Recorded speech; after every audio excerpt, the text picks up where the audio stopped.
And Empty Barrel, the composer is the same, I believe, between this and Final Fantasy Tactics, so if you're familiar with that...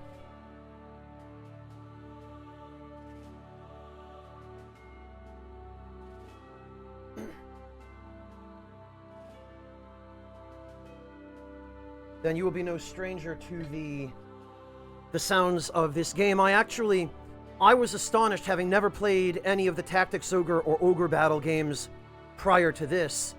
I was astonished how similar this sounded to Final Fantasy Tactics. And apparently this particular version of the game, the PSP version, Matsuno collaborated on after he left Square. He actually came back just to do this game.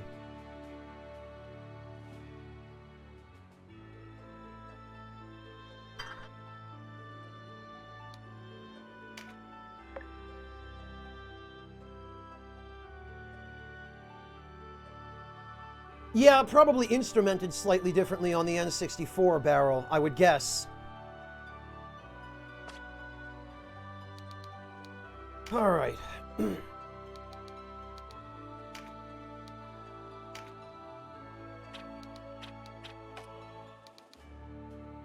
Balder bow. And a Balder helm. Balder gauntlets. Balder spear. Look at all this good stuff.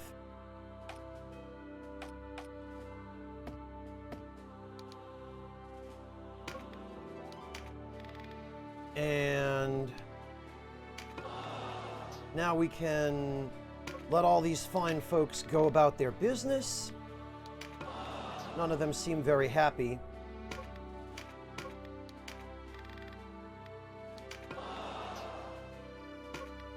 But they'll find their way.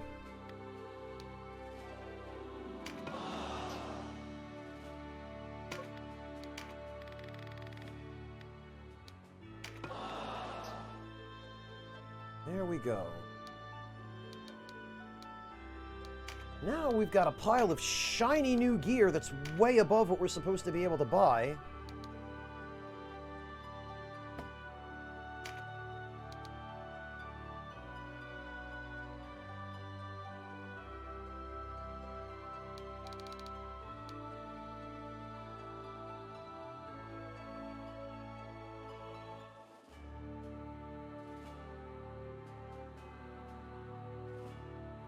Although I feel like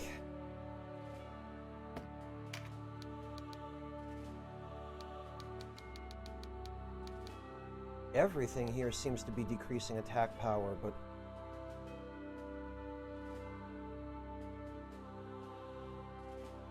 it also seems to increase defense a little bit. It's a bit of a trade-off, I guess.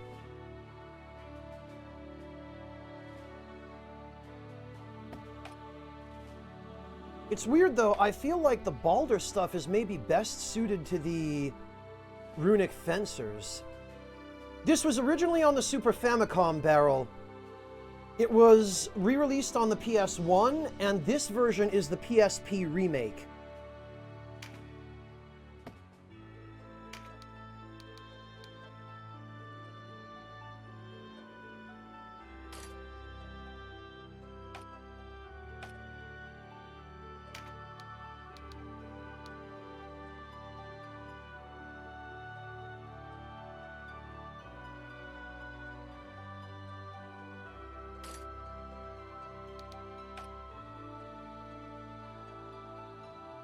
Denim can't wear any of that stuff yet, so that doesn't matter.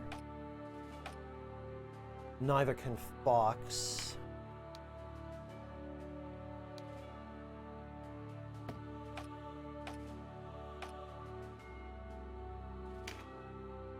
Oh, clerics can wear the Balder helm for some reason. How the...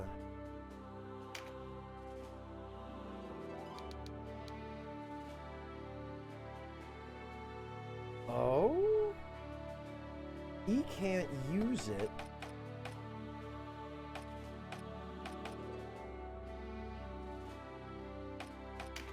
Oh wait, was that an archer? No. Yeah, it was an archer. Okay. Jesus, Devilish. How have you been playing this game for the same amount of time I have and you've gotten further? Yeah, Beryl, I am streaming this from a PS TV. So, no emulation or anything. This is the real deal. Alright, Kay, have a good night. Take care. We'll catch you later.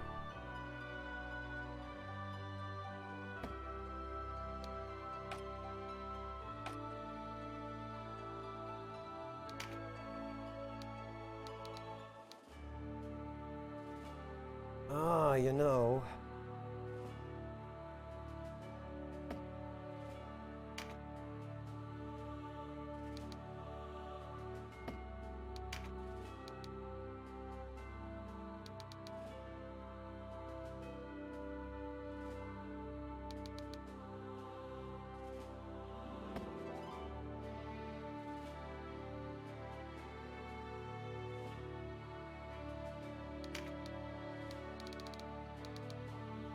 Balder armor seems to be a net gain in every way for the archer.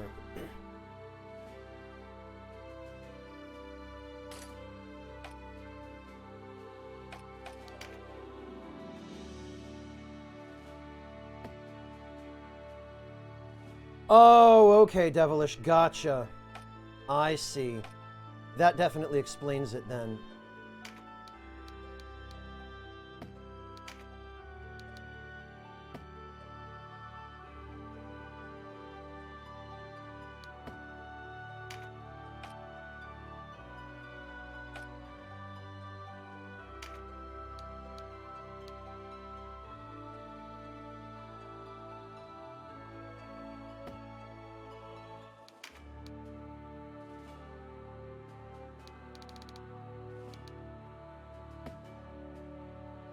Alright, well, let's see.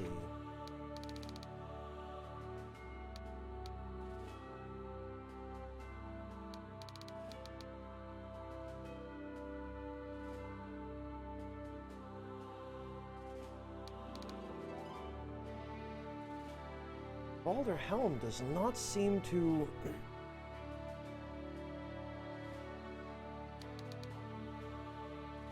have such good,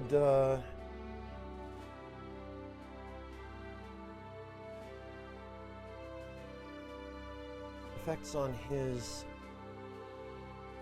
stats.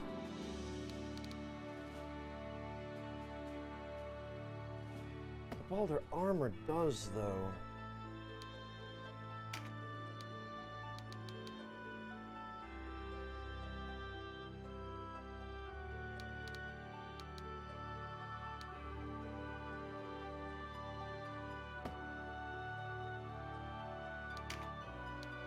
Let's see, Balder armor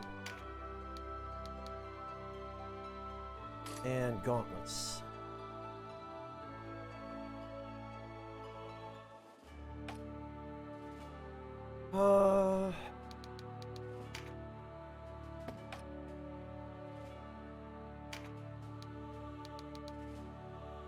Right.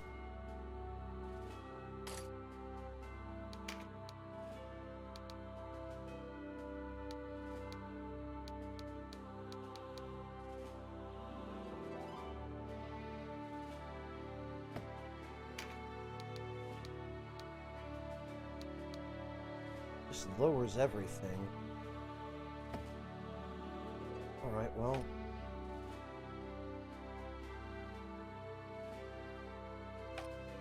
Let's see what...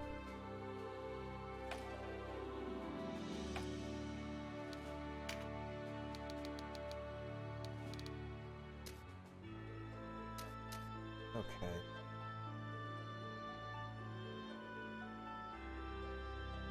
Yeah, the Balder stuff seems a lot better for knights.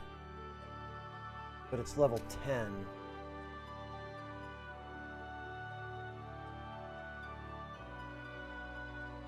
And it seems pretty resistant to dark. Resistant to crushing and slashing.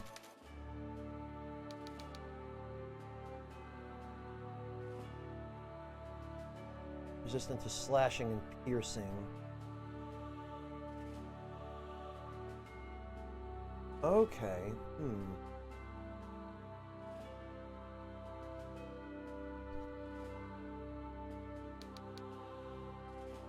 And I haven't really been taking this into account up to now. So I probably should.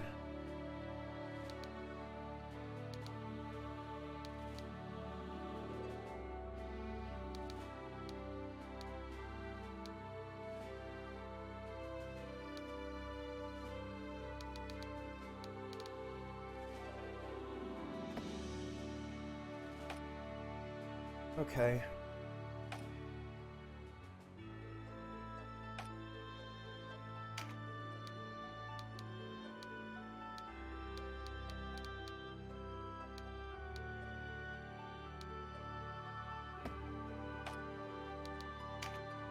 And actually, now that we've got an extra pair of these, we can give them to Vice.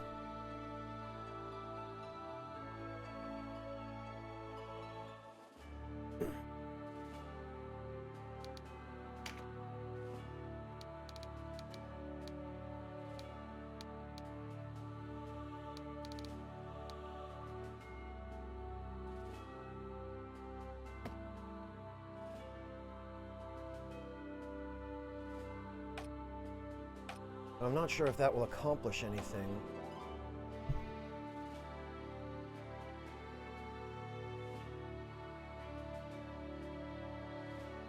Okay, this is probably as good as we're... Oh, wait, no, I forgot. I knew there was something else I wanted to do. The Balder Bows.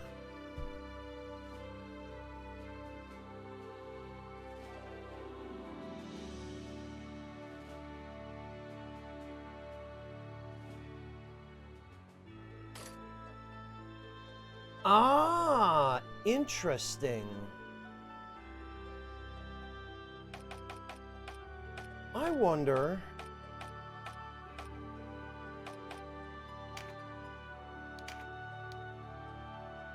Can use the Balder Bow.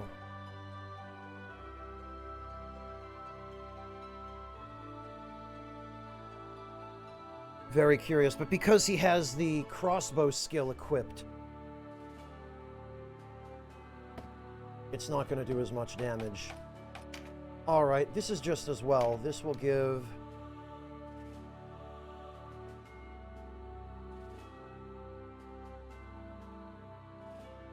3 to 6, 5 to... Wow, wait a minute.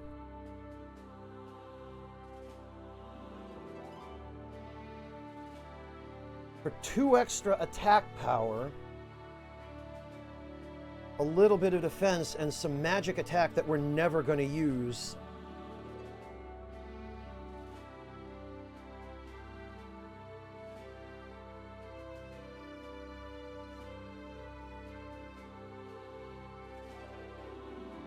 I feel like I want the extra range, because...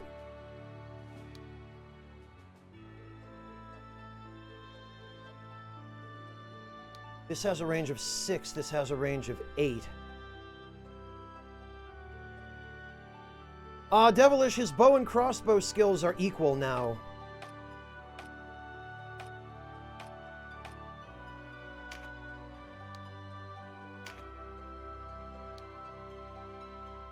So I would have to give up some range. Alright, well, here's the question. Would that give me the ability to equip my archers with shields?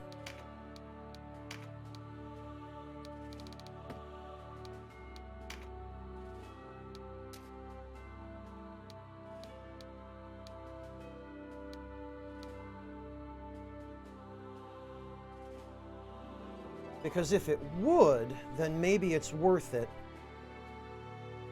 The question is, what shields can they use? But archers... It looks like they can. Let's see.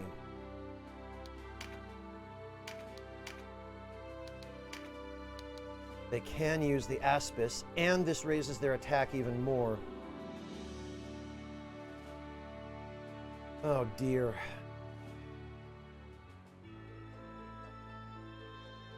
Yeah, this is... As much as I hate to lose the range, this is too much of an upgrade for me to turn down. Because they can use the most advanced shields at this point.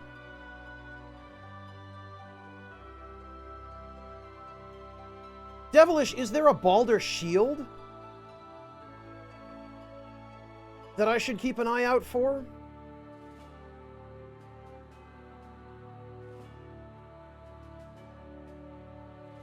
Or, you know, a Balder side sword?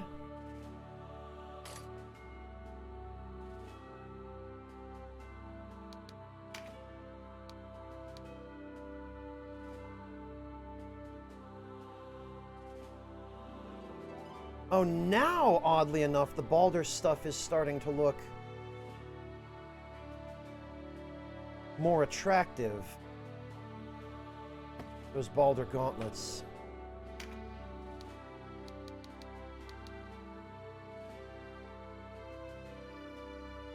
Yeah.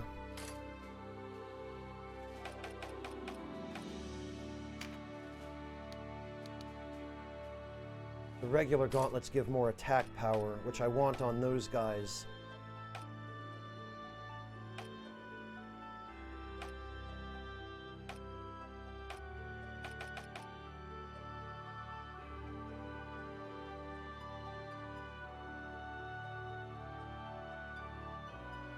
There is a Balder sword, Devilish. Is there like a two-handed sword coming up that I should keep an eye out for? Because I do kind of want to upgrade the Viking sword if there's something enemies are going to show up equipped with.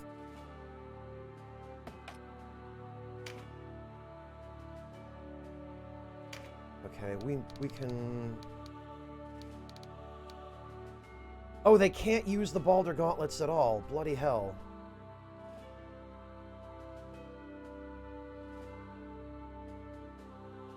That would have been fantastic, but I guess not.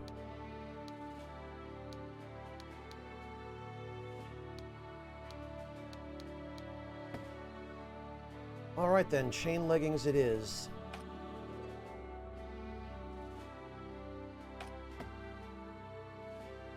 And I think now we've got everything we need for equipment.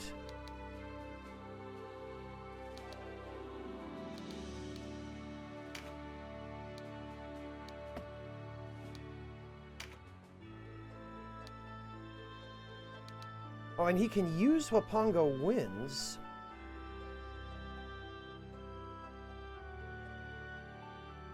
Stagger and air averse. Goodness only knows whether that's useful, but it doesn't sound useful.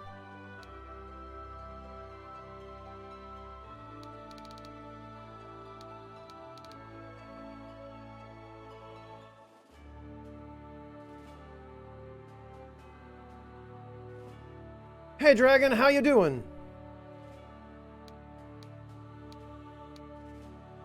Alright, this is level 16.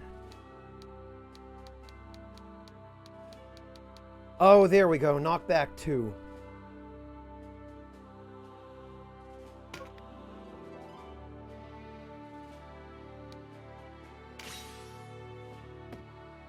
Now let's see.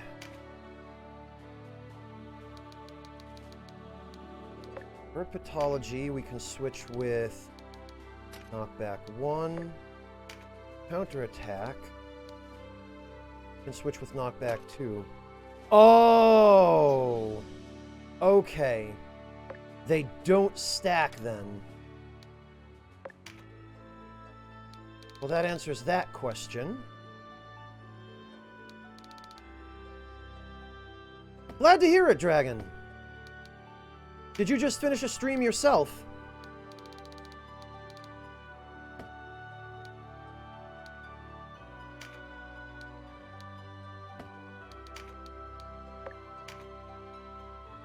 These bows.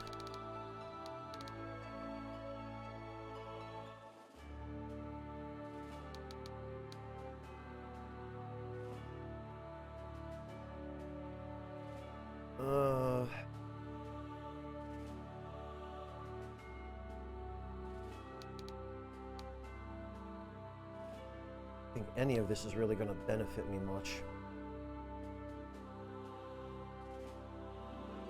Oh, very good, Dragon. Very good.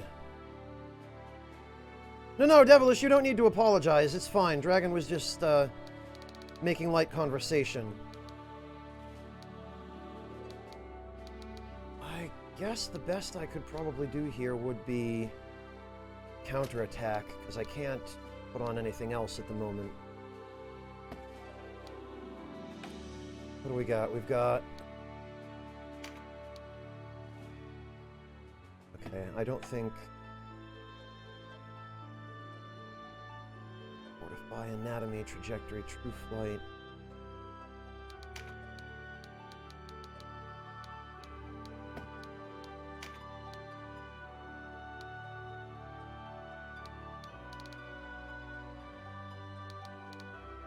Eagle Eye would be nice, but we're so far away from it.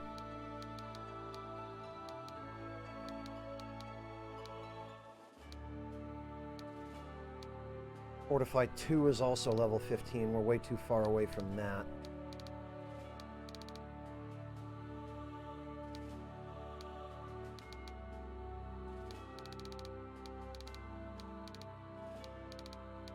The augment abilities aren't really that important for the moment. I guess we'll just hang on to this.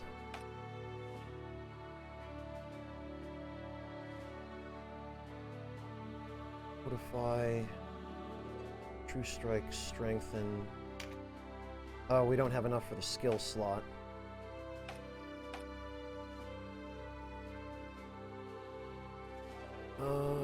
Oh, right, we need...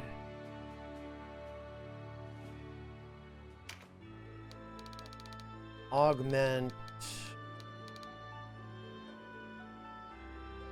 Well, actually, I think probably Spellcraft would be more helpful for now. And let's actually check. Her magic attack is 155 right now.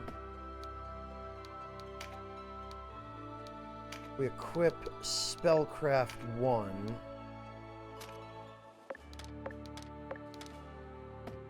The magic attack becomes 194. Holy hell. That's a good boost. Alright, and then we can worry about Augment Water last.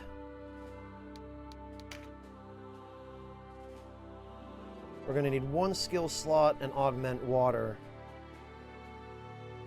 And that ought to do. Hey, Morteferu!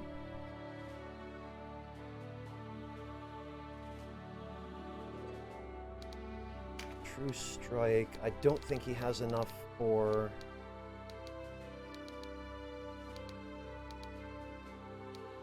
No, he needs one more battle for Strengthen.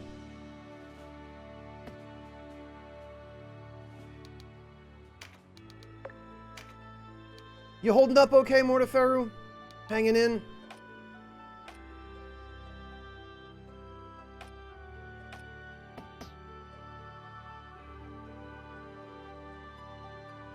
This is probably the best we're going to be able to do for the moment.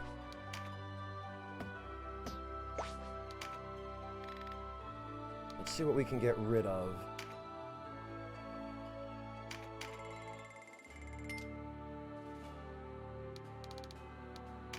Well, the Baldur Spear is pretty good. These will keep.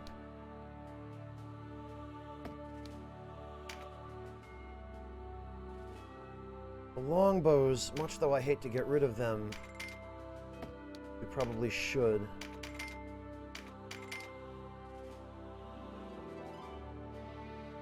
These...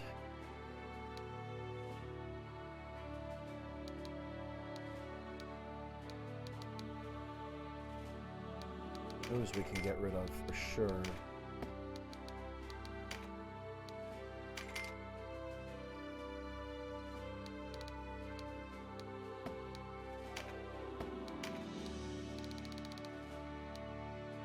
The only problem with inviting enemies to get their equipment rather than killing them outright is that When you kill them outright, they have a chance of dropping stuff other than what they're carrying. Whereas this way, it appears they don't.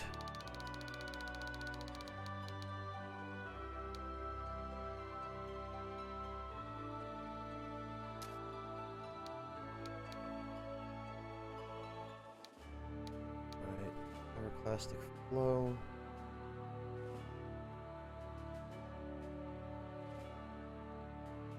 Oh, okay, you know.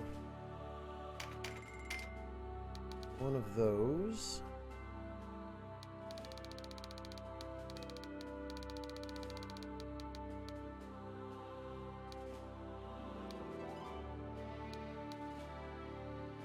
Stagnate, poisoned mist. I think we have all those already.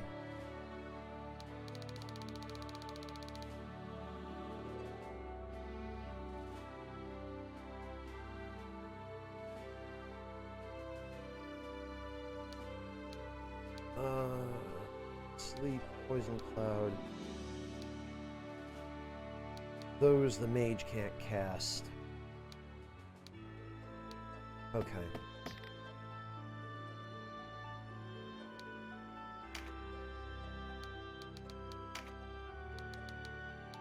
So let's teach him. Ah, he can use this.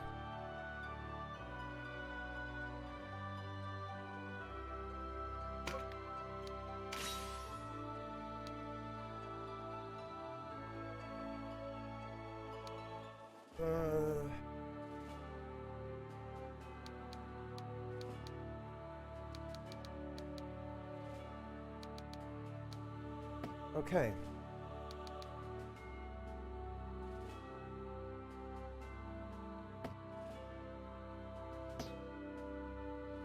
In that case, I believe we are good to go.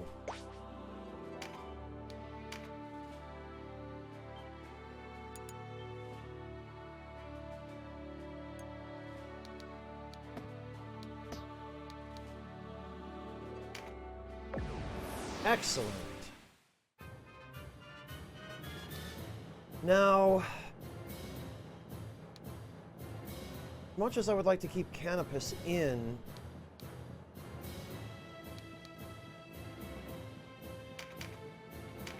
I feel like we should switch in Denim.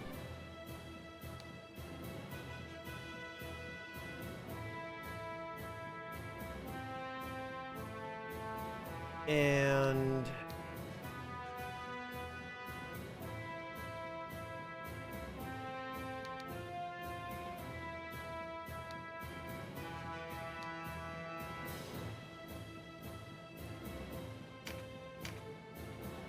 our other archer.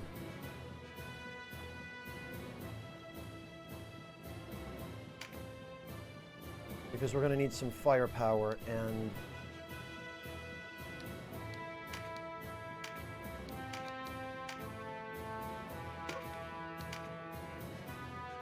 Denim isn't going to be doing it for us here. Oh, okay, Mortiferu, good luck. Yeah, people most certainly do. I'm guessing your equipment is late. Later than what you ordered, at least.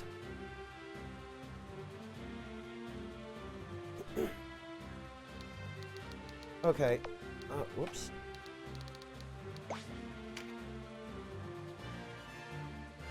Sybil's staff. Yeah, for some reason these guys have, the mages anyway, have crap equipment.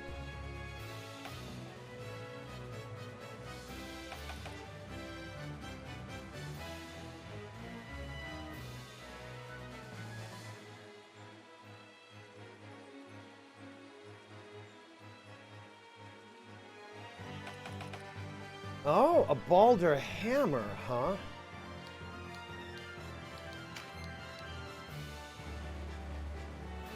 '88 attack. Very impressive.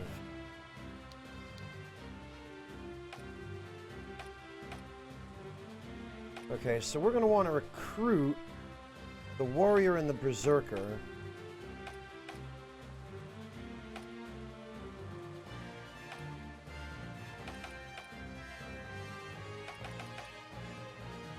And I guess we can just kill everyone else.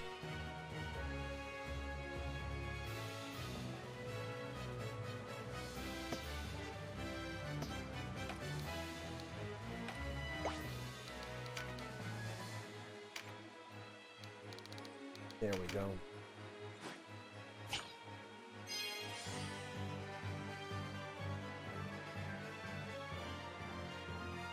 Oh, gotcha, Mortiferu. Yeah, everything has gotten screwed up.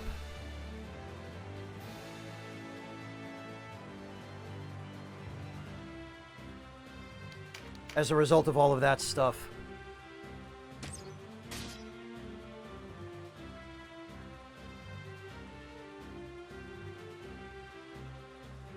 Shipping times are delayed, stuff isn't getting where it's supposed to be.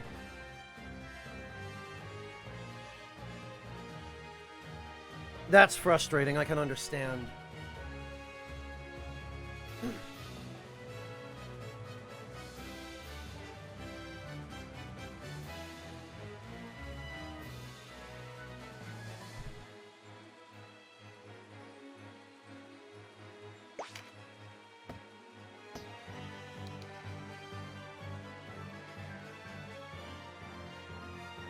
Yeah, Kill Pills, anything that you ordered before this all happened, you'd better enjoy, because it's going to be tougher to get stuff.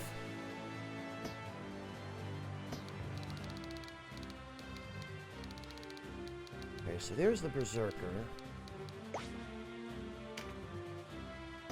Okay, so it's these two guys I want to leave alive.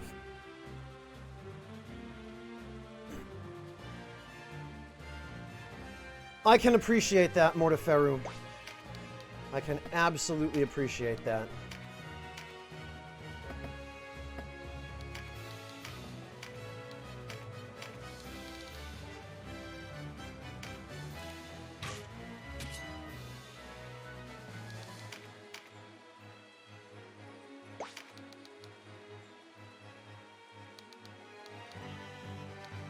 These guys probably should hang out here.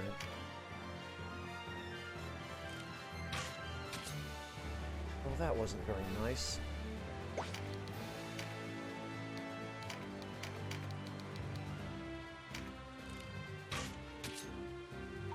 Oh, hey, skill rank up.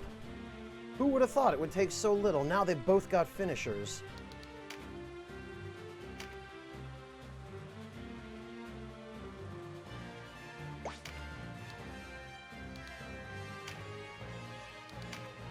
It's kind of unfortunate because I've realized archers and ranged units seem to get weapon skill ups a lot faster than melee units just because it's easier for them to hit stuff.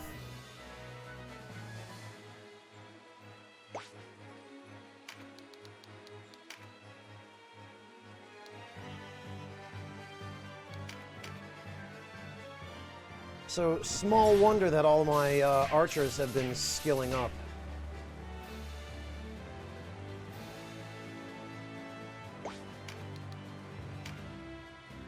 That also wasn't very nice.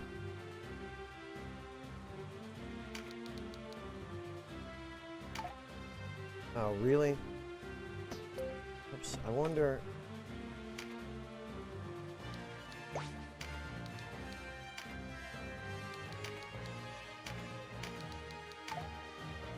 Okay, it looks like they're screwed either way.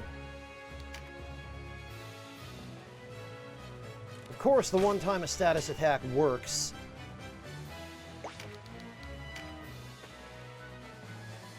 Actually, I probably should move over here.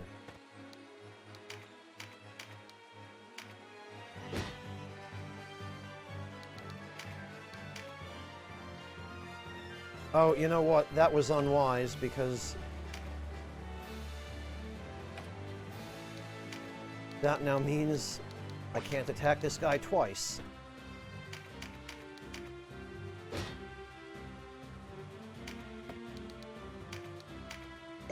There we go. Wow. All right.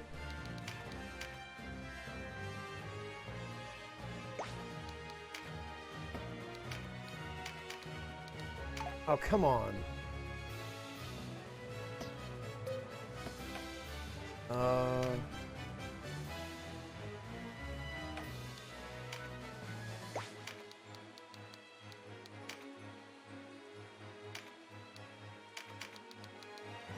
chance to stumble, huh?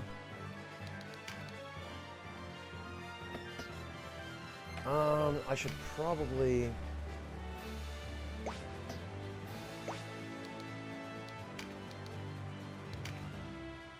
Where's the item that cures this? Oh, great, but you can't use it. You know what?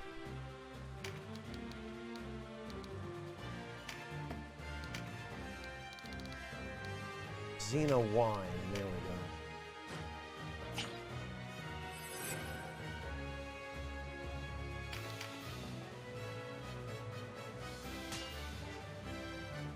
Damn it! That bastard stole my tarot card.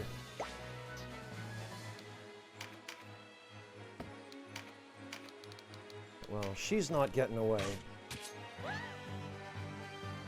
Well, have fun making progress, Devilish. I guess I'll just be here.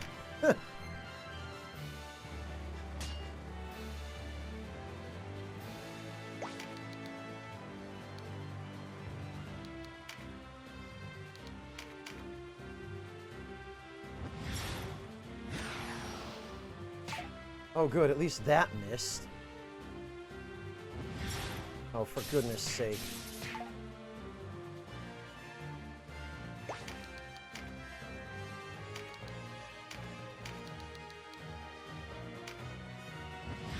All right. And that hits. Oh, good. Insufferable bloody mage. Get dead.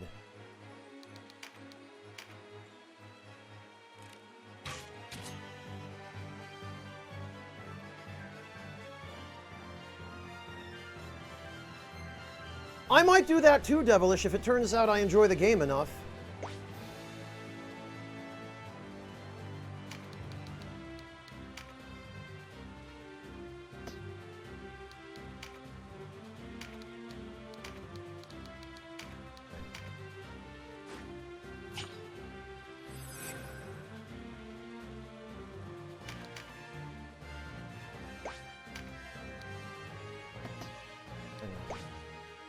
Okay, yeah, this is one warrior.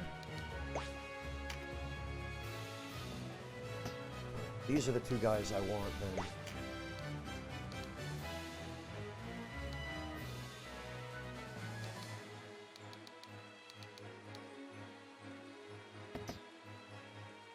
I guess we should just deal with the archer at range.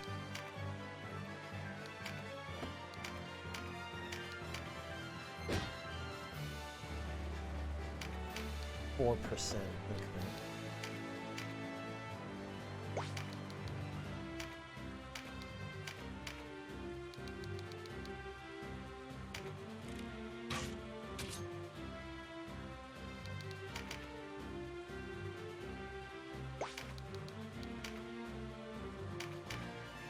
Will this be fatal? No, it won't.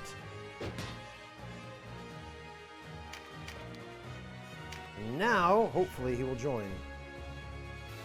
Excellent.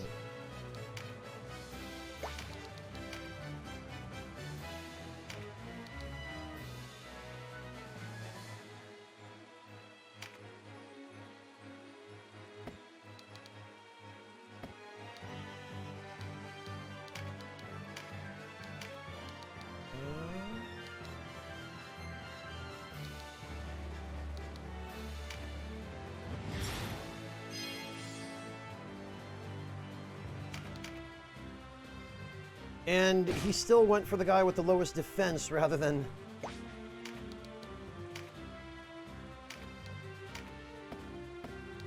the one with the lowest HP, which is ridiculous.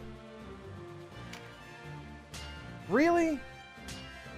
Oh, that's dumb.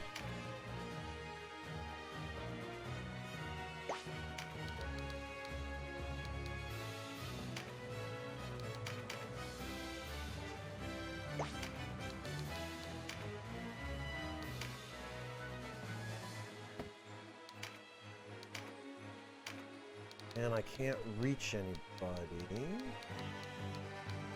Nope. Just barely not.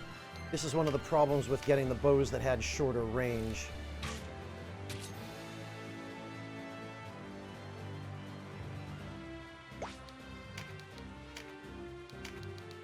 Fortunately, though, we've got Denim on healing duty over here.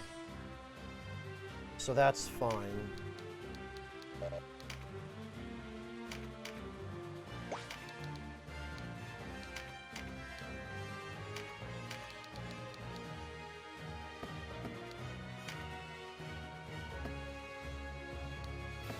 Actually,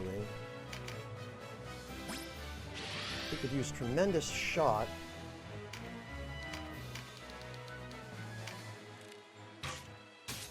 Not bad.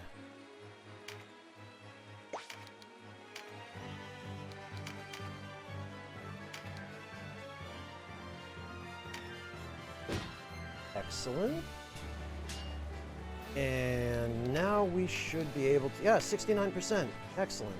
Or rather, nice. Perfect.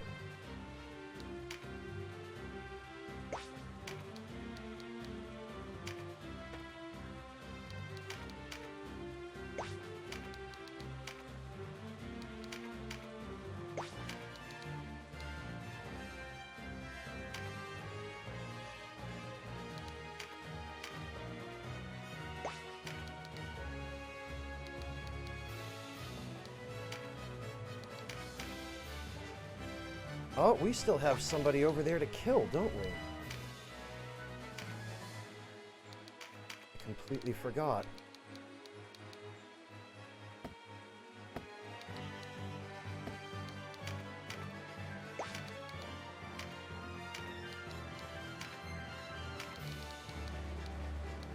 And we can reach. Perfect.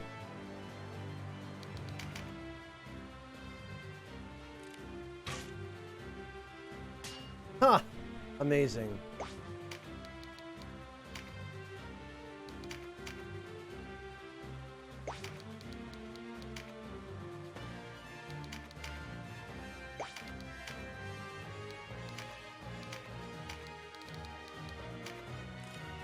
That idiot's dead.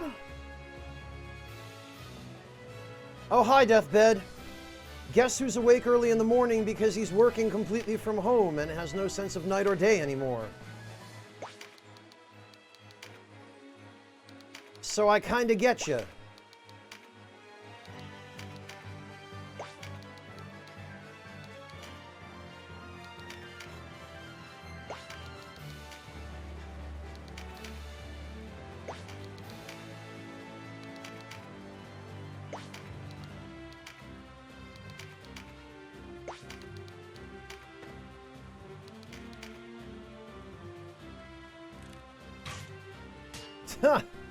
Now he goes for the unit that's almost dead.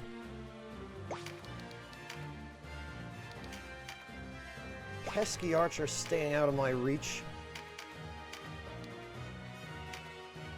Wow.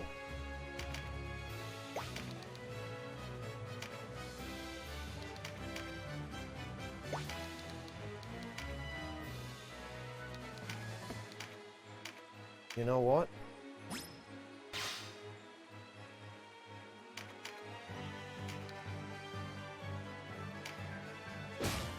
Wow. Not bad.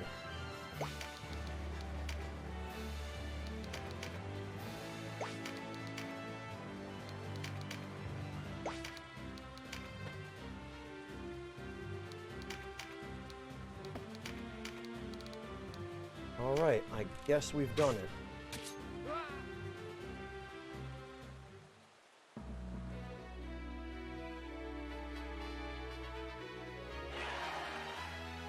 Over. Oh, we just got trash from that. That's disappointing.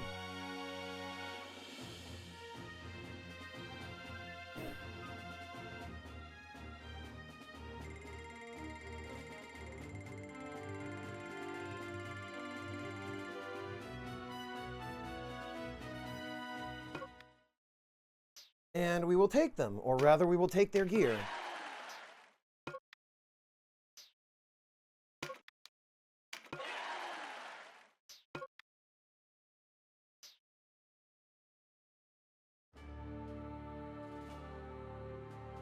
Nice, Zappa. Mortiferu, I wish I could get that much sleep every night. I'm envious of you.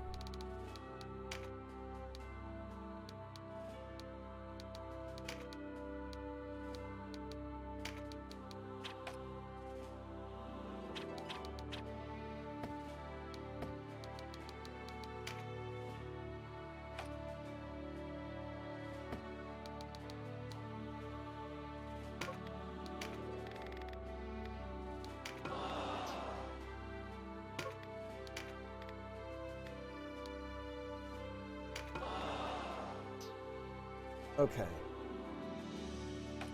So now...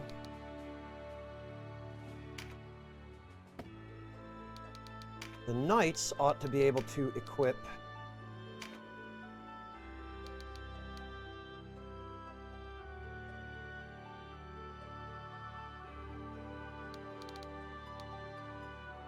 the Balder armor.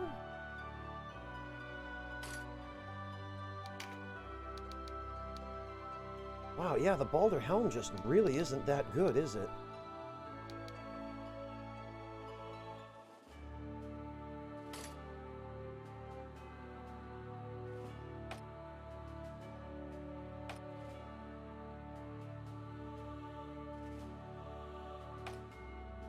All right.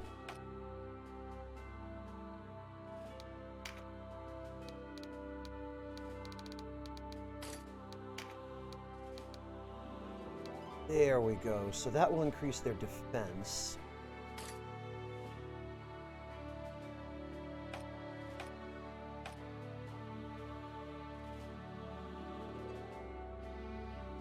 Oh, all right. Thanks, Devilish. That's good to know as well. Now, I wonder, we've got the Balder Axe.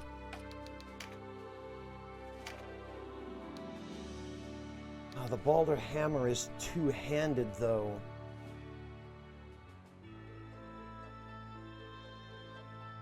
It would increase their defense, but it would also render them unable to use the lobbers.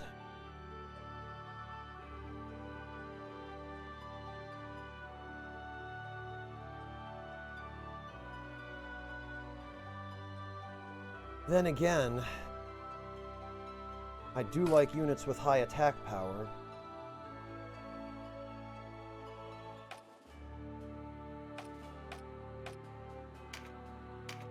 And this is a very significant step up.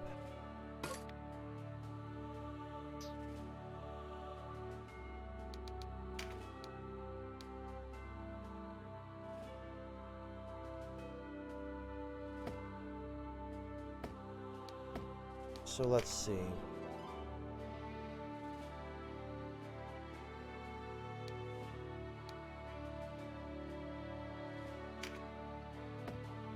Hammers, teratology.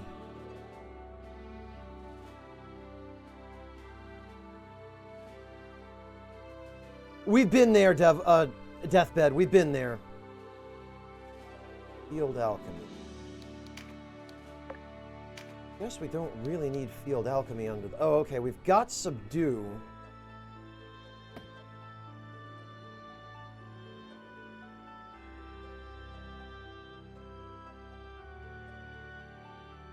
Oh, I know.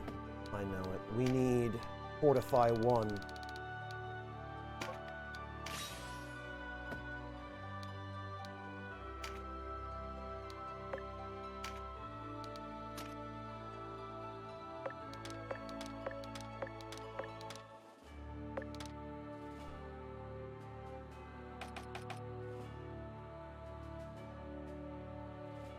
Okay. Strengthen, True Strike, Hammers, Anatomy, and Fortify. Strengthen, True Strike, Hammers, Anatomy, and Fortify.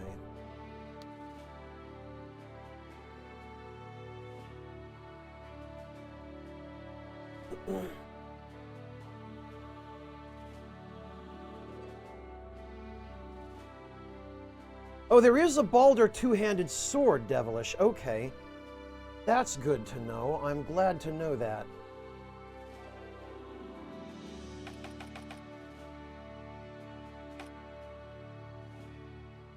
what am I missing here?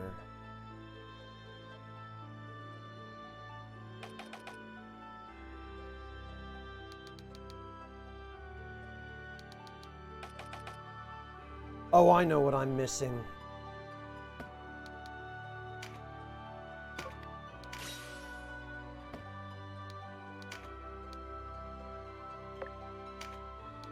I am missing this.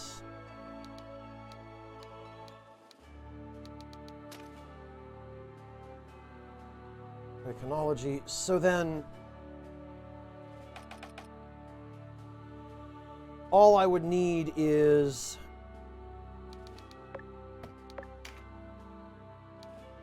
okay, this one already has subdue.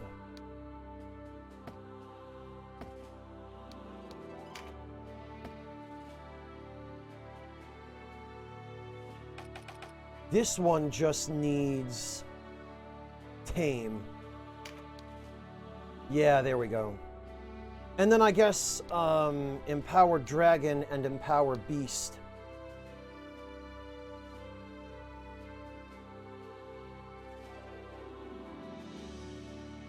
Yeah, Devilish, but for some reason I haven't seen any enemies with either of those weapons yet.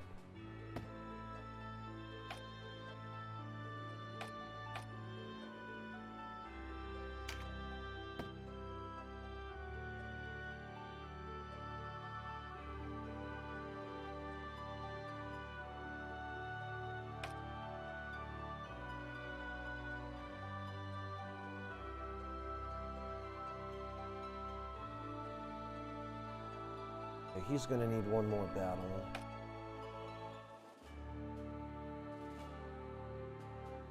He's...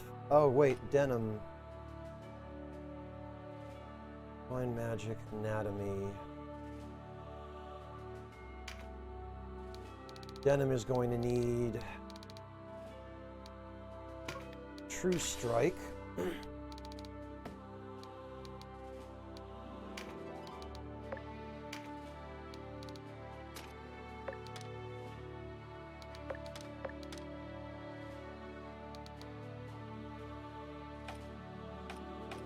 And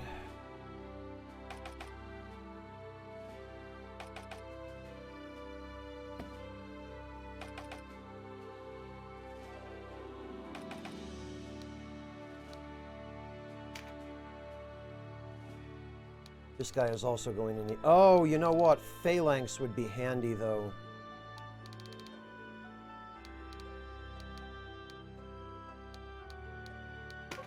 Phalanx seems like a really good tanking ability.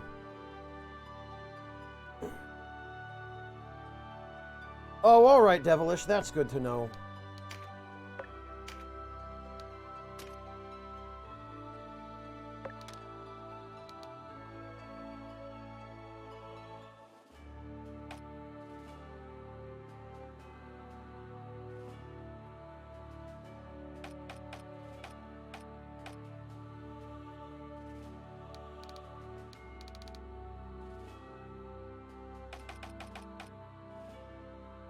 She's going to need at least Fortify.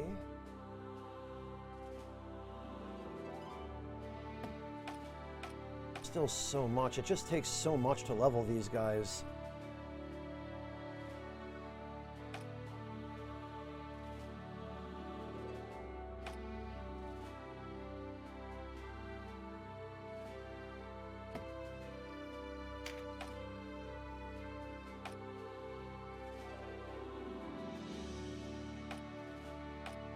Okay, well, we're pretty close.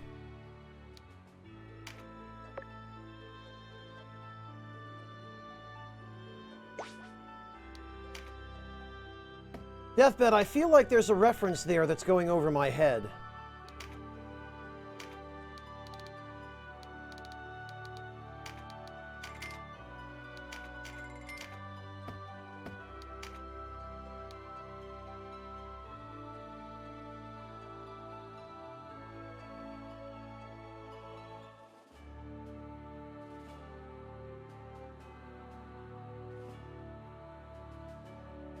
Nice, Devilish. Gotta love that.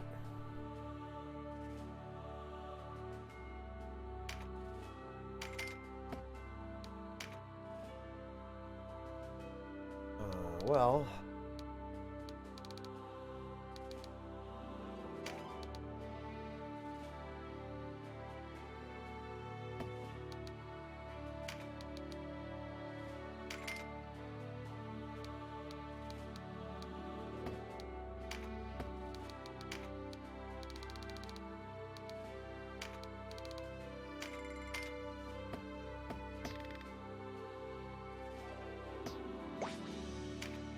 Let me save. You know, I was hoping I'd be able to make some story progress today, but it looks like this is just going to turn into a grinding stream, and then next time we'll be dealing with story progress. I swore to myself this wouldn't happen again, but here we are.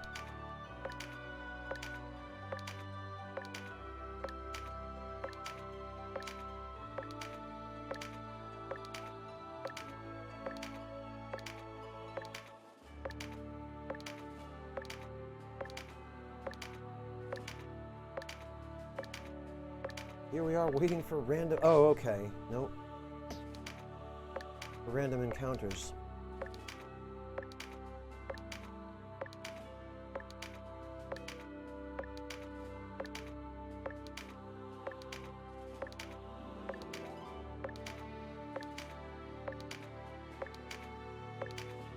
There we go.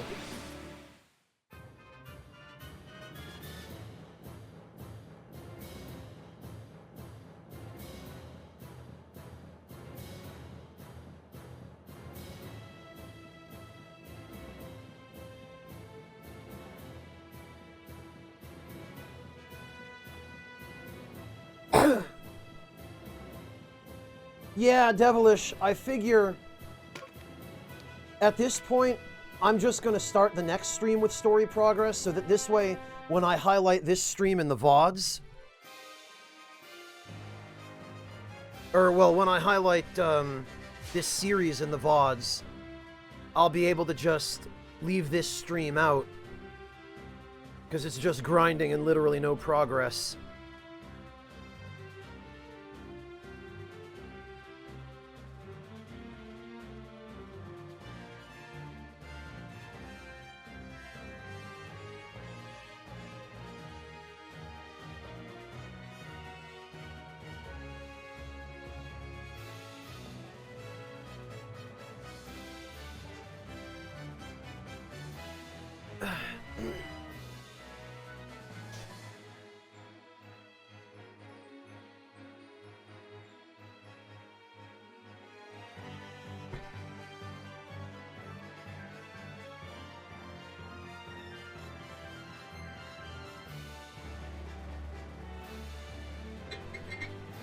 All right.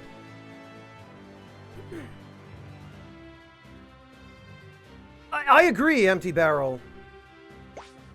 I just wish it weren't so slow and tedious in this game, you know?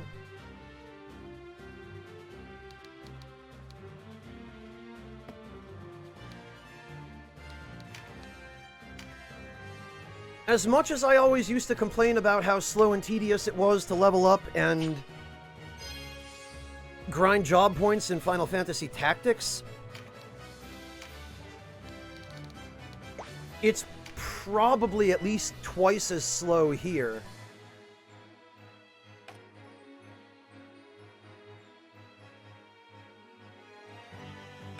Okay, so the Archer Brenna I want. Oh, this guy has a tower shield.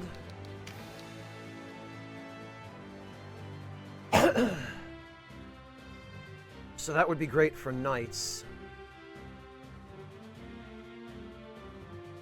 So I want this guy's stuff. I want Werner, and I want Brenna.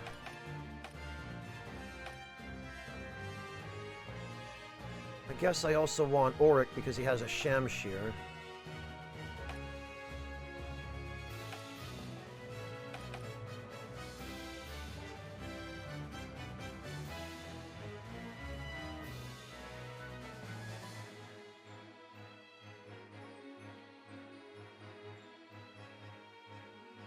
Alright, so... Auric, Werner, and Brenna. So Brenna's there.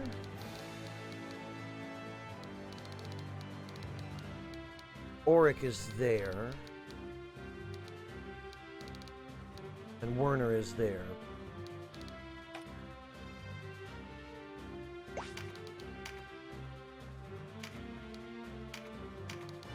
Well, so much the better if we can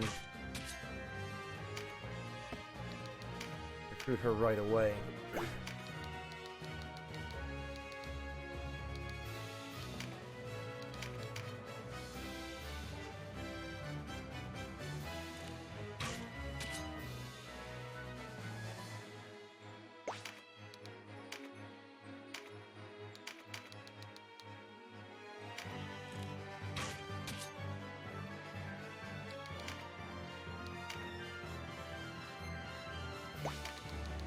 And we're going to have one of these guys over here to recruit her when the time comes. They've got to charge up their tactical points first, though.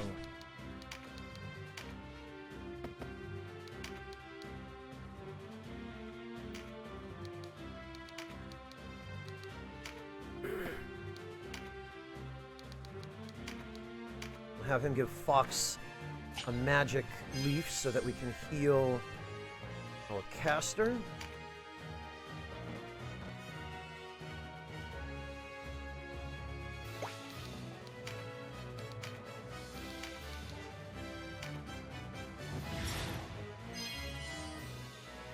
Apparently that guy does Deathbed. I guess he doesn't have any qualms.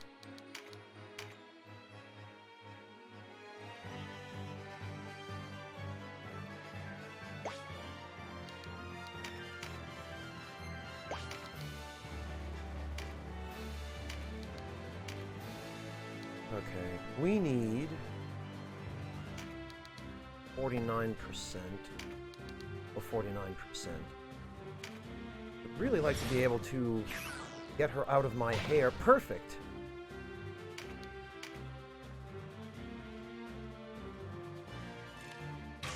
For long enough to charge up some tactical points.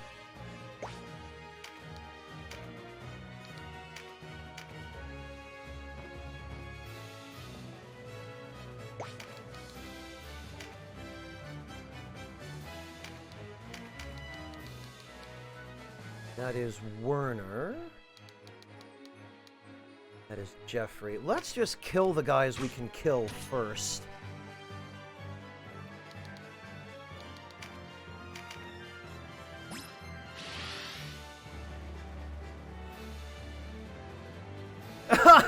That's a good point, Empty Barrel. A good point and also kind of a specific one.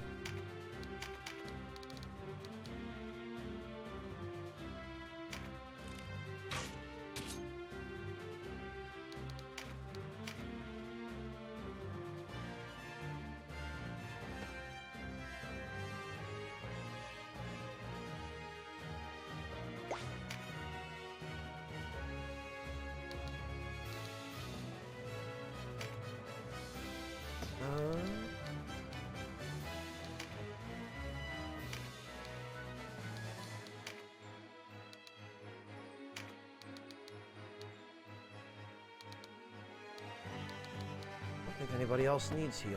Alright, that's fine.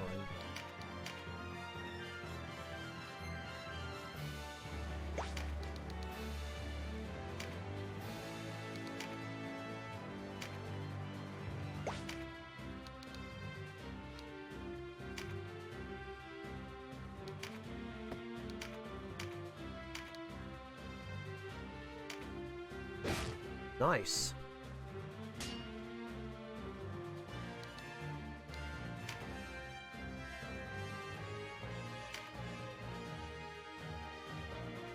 Oh, but these... wow, the mages now seem to be starting with level 2 spells.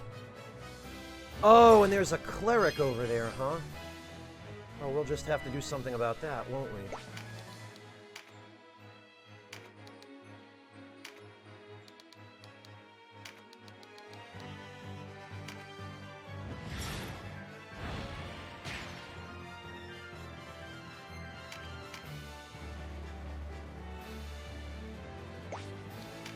I hate that it takes so long to charge tactical points for this purpose, but...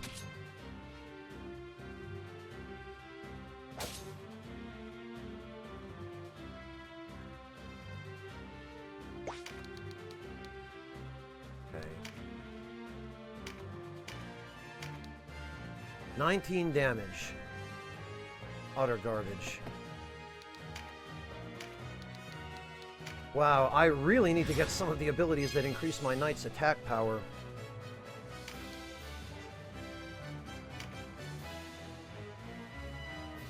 Excellent.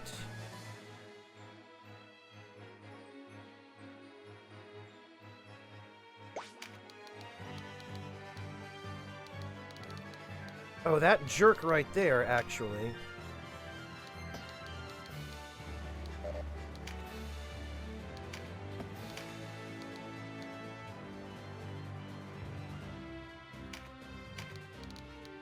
Can get dead. Hey, Shersha!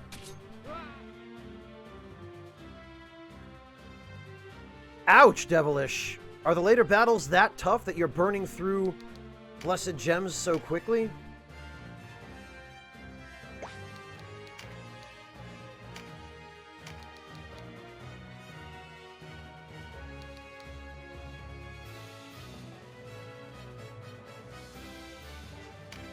Yeah, let's just...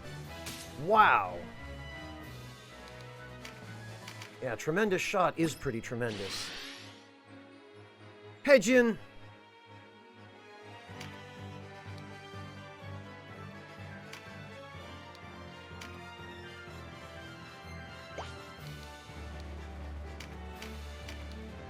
$20 damage.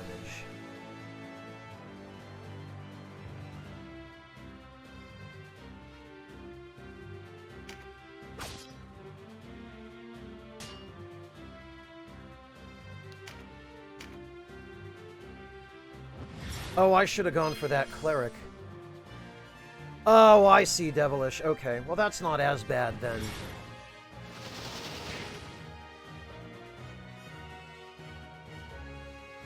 Oh, is it getting really frustrating, Shersha?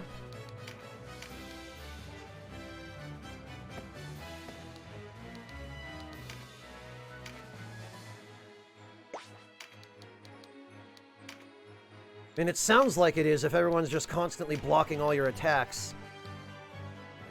Okay, Rafa is the one who needs to die.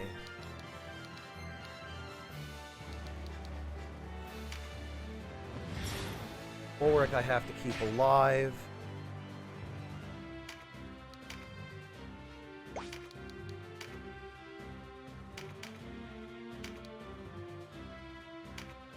This guy I can kill.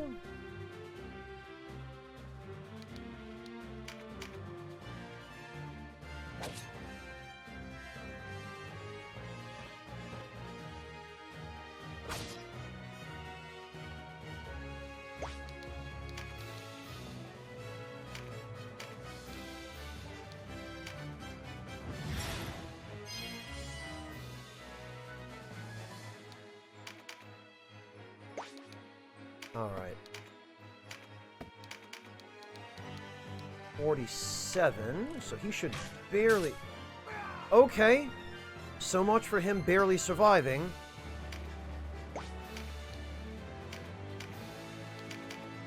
As I was saying, he should barely survive.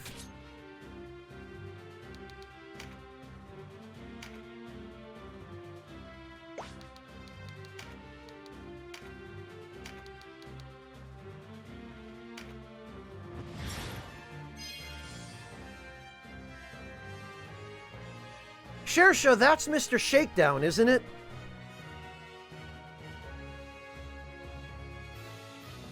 The boss who spams that dash?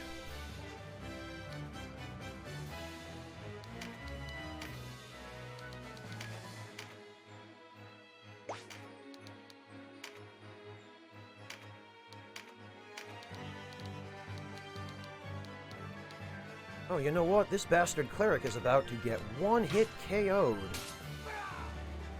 No healing for you.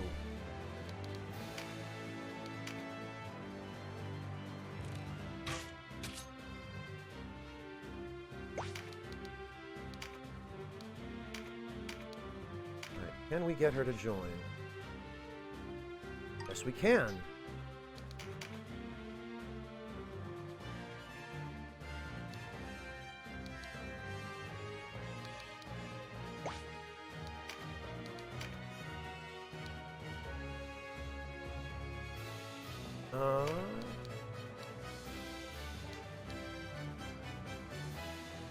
If we can charm him. Damn it.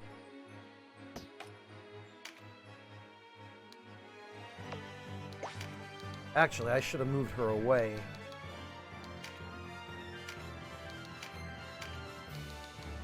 "24%. For some reason, her odds against him are extremely low.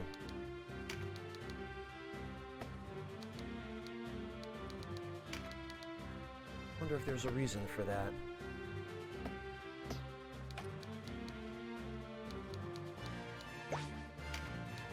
Well, I guess at least now I know that it would be more practical to just hit him with this.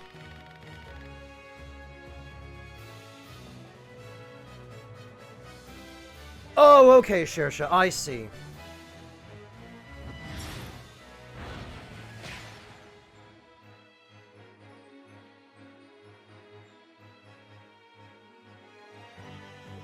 Yeah, Beryl, their character portraits on the menu screen do that too when they join you.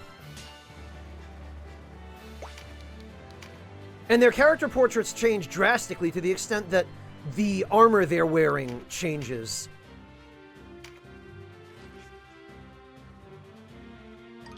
Excellent, we recruited Werner. One more left.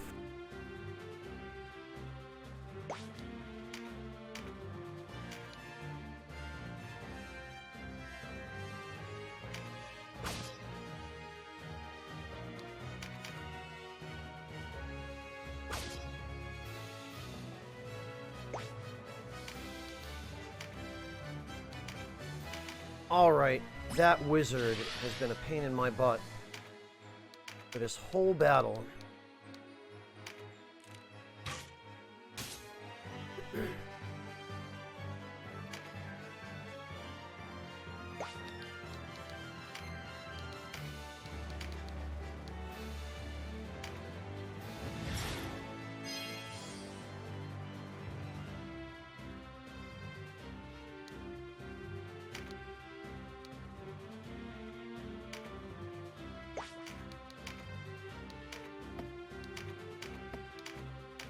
And there we go.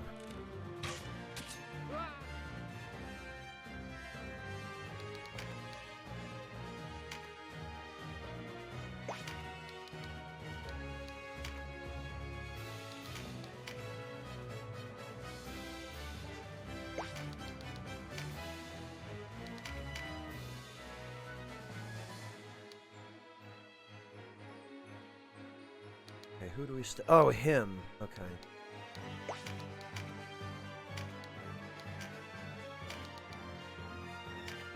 Actually, this ought to bring him down just low enough that I can persuade him.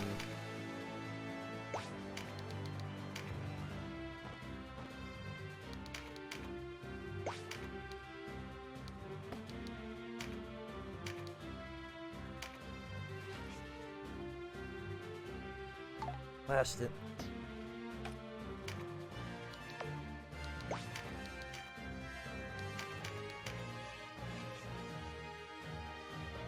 There we go.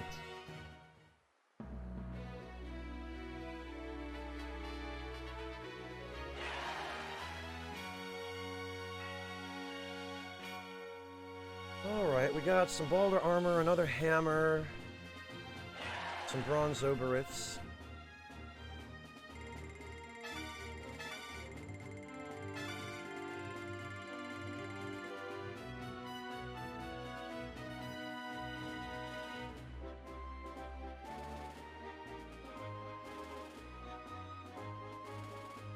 Looks like Wizard and Knight are fairly close to leveling.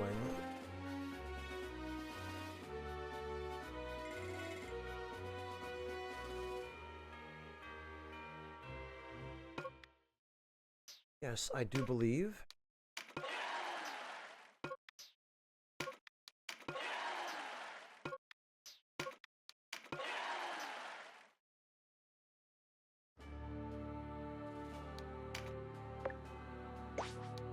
Okay.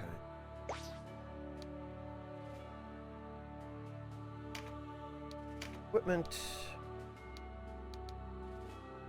Unequip all.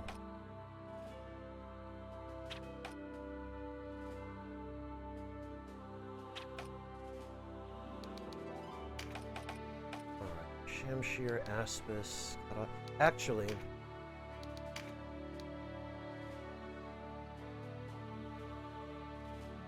wow, the tower shield. Tower shield is only barely better.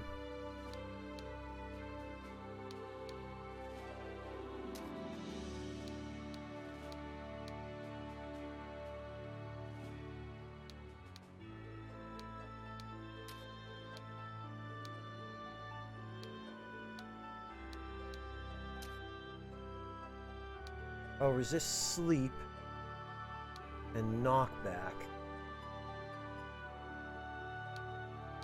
The tower shield is resist charm. I see. The shields do give you some form of resistances.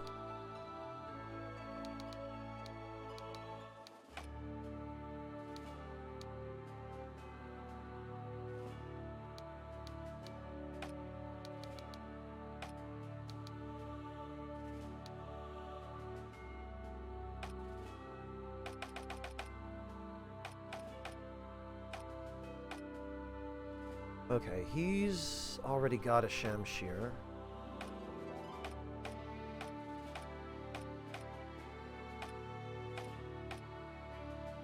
Guess he's the only one who still needs one.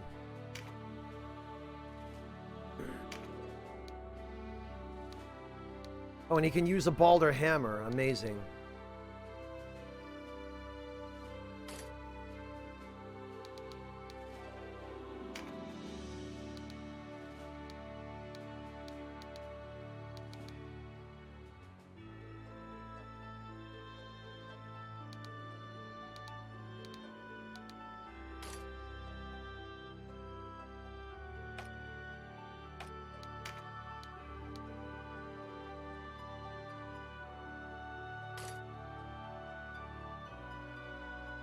Okay, so he'll be good for now with that.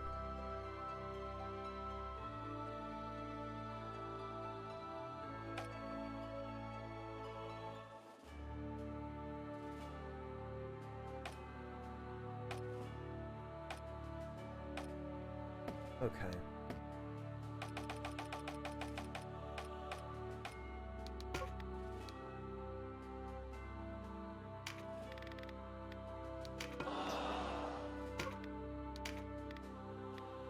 Ah.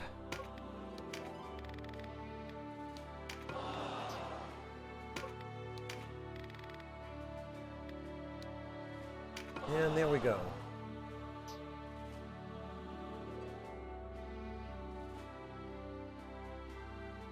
Min-max the Yakuza games? In so much as they can be min-maxed, Shersha, I'm not exactly sure to what extent you can do that in the Yakuza series. It doesn't have any resistances, Lothario. No shield does. At least no shield that I've got, neither the Aspis nor the tower shield. They have defense bonuses against certain attack types, but not against races or elements.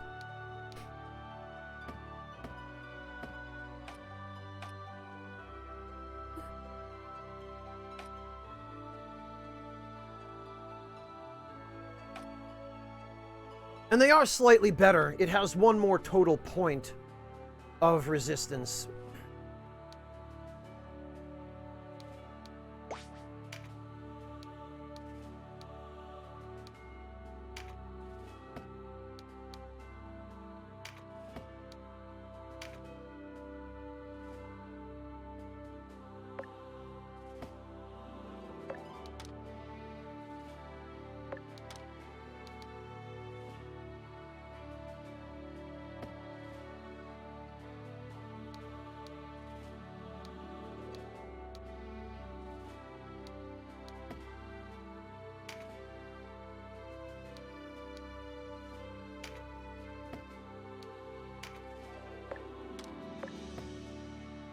Doesn't appear to do anything. Okay, well, whatever.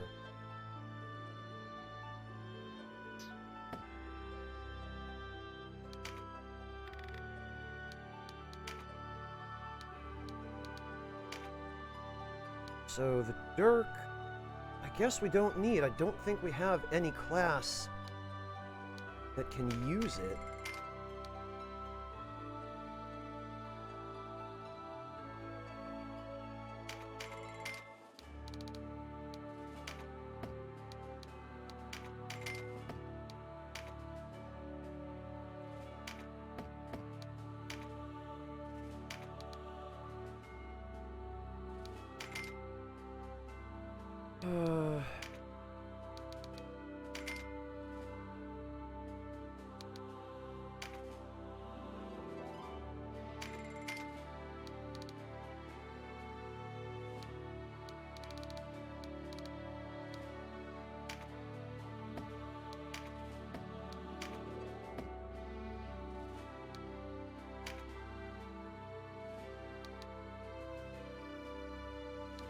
We can probably get rid of most of that stuff.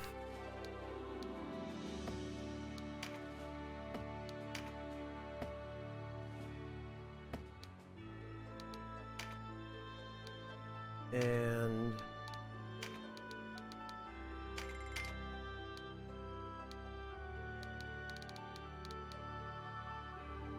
sleep and charm. I probably should have some of this stuff on hand.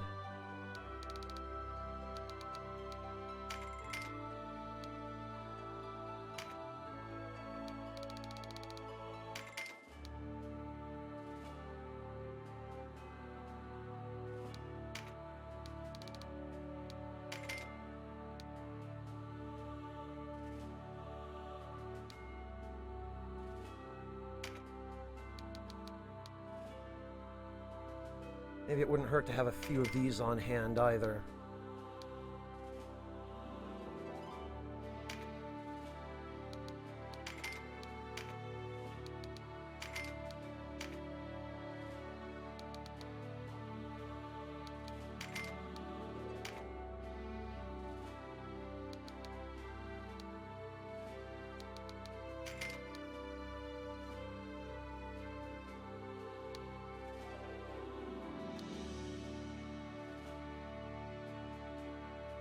Interesting. So these seem to be...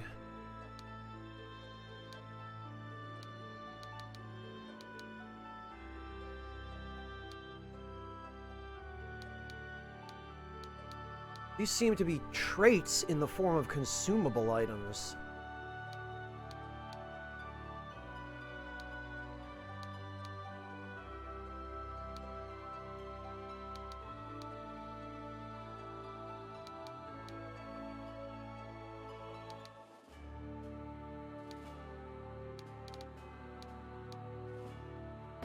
Okay, well, I never really looked at them closely, but...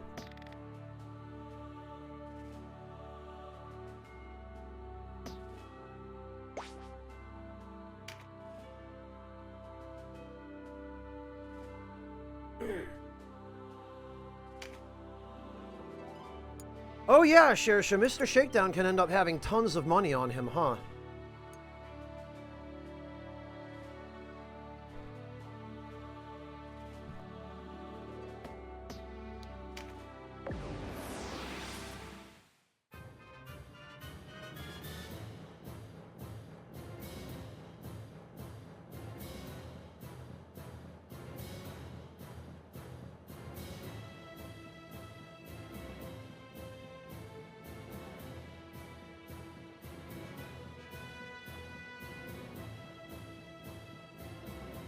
Okay, so we could stand to get more experience.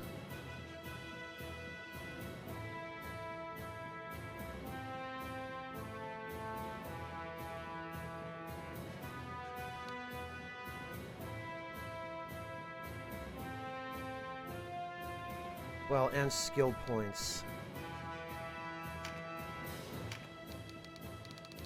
For this poor guy here.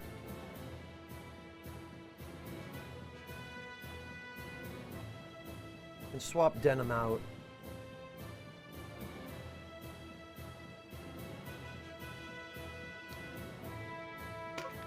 For this battle, that should be fine.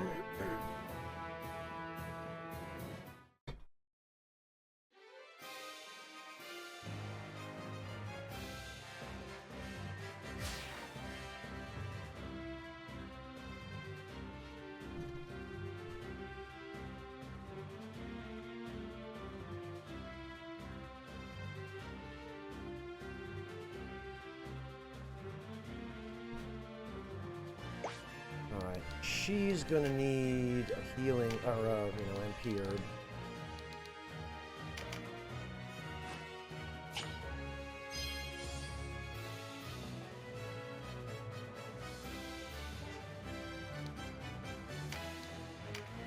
And what about these guys? What do they have? Junk. Oh, a Balder mace, huh?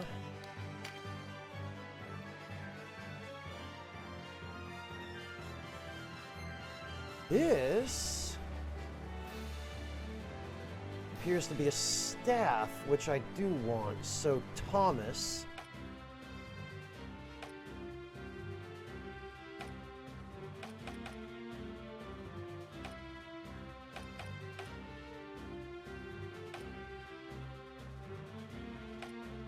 Aha! Thomas and Edgar, I want. He's got a Balder sword. And a tower shield, and the Balder leggings, which I haven't seen yet. So Thomas the cleric I need, and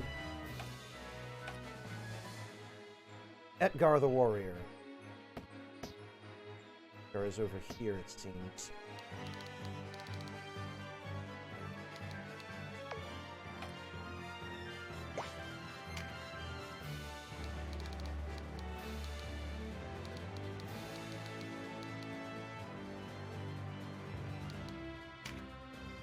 So actually, I can just kill everyone else.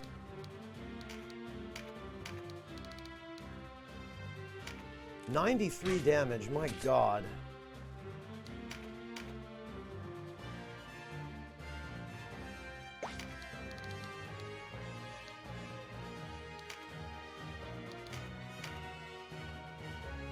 That archer I can kill, which is good.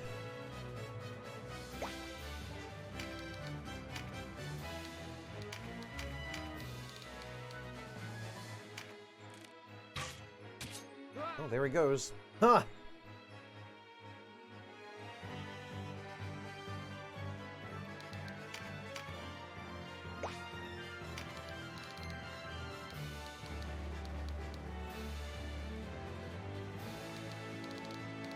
Okay, so I'm gonna need to send one Beastmaster over here.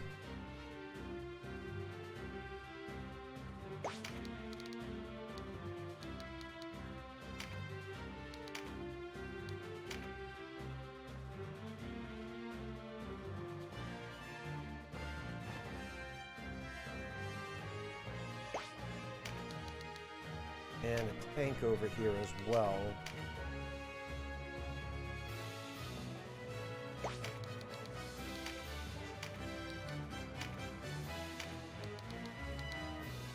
And zap this guy.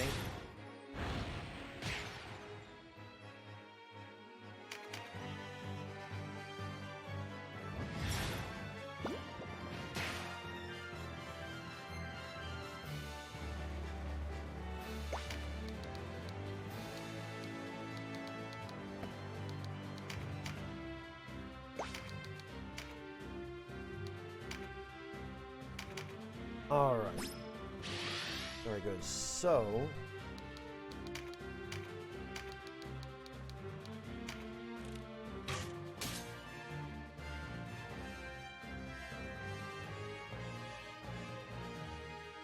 oh, very nice, Devilish. I take it you you intend to do some grinding as well.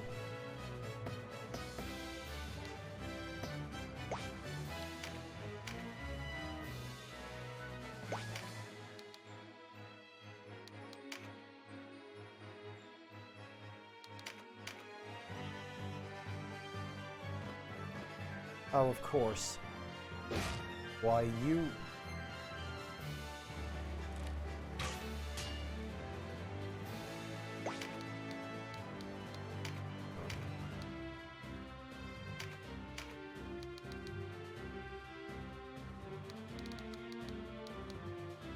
Archer lady can go.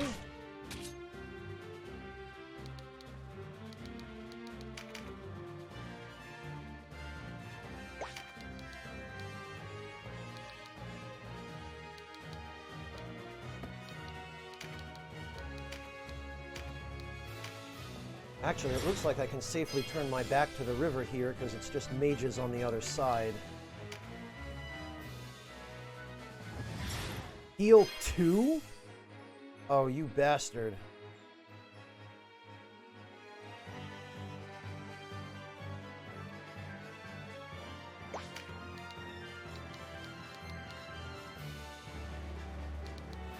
Ogre is the one I want to keep.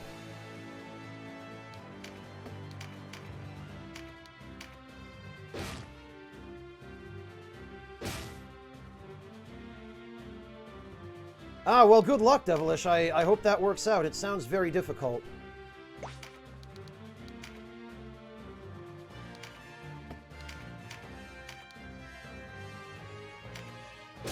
Nice crit. Excellent. And he blocked the counter. We'll set up Mighty Impact now. I do appreciate that these buffs don't seem to wear off, the Mighty Impact stuff.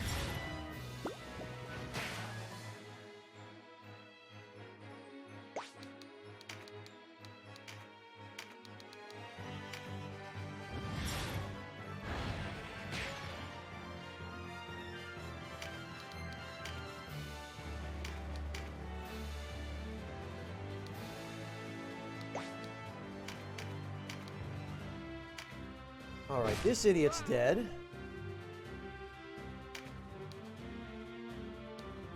The world, huh?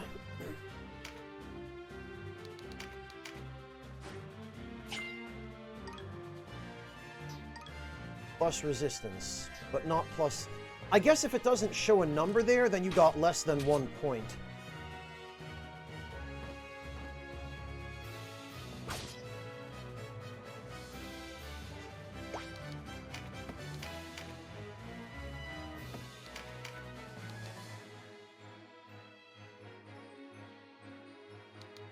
Oh, I see, Devilish. That's pretty complicated, although at the same time, it's also par for the course for Final Fantasy Tactics.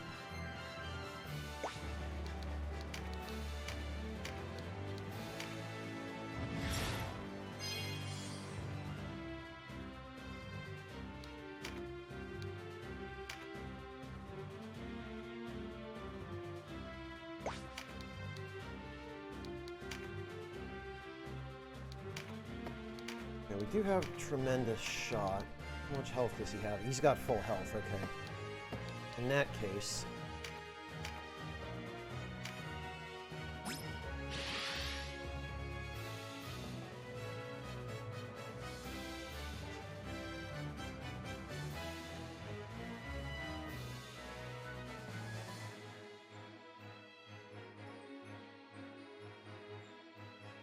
Shersha, is that the Yakuza movie I keep hearing about?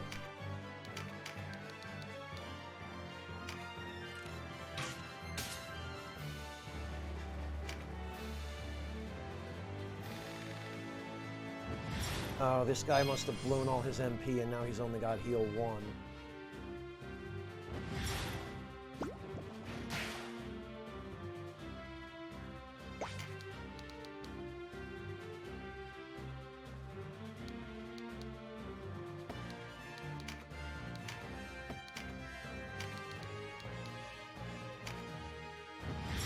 We can kill the warrior here.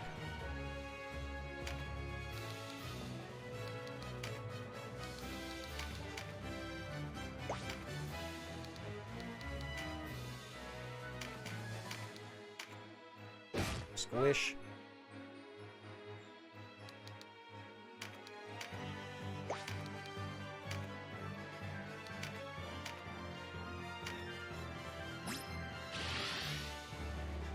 Oh, the stage play. I see, Shersha. I didn't know there was a stage play of Yakuza.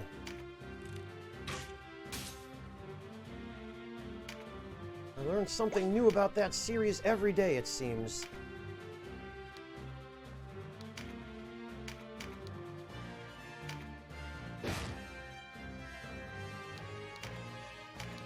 %40 recruit chance, huh? Great!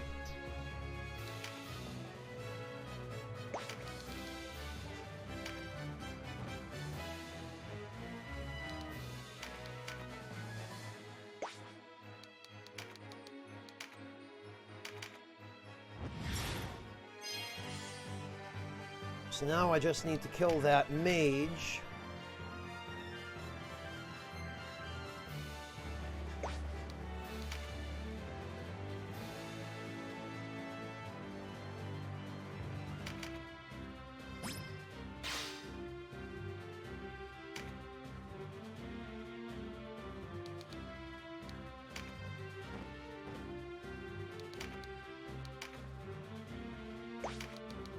And then I should be able to deal with the cleric.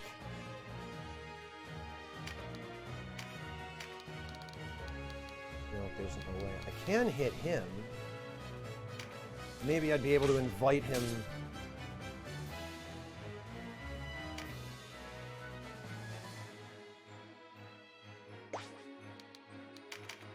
None of them did anything.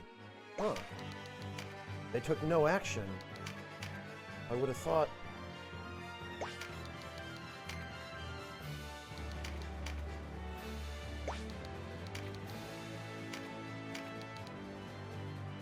Oh well. We'll just give Edgar a little bit of a boost.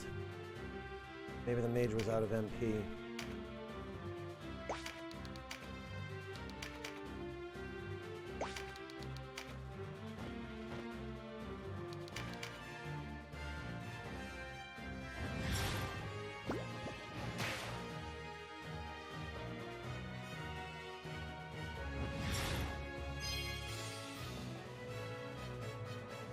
Okay, so the cleric, we're probably going to have to just corner him.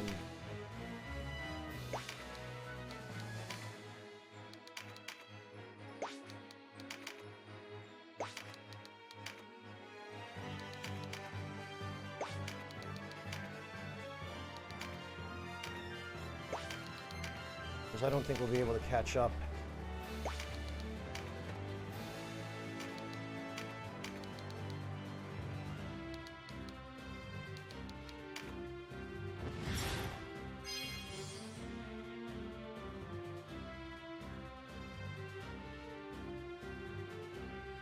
Honestly, Shersha, at this point, Persona 5 Royal is coming out in, what, about a week. It comes out on the 31st. So you might as well just wait the week and get P5R, you know? Might as well experience everything the game has to offer beforehand. I mean, at the same time, rather.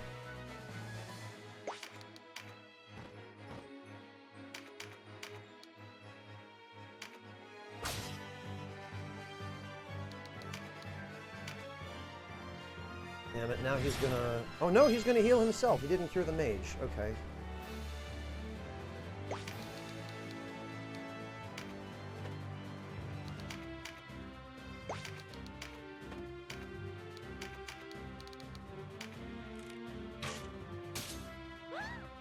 Oh, I had no idea, Shersha. I didn't realize you were that far in. I thought you were saying that you were thinking about buying Persona 5 Vanilla.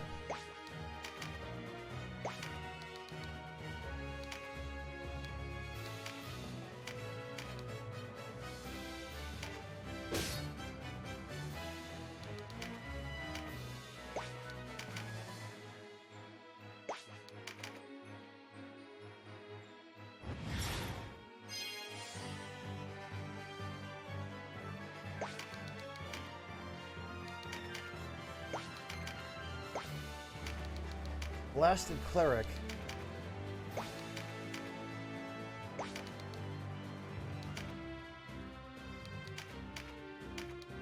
94. Well, I don't want to do that.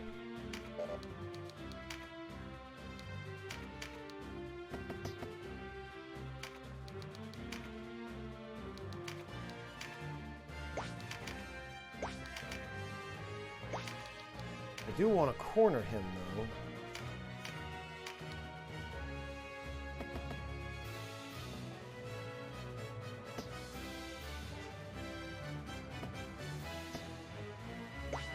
But I also want to make sure I don't accidentally end the battle here.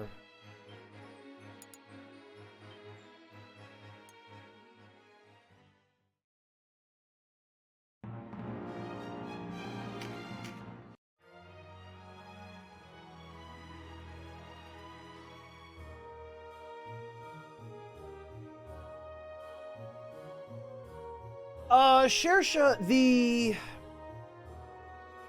P4 anime? I've watched both versions, and the only difference that I can recall is that the P4G version adds a few extra scenes that are mostly kind of shoehorned in. But if you're going to watch it, you might as well watch the P4G version, because you won't be missing anything by watching it, whereas you will be missing stuff by watching the vanilla version. Unless you just really, really hate Marie so much that you don't want to see her in the anime, in which case, yeah, watch the vanilla version.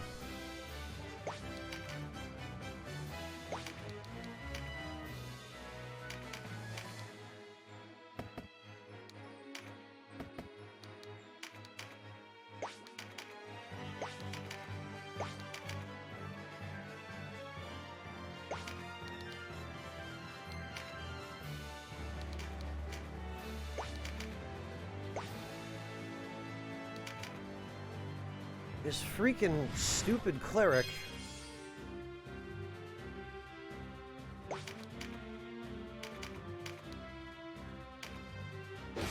There we go. How about now, huh? Excellent. Oh, at a 25% chance we got him first try. Persona Q, I don't really like the idea of it, False Scott. I've never played it, but I do know enough about it to know that I hate the fact that it's canon.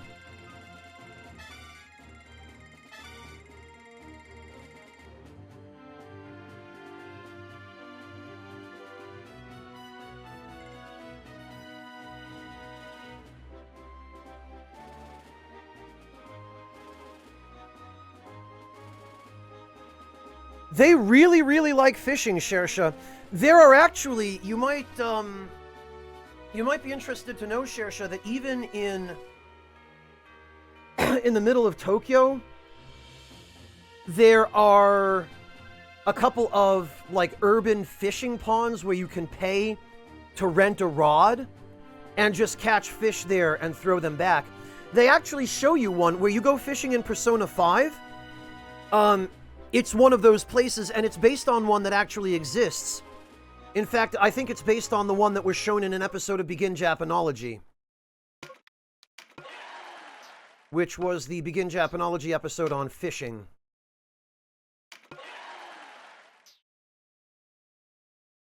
Not prawn fishing, Klaus, or not exclusively prawn fishing. I'm talking about actual fish.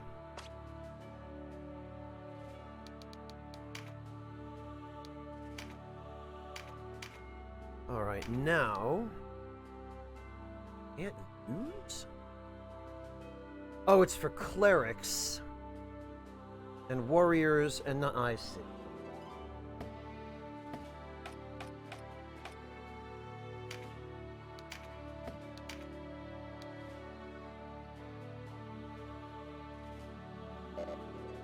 Ah, right, but somebody is using it, because of course somebody is.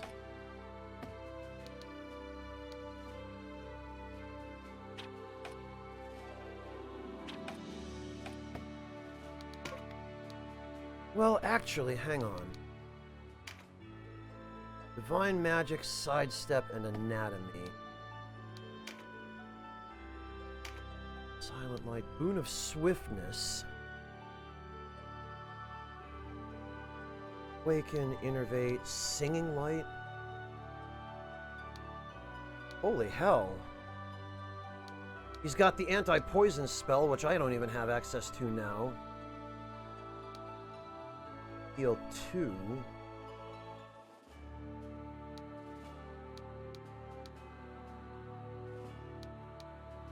Which is level 14 for just about everybody else. Mage? Holy hell. This guy might be worth keeping around. I might hang on to him.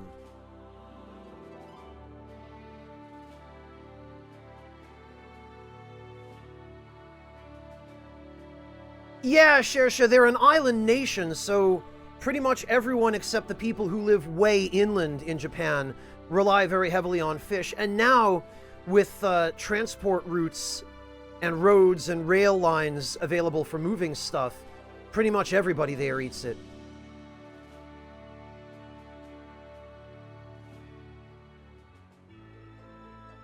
There's that too, Lothario. For which they actually used to call wild boar mountain whale, because by calling it a fish, they could get around the restrictions on meat, which is like, well then why follow that religion in the first place? What's up, False Scott? You're trying to make a game, and you're making up areas, and now you're working on stats, and you're not sure how to go? Well, what kind of game is it? It sounds like an RPG. Oh, nice, Shersha. You can finish people by throwing them into into the fish pond? That's fantastic.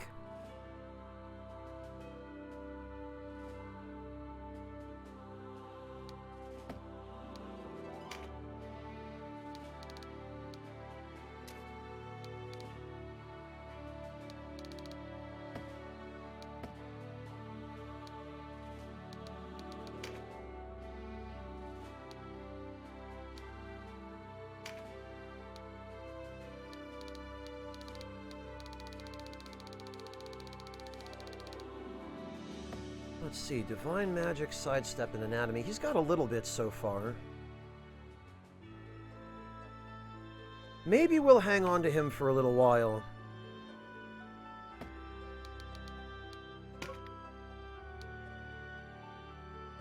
Edgar we can ditch.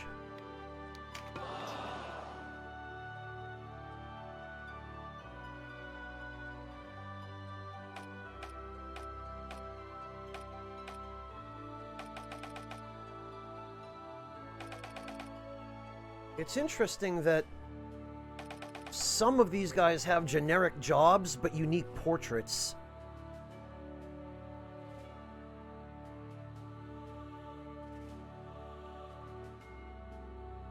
Shersha, you and Yami both, man. RPG robot game. You can hijack cars and transform them into big... That's a neat idea, False Scott.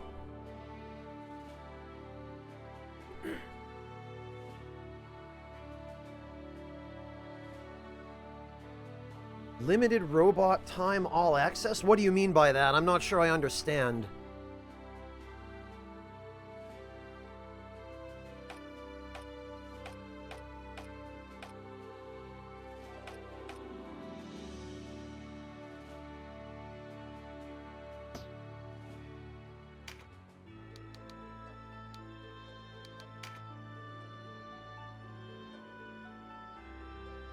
Honestly... This cleric...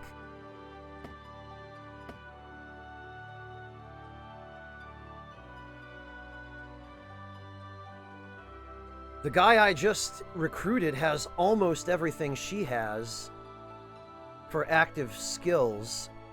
He's already got Anatomy and Divine Magic. I would just need Augment Light and Thanatology. I might just replace Eluis.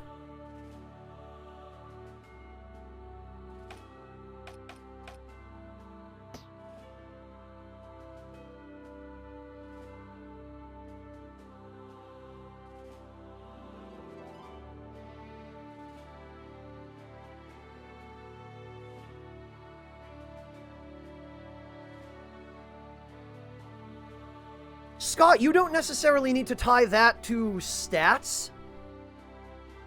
And if it's going to be a core mechanic of the game, I wouldn't tie it to stats. I would tie it to items.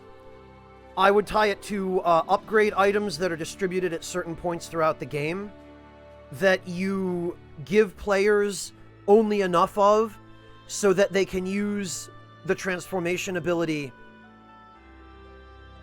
a reasonable amount for what you want them to be able to accomplish with it, but not overuse it.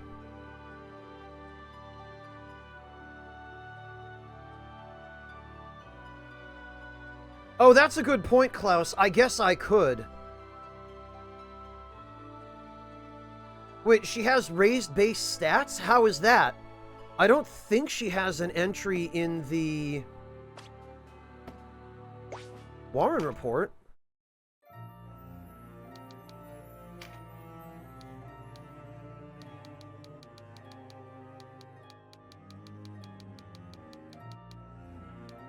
She doesn't. Or is it just the generics that you start the game with that have higher base stats?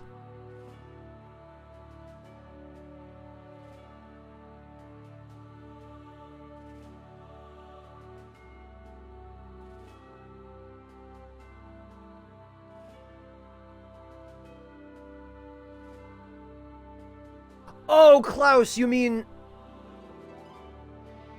I see. So just because I've leveled her up, her base stats are higher. So you're talking about, I gotcha.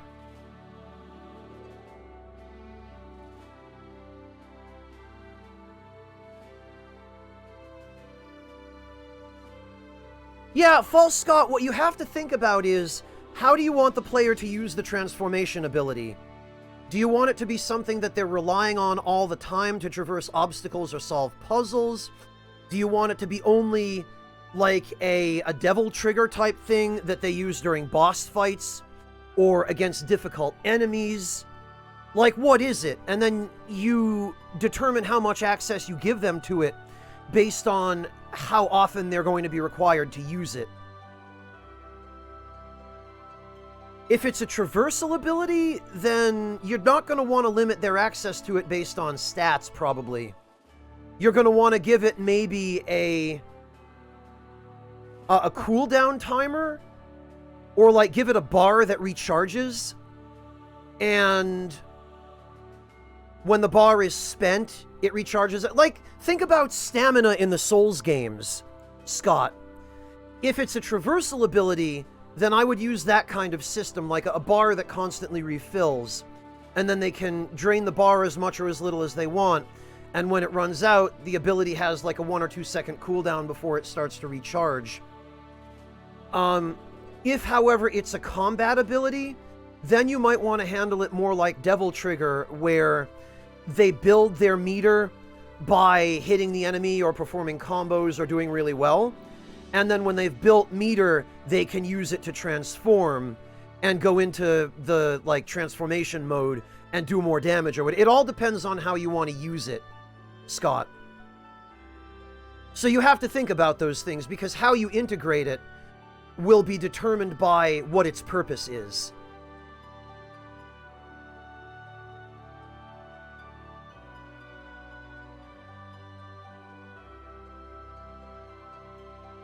And then if it does depend on a meter of some kind, you can always just give the player items or missions or something throughout the game that increase the length of their transformation meter, so that they can use it more as they progress.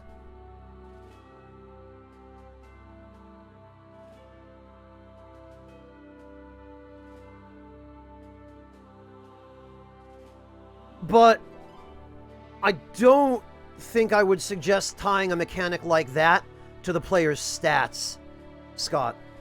What you could tie to the player's stats, though, are the different actions that are performed by the transformation. So say if you've got one car that transforms into a close-range physical bruiser-type robot that uses fists or melee weapons, you could have a pilot skill that increases the damage done by those types of attacks. Or if you have another car that transforms into a robot that utilizes guns, like projectile weapons, you could have a pilot stat that modifies that damage. If you've got a mech a car that transforms into a robot that uses energy weapons, you could have a stat tied to that, You could have cars that are slow or fast, and you could maybe have a pilot skill that modifies how fast each different car moves. And you can have some cars that have stronger modifiers for those stats than others, so that pilots that spec into certain stats will get more benefit out of a particular car. Think of it as weapons in the Souls games, right? Think of it as stat scaling, where if you want to spec a stat into strength weapons, well, that gives you one set of weapons that you can use very effectively. If you want to spec into intelligence or into spells, that gives you a different playstyle, but, make it dynamic.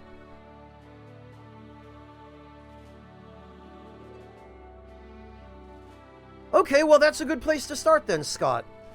You could give the player the ability to spec into one and double down on a strength, or to generalize. There are all different kinds of things you could do. I'm just speaking from my experience having played all sorts of games. I'm not a game developer myself, but... False Scott, you could just clip this if you want.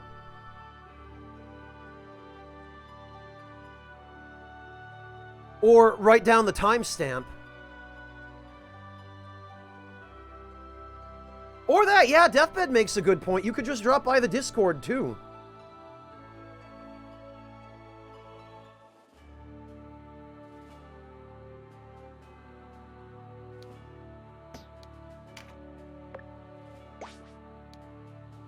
All right.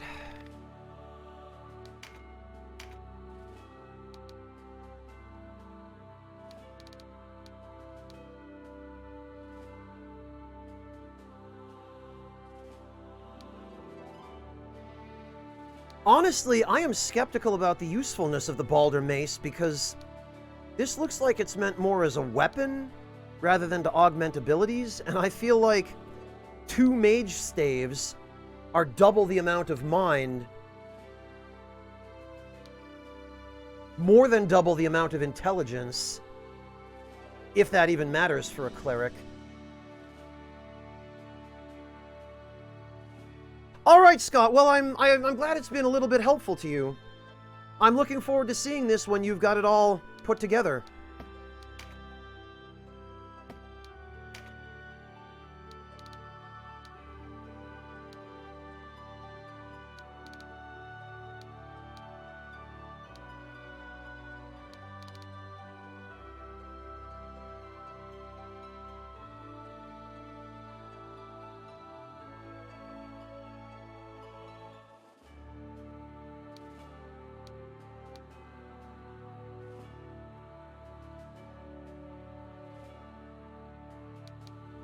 Okay.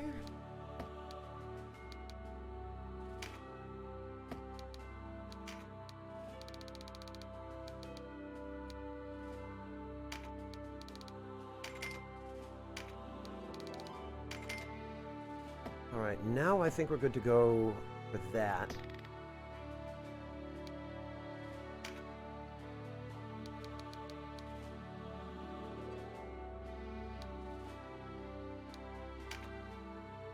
As for this guy, I think I might actually just re-equip him. We've got 2 mage staves lying around.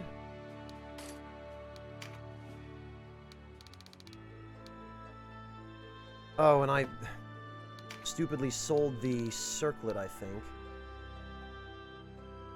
I'll give him that. Hey Magnus, good to see you. How you doing?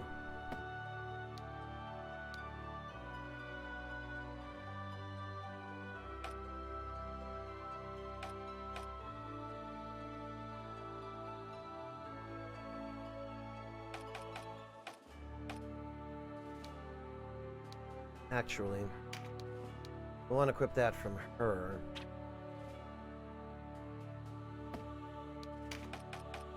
Give it to him.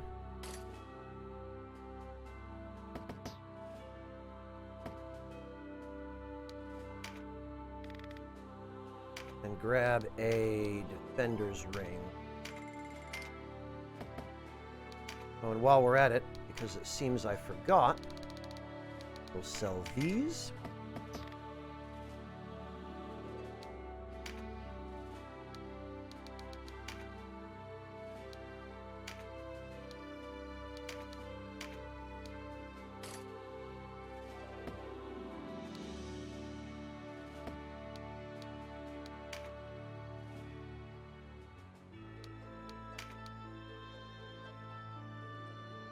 Sidestep 1 I don't think is going to be all that useful, but Divine Magic and Anatomy definitely will.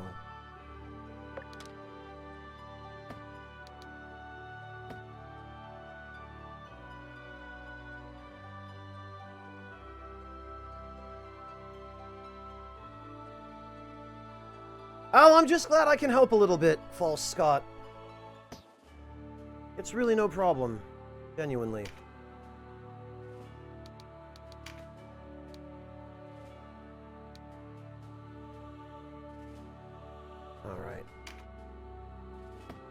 Learn. We need that skill slot. Oh, and how about that? We can also teach her Augment Water.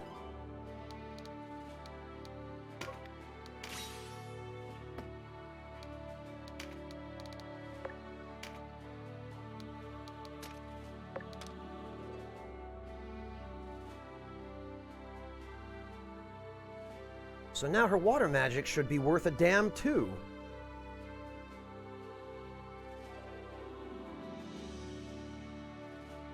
Maybe the magic accuracy ability would not go amiss with her. But I think for now, we're good to go.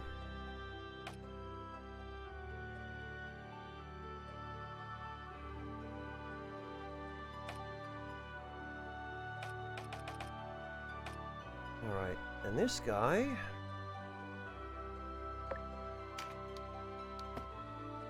Enemy, True Strike, Mighty... Oh, you know what? He needs... Strengthen.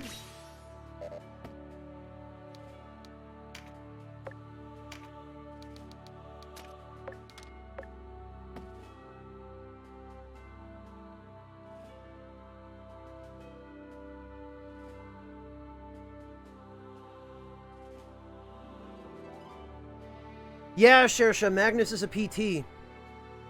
And considering healthcare professionals are essential, especially, like, for the people who absolutely need therapy,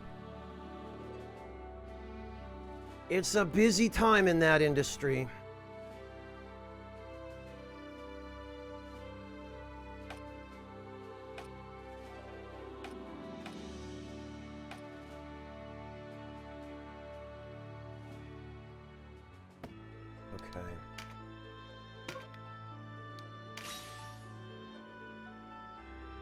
That skill slot. Axes.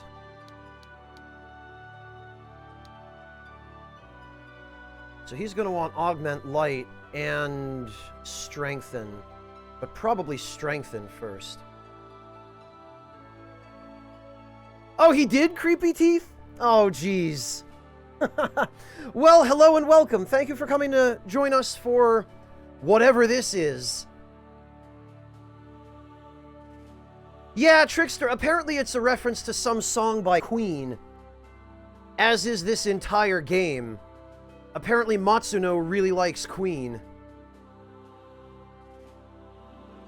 And Shadrax, hello and welcome. Thank you for joining us as well. Did Vadi just finish a stream or something?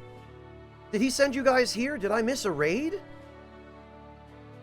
I don't think I did. No, it doesn't look like I did.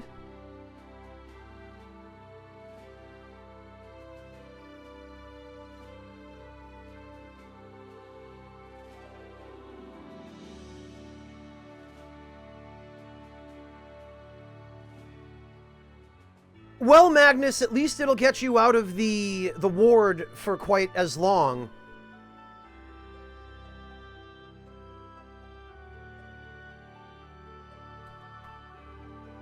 Yeah, Shersha, you can just, here, let me... Looks like someone's already got it, but... There you go, False Scott. Yeah, Trickster, hang on, let me...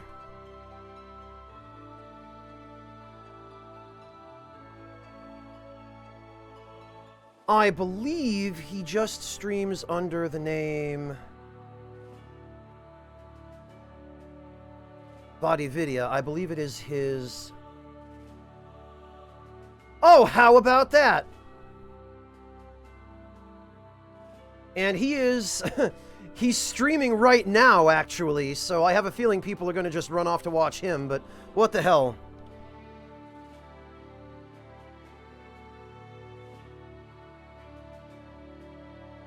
How about we just... Nope, that's not what I want there. There's a V in there. So, yeah, you can just go over and follow him. There's the link.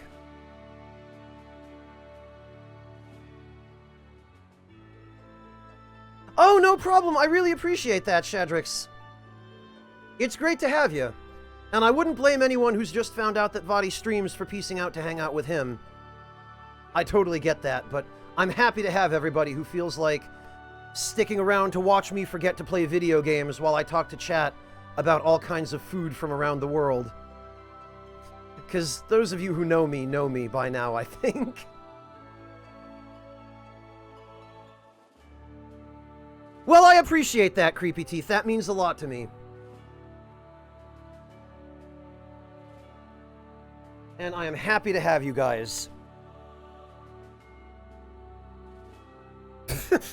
Thanks, Lothario. That makes me feel much better.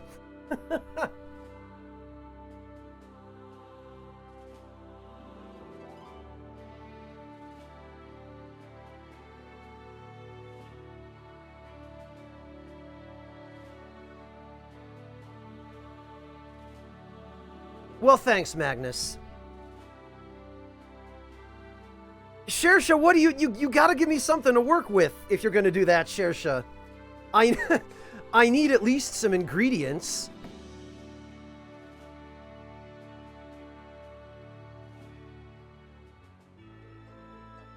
Oh, okay, Shadrax. I wondered why I felt like your username was familiar.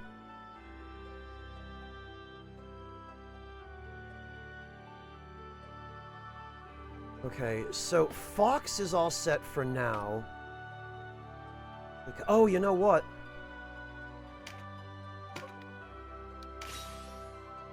She's going to need a skill slot, and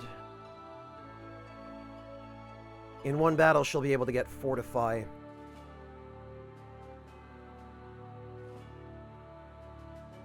Yeah, I'm sure he did, Deathbed, and I'm totally willing to take your word for that, of all people. Welcome back, Trickster. Went to follow Vadi, did you? Now you know. You might already be aware of this, but Marcus also streams on Twitch, Trickster, so...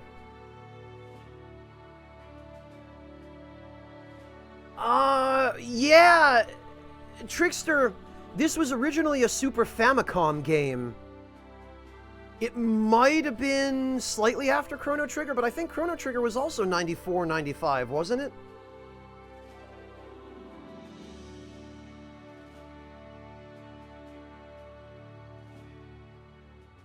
Deathbed, you troll. Oh, actually, hang on. We've got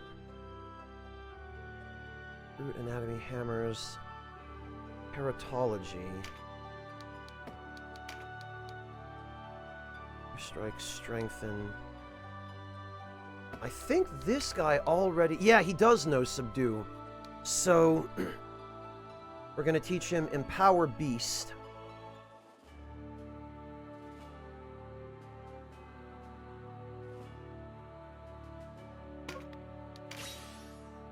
And what does he need for... He needs 120 more points for that last skill slot. Alright, we can manage that. This is all fine. 530... How the hell? Oh, it was 95 Lothario. Okay.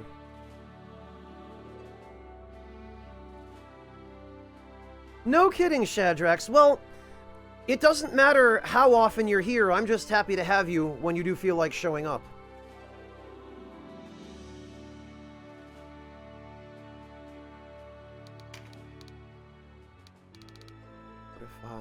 Anime trajectory, okay.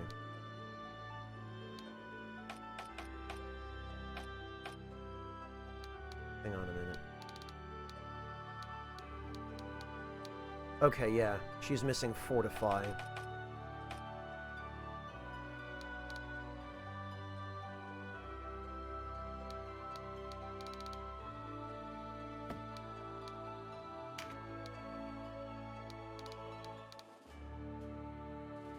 We're still a ways off from Eagle Eye.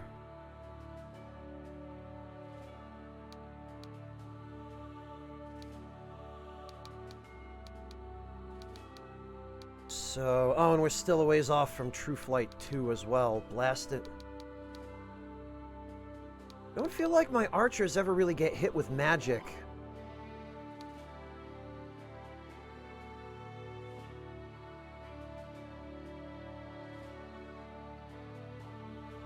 Shersha, I didn't start uploading to YouTube again. It's just whenever I have the opportunity.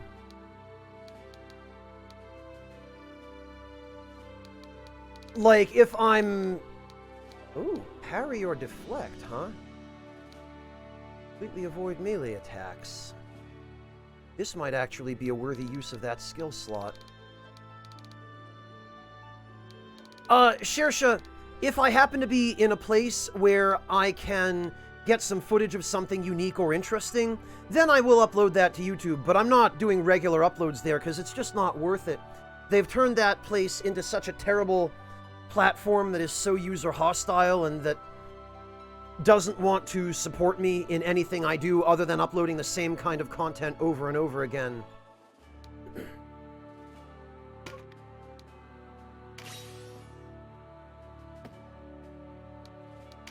That I just can't justify putting in the time there.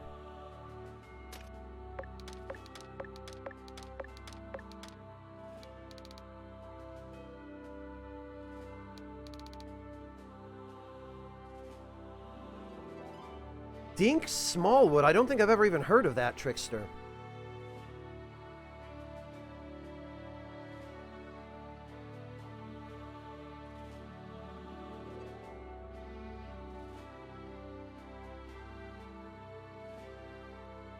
Yeah, Shadrax, I can certainly appreciate wanting to not get spoiled.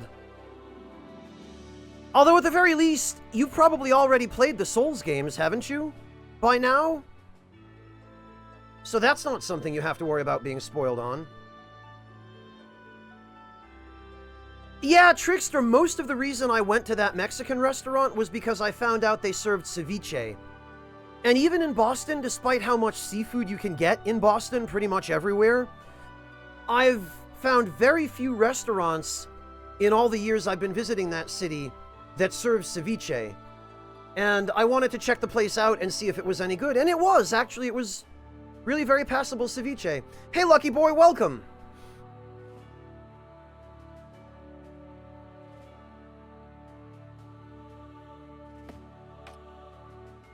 Alright. Perfect, 240. So now... Yes, now we can learn the dragon taming skill.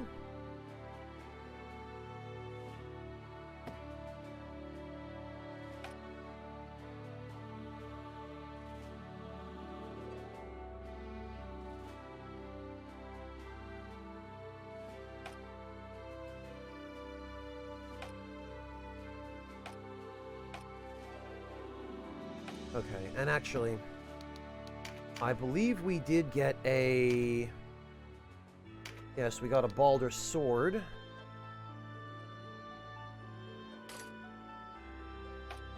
And I think we got a second tower shield, didn't we? We did. Which appears to be only a marginal increase in defense.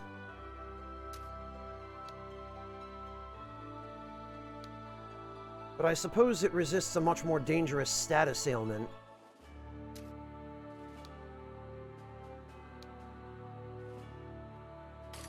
And it has slightly higher attack type resistances.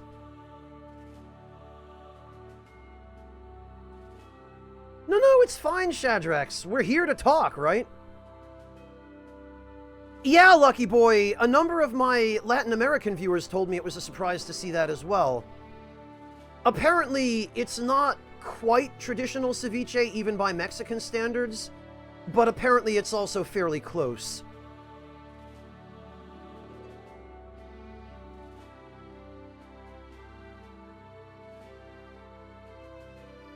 Oh, okay, Shadrax. Well, if you're curious about what this game is, this is the game that led to Final Fantasy Tactics. They share the same director, in fact. It's Matsuno who directed this game, and it also has the same scenario writer, as well as the same composer as Final Fantasy Tactics. This came out first, a year earlier or so, and this game is almost one-to-one Final Fantasy Tactics. Yeah, Devilish, I did. One of the enemies I recruited had it. I pretty much can't travel right now, Trickster. I'm working entirely from home at the moment, thanks to the way that you know, things are in the world. And I'm gonna miss traveling. Not that I get to do much of it every year anyway, but I was just telling chat earlier that I was thinking I would look up airline ticket prices for tickets to Japan and see if I can get them at these rock bottom rates as far out as a year or more. Because if I can get a plane ticket to Japan, like a round-trip ticket, for next year, for like 2021, when hopefully this whole coronavirus thing has blown over, if I can get it at today's prices, then I might just do that. Fair enough, Lucky Boy. I don't think you would expect much from a shop in Missouri selling that kind of food. Although there were a couple of places in Boston I'd been meaning to try out that sell those. Lucky Boy.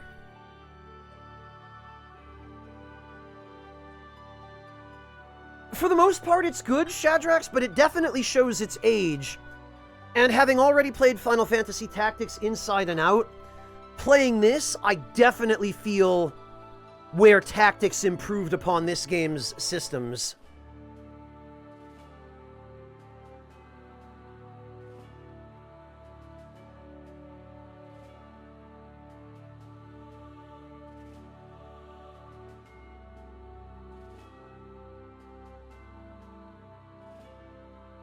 Well, you're going to do that anyway, Shersha. You're studying to be a doctor, so I have a feeling you're going to be going Kiryu on a lot of different diseases throughout your, what is certainly going to be a long and illustrious career.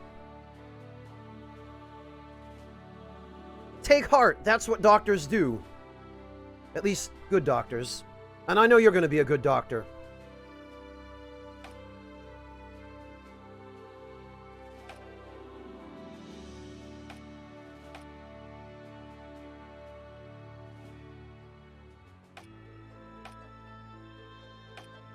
Alright, I guess at this point...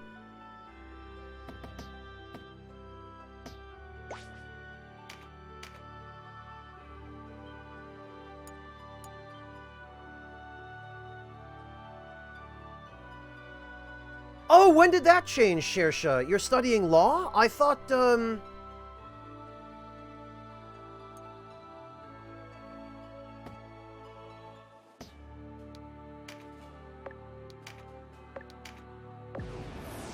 I thought you were still working on the medical degree.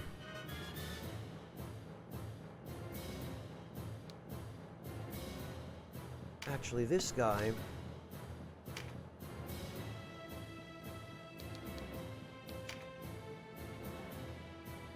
Swords, Anatomy, True Strike, Strengthen, Mighty Impact. Honestly, he's got most everything he needs for the moment.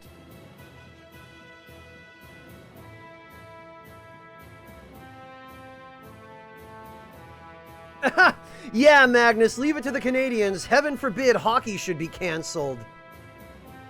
There will be hell to pay.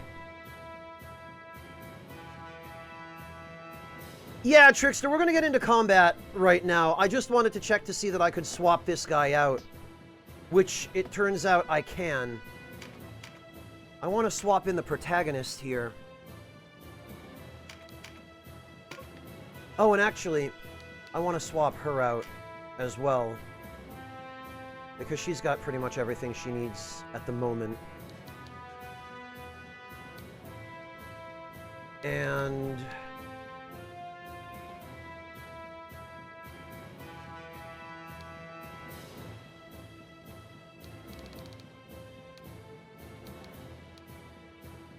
I guess I want to bring...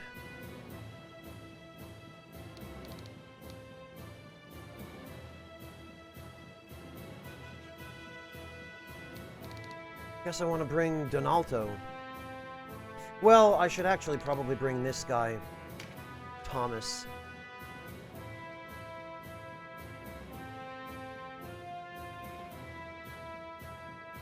Yeah, that'll do.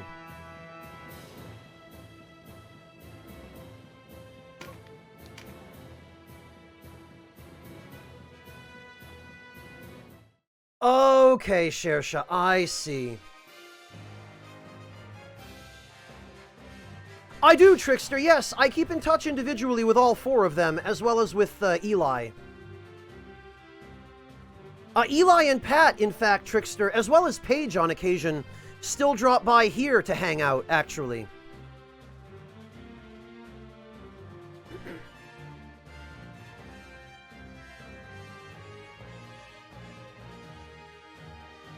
Jesus, Shersha, just don't work yourself too hard, man. Don't overdo it. Yeah, he's basically just an honorary member of that crew. Trickster.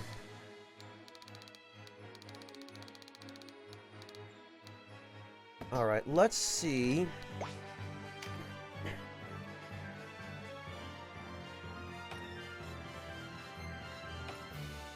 These guys don't really have anything good.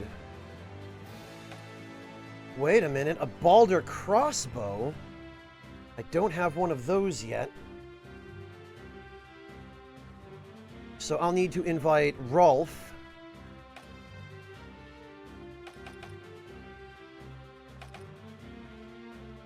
Oh, alright.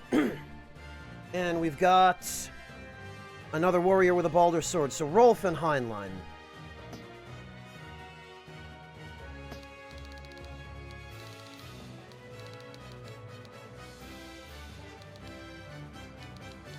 Okay, Rolf is the archer over there. Heinlein is that guy. Okay, so we can kill everyone else.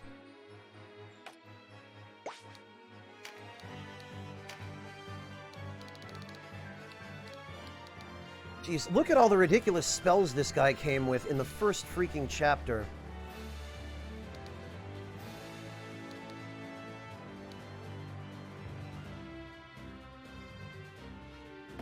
Actually, I should probably have him give himself some MP, because... So that's one thing that's different about this game, for those who are curious, is that in Final Fantasy Tactics, you start off with full MP. In this game, at the beginning of the battle, you start off with no MP. And it just automatically regenerates over time.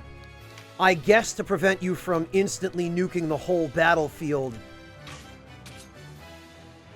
And to think, in the game that came after this, they made the Calculator Job class. Like they completely forgot.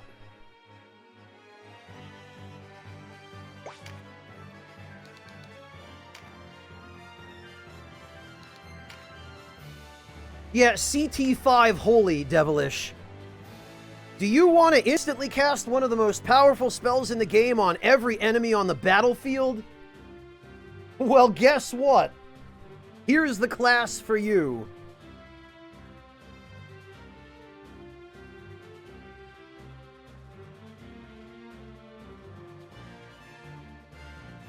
Right, Shersha. Cue the Pakistani national anthem.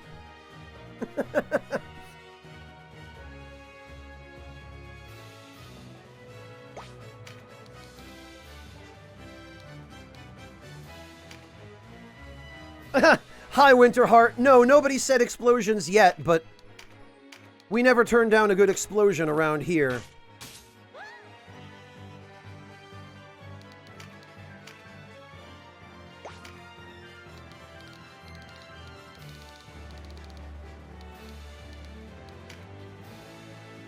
I want to keep these guys separate because that mage probably has a status attack or two, which I would prefer not to get hit with.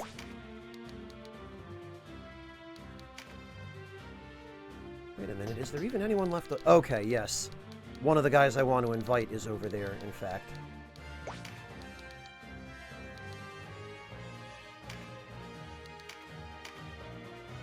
And working his way closer, of course.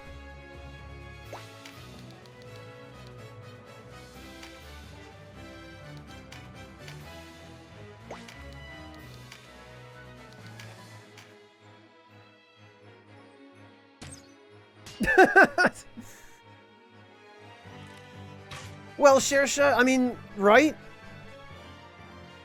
Yeah, see, this way, they can only hit one unit with that status attack at a time. So this is the guy I want to recruit.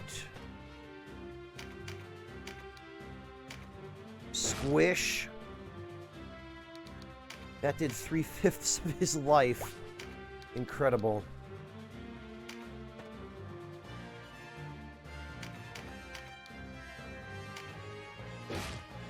Man, these hammers don't mess around, do they?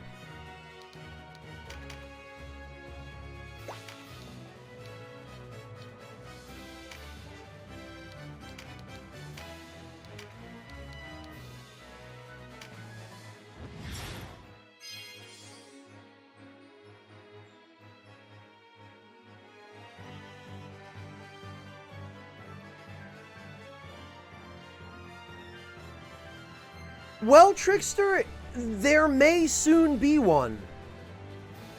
Gorilla has been hinting for a little while that they're working on something. And it's possible that that's what it is.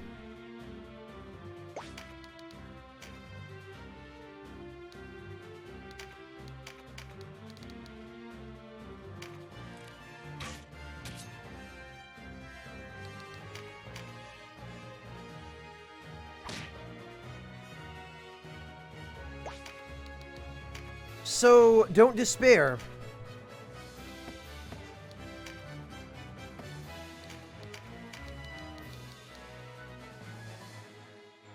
"36? Why is she doing so little damage to him?"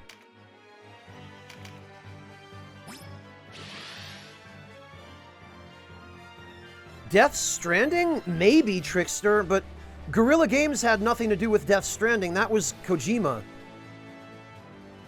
The only thing that they have in common with Horizon Zero Dawn is that Kojima gave them the engine for Horizon Zero Dawn.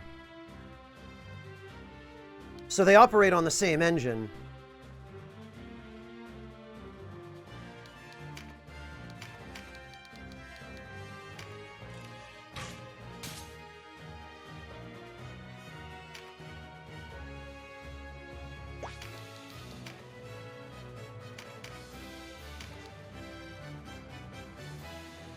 God, the damage these knights deal is crap.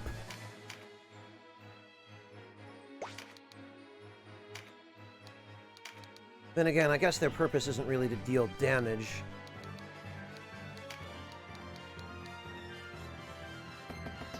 Wow, and actually cleanse?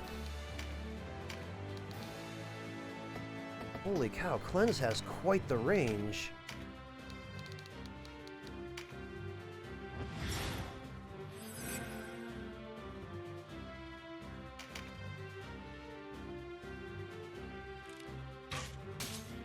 Sheesh. Alright, you know what?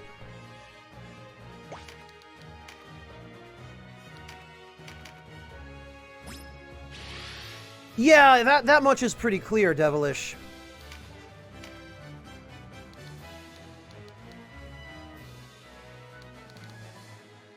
That I can't reach.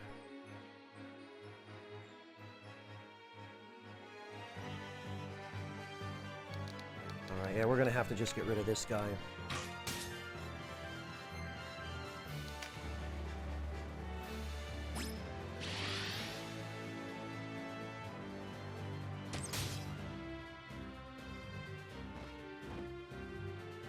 Alright, that is very unsporting.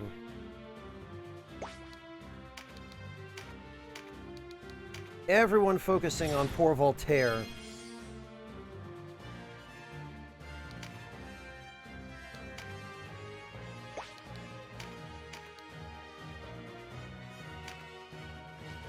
Come on. Excellent.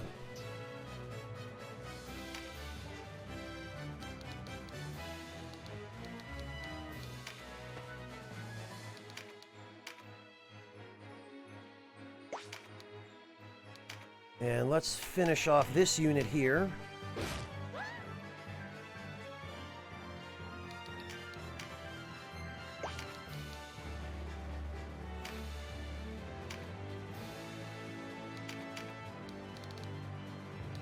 No way. This is the problem with not having a strong enough bow with enough range.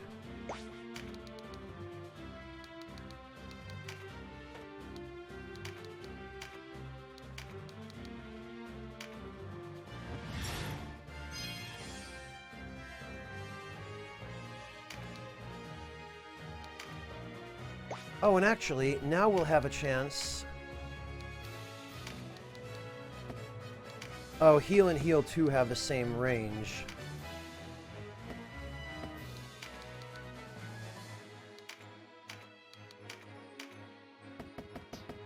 Okay, no, they don't. I'd have to get super close.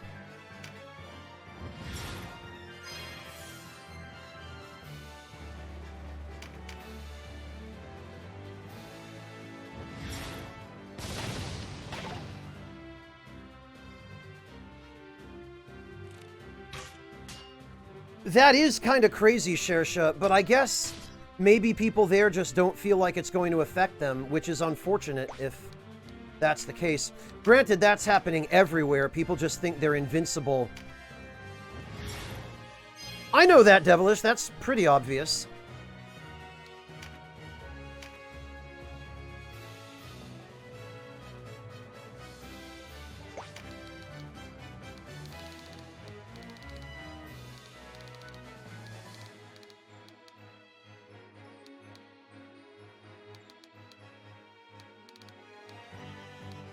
Oh, wait a minute. Did I accidentally kill the guy I was supposed to be recruiting?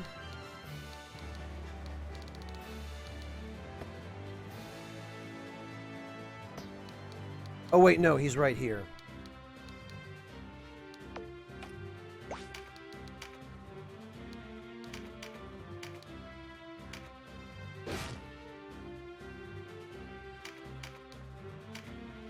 Hello, Umbriana, welcome! I guess we're clinging, yeah. Clinging to the idea of grinding and not making any story progress, apparently.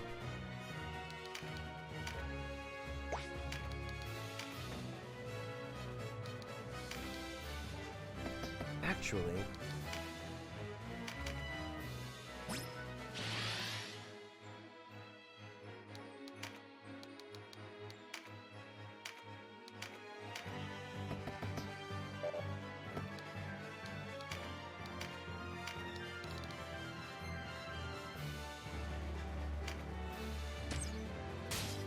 Awesome, very good.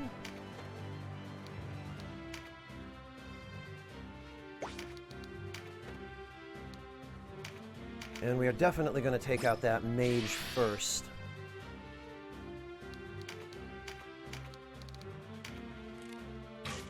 There we go, good riddance.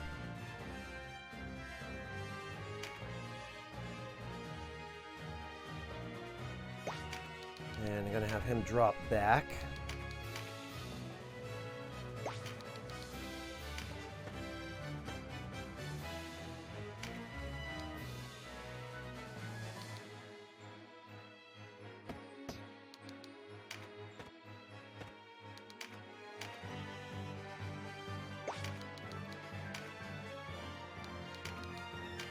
And we'll throw him a heal as well.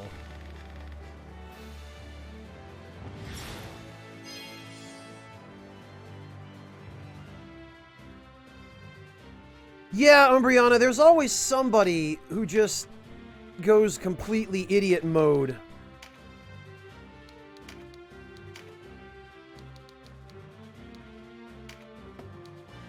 Not only in situations like this, but pretty much everywhere.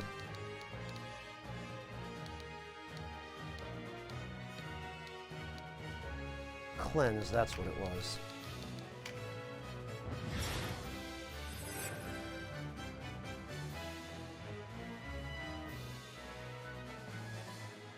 Well, Shersha, I kind of feel like the atmosphere over there is different. You guys, the way you've made it sound from what you've described to me, it sounds like you guys kind of face death every day.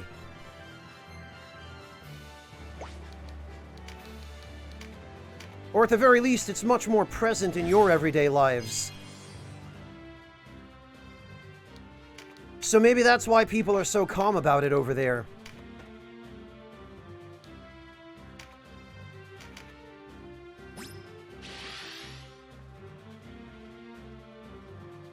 But I suppose in that regard, Shersha, you're fortunate that people are keeping their heads together. Because, yeah, the panic that's happening in other parts of the world is ridiculous.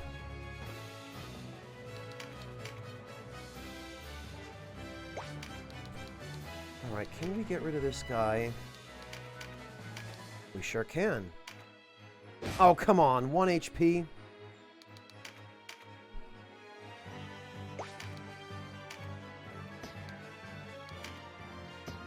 Actually...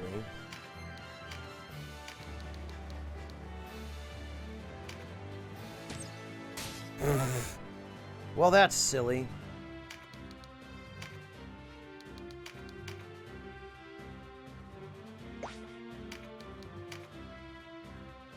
Wait, what card is this? Strength. I don't think we should have an archer get that card.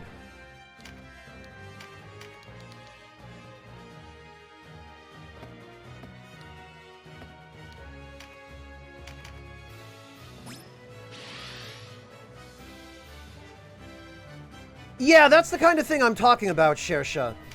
That's what I mean, is... people over there seem to take that stuff more for granted as a matter of everyday life, you know?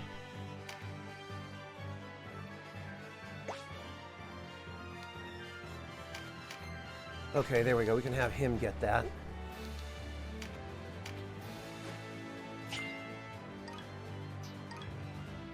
Plus strength, but it didn't say how much.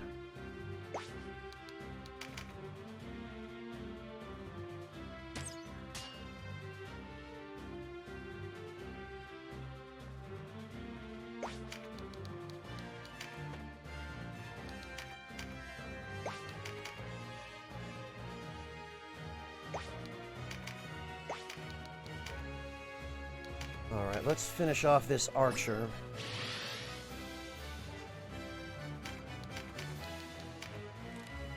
There we go.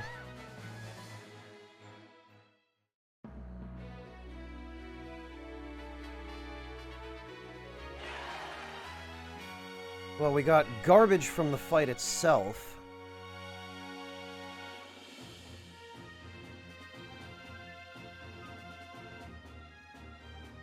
However...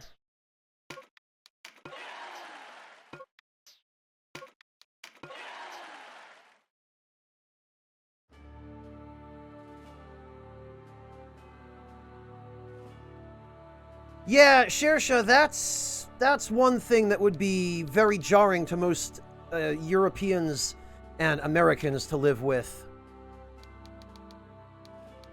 That's why I say it's just a different atmosphere, you know, like a different kind of attitude.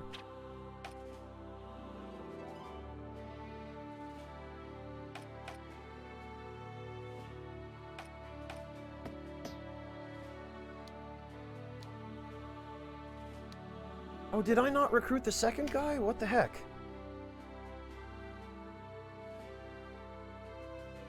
Did I accidentally cancel?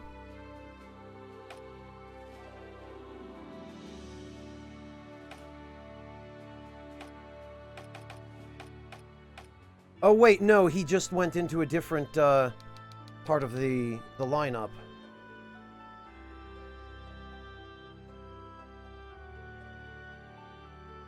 Yeah, Shersha, that's what I mean. The fact that you had to think about it before it started to sound insane to you is probably the exact same reason why people in your country are just kind of taking it in stride.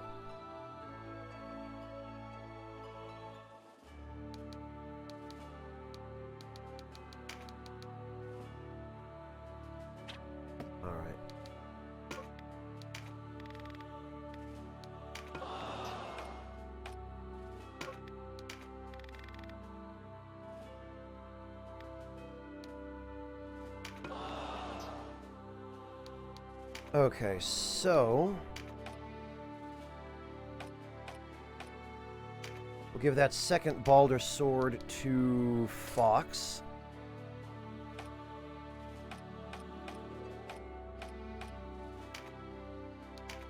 And how much better... Oh!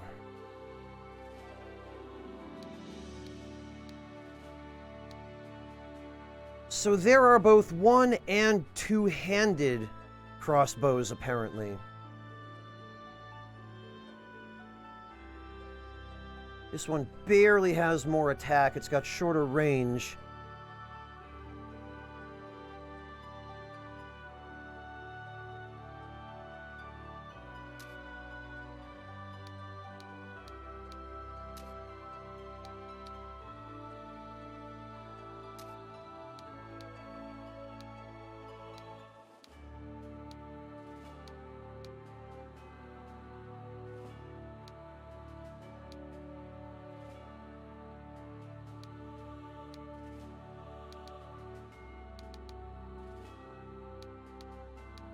Why is the number for luck shown in red, I wonder?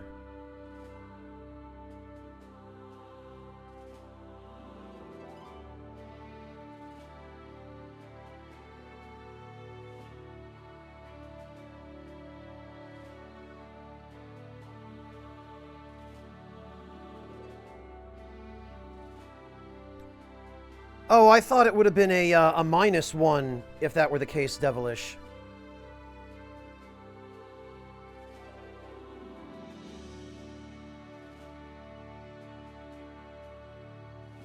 Well, Trickster, that's mostly because people in the younger generations are able to see past the issues that their parents' generations have with each other, which is good in a lot of ways.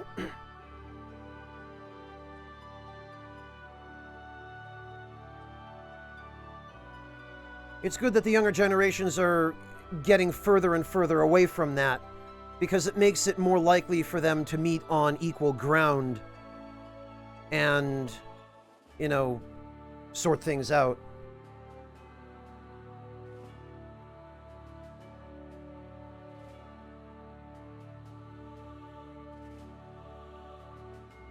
But I guess we'll just...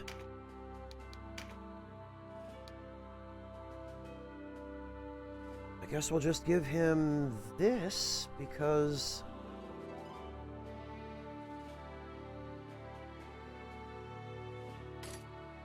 this is probably the best we're going to do for now, I guess.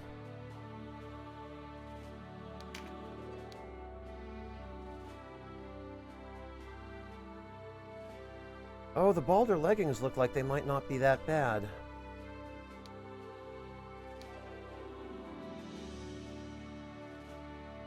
The Balder gauntlets now seem to provide better stats.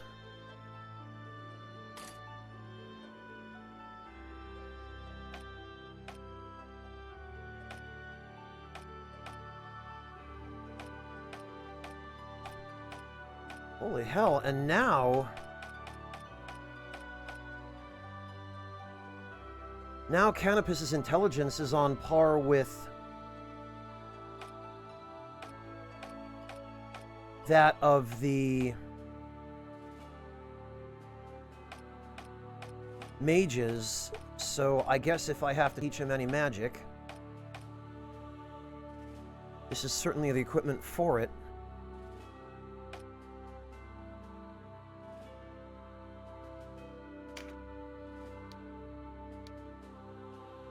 She can't wear the Balder leggings, though. That is disappointing.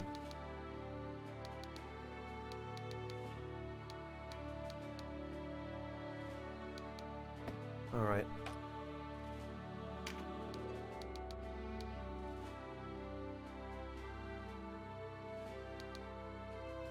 Really, and he can't wear the Balder leggings either. So the leggings appear to be only for Knight, Warrior. Oh, only for the heavy classes. Okay.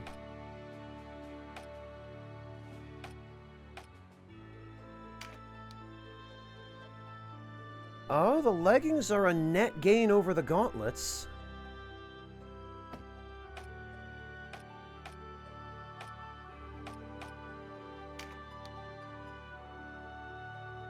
They're only a slight net gain, but...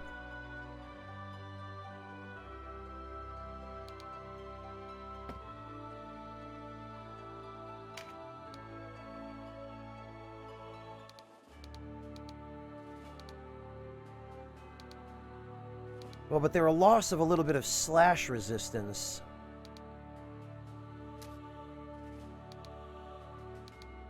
But they have slightly better defenses. Oh, since they're only really appropriate for knights, it looks like. We'll just go with that.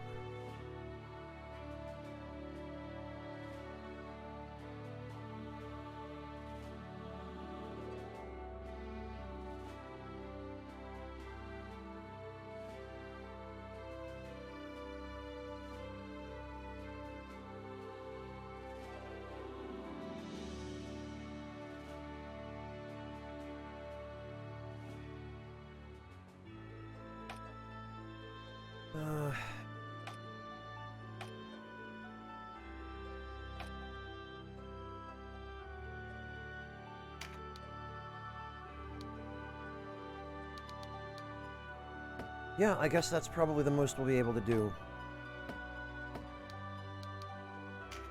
As for skills...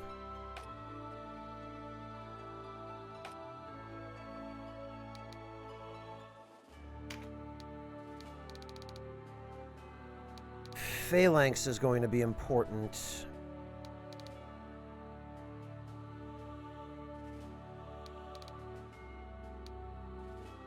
I feel like Fortify and Phalanx, but maybe also Strengthen.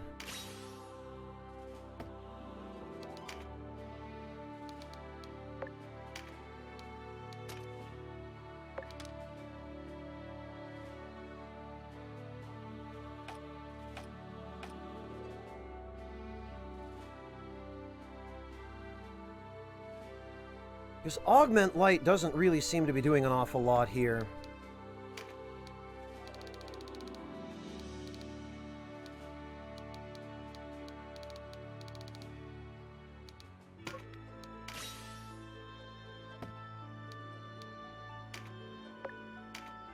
It gets us a few extra points on the healing spells, and that's literally it. So I don't see that as being worthwhile.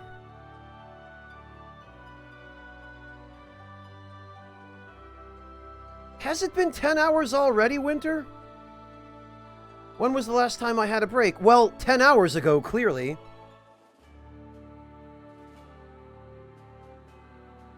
Other than that, I haven't been keeping track, frankly.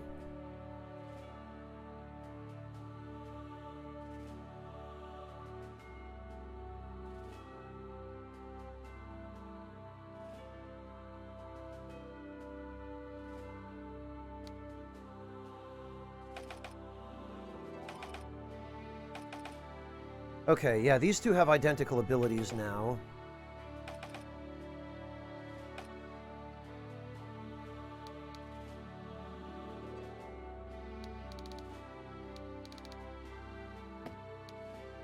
And Gisela's going to need Fortify.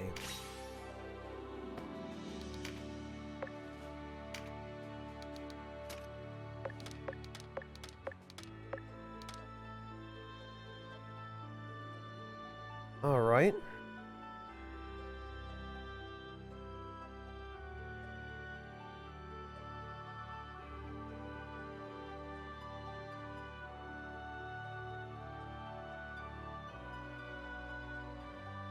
So she's good to go.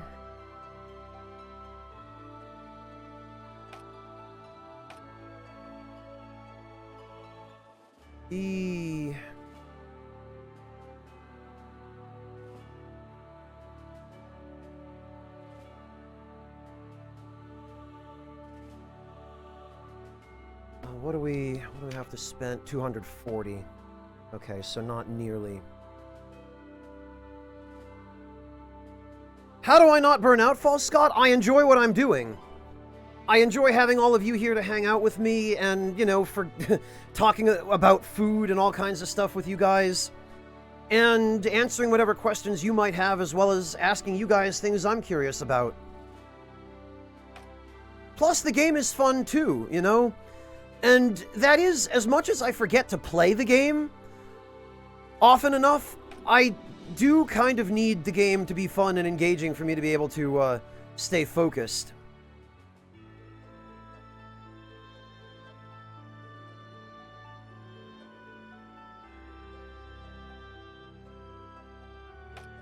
Oh, don't worry, Trickster. When the time does come for me to raid someone, I've got somebody I plan to raid whom I think you're really going to like. She'll probably be streaming a little bit later. Actually, probably in about half an hour or so. If she keeps to her regular schedule. So we'll do that.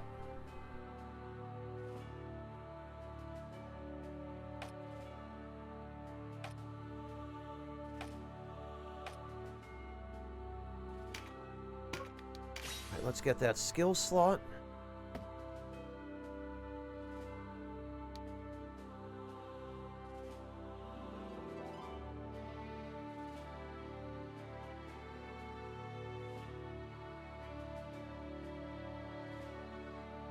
Yeah, how'd you guess, Shersha? Rapidly graying, I've got good news for you.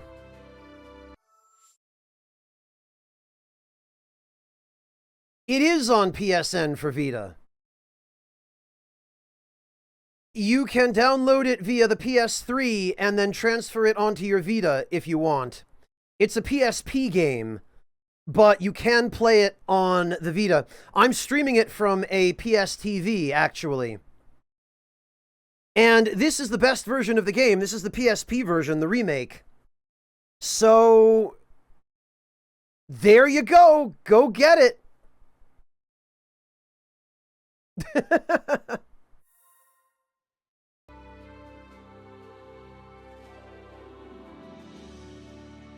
Gee, I sure am glad I can bring somebody some good news for a change.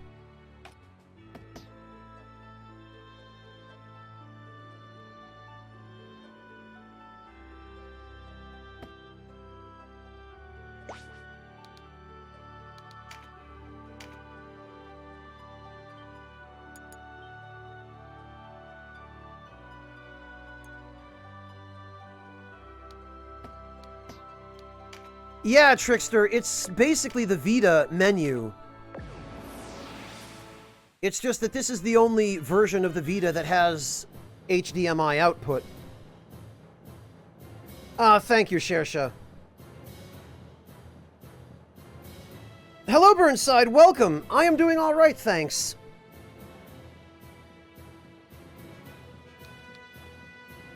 I actually can't complain all that much, apart from the fact that literally the entire world is falling apart right now, but fortunately that has managed not to affect me all that much.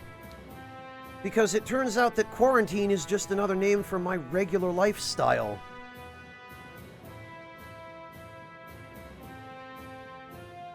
Well, False Scott, for example, when I announced that I was moving over from YouTube and wasn't going to be uploading there regularly anymore. I guess that was more YouTube's fault for forcing me to be the bearer of bad news, but...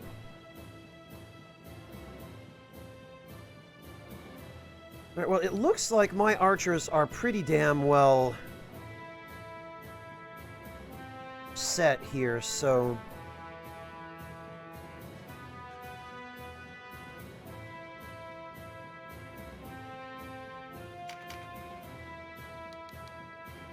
I think what we're going to do is...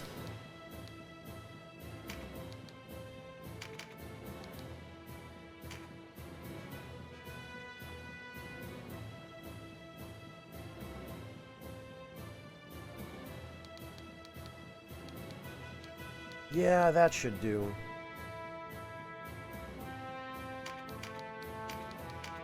Should put the knights up front, I think.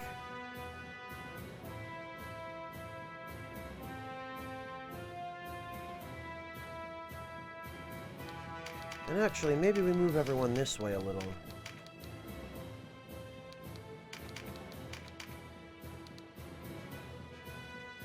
Yeah, that works. Though actually, these guys probably should be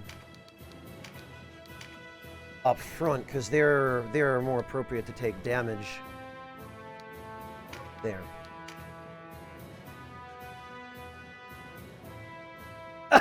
Really, Shersha? Even your mother is teasing you about that now?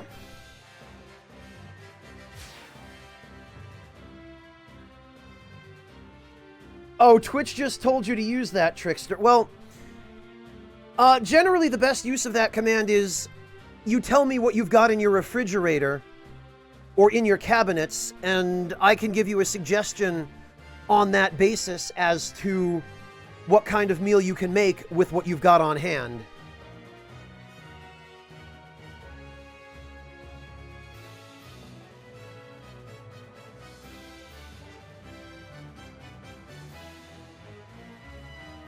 So, if you want to make a sandwich, give me an idea of what kinds of things you have lying around, and I can tell you what you can put on a sandwich. Or, if you just want suggestion for a sandwich in general, I can give you that, regardless of what ingredients you have. Let me know what you'd prefer, because I aim to please.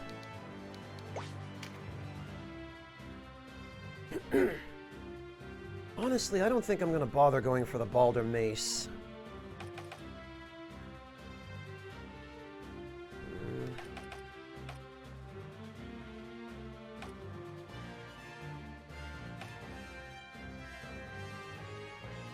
Oh, but this guy, Ned,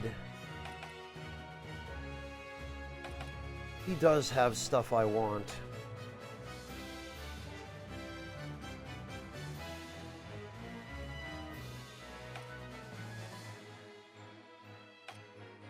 I guess we'll try, Oh, actually, we can't recruit anyone here, so it doesn't even matter. We'll just have to kill everyone.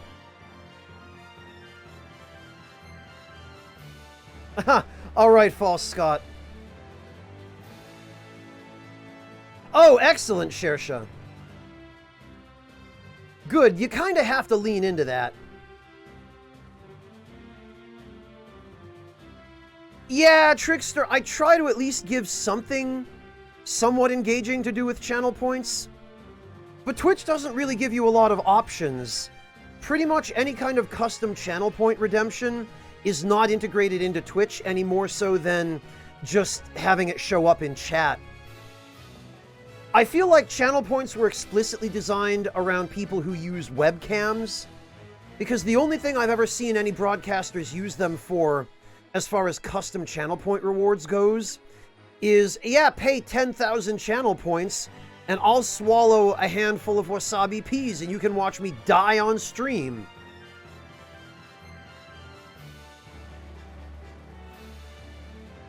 But it doesn't really work so well for people who don't use, webcams. Oh, nice, Lothario.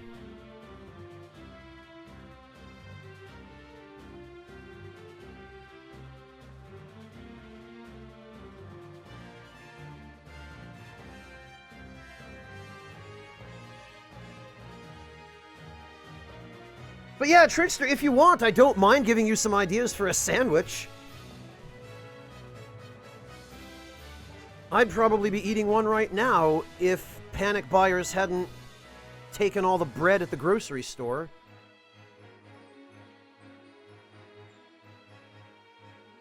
And if all the freaking bakeries weren't closed.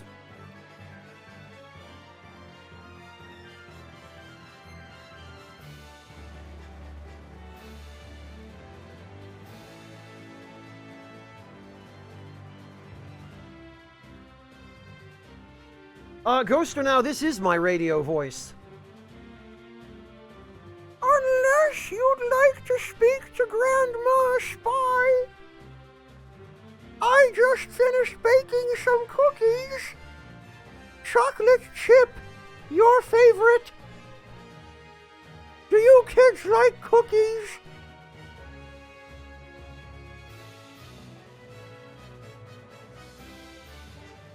Hey, Ten the Rabbits, welcome.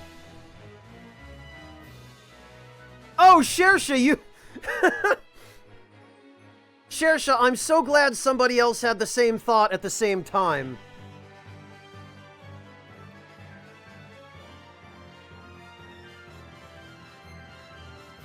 Oh, Tempest, I don't know if you were here when we talked about that, but... you can make your own. All you need is some flour, or if you can get it, masa, corn flour. Hang on, Tempest. Let me get you a video. There's a particularly good one that shows you how.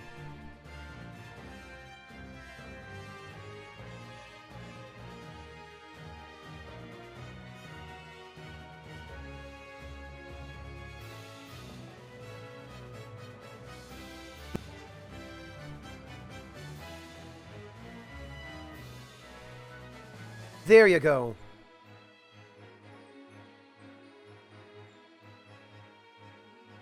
You have bread but no flour or pasta. Well, Jin, it's either one or the other, right? If you've got bread, problem solved. If you've got flour but no bread, you can solve the problem yourself. It's just a little more irritating and time-consuming. But if you know how to make bread, then you can make it exactly the way you want it, and you'll have it fresh out of the oven. No problem, Tempest. If you can't get them from a store, they are certainly not that difficult or tricky to make.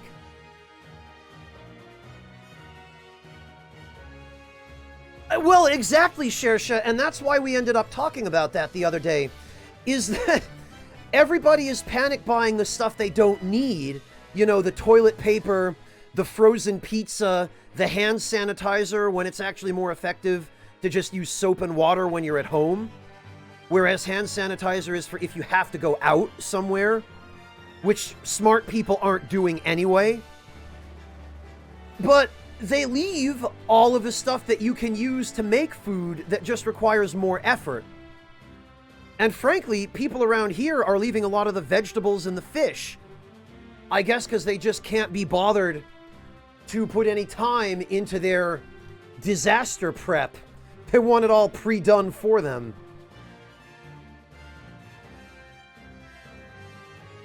Well, Shersha, most people in Japan are laughing all the way to the bank for that same reason, because all the toilets over there have built-in bidets.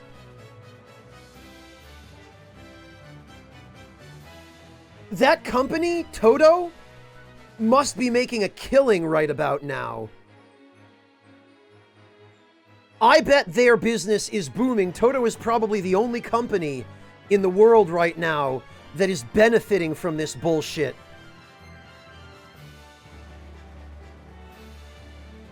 Welcome back, Real Nova. Yeah, Kill Pills, which is ridiculous considering if you're smart and you're following all the advice from the real scientists and not the politicians, you're staying home. Which means, why would you need deodorant? Just, you know, take a shower every other day.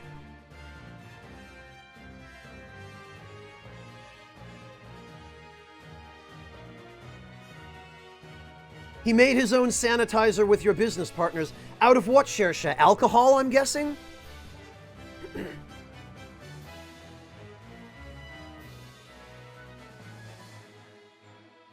That's insane, Kill Pills.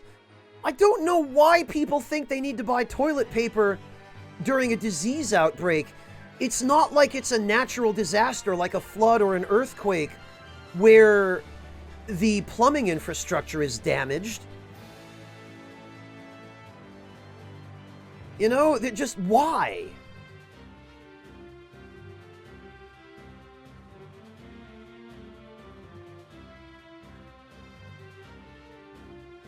Alcohol and plant extract, that's what I figured, Shersha.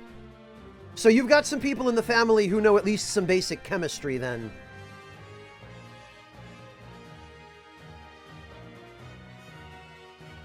Unbelievable, Jin.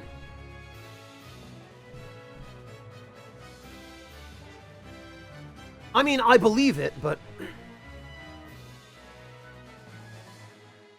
If you're staying home, how do you get your food when it runs out? Well, if you're like most people, Trickster, just eat toilet paper.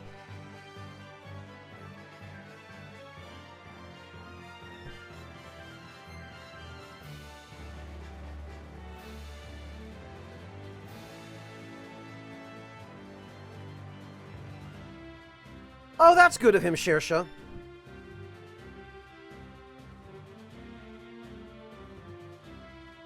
In all seriousness, Trickster, when your food runs out, as long as you only go to the grocery store to buy food and you don't stay out any longer than you need to, and you don't wander around and interact with anyone you don't need to, and you keep that 1.5 meters of distance from everybody you do have to interact with whenever possible, you minimize the risk so much there that as long as you're only out buying groceries, you're probably going to be fine.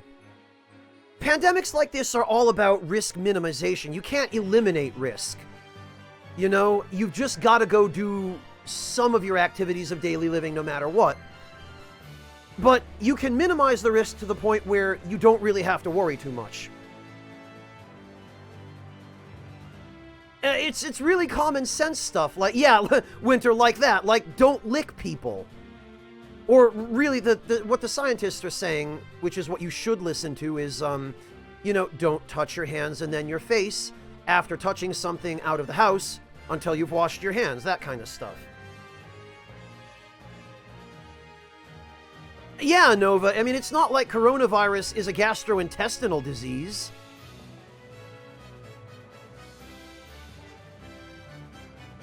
Yeah, rapidly graying, exactly, so...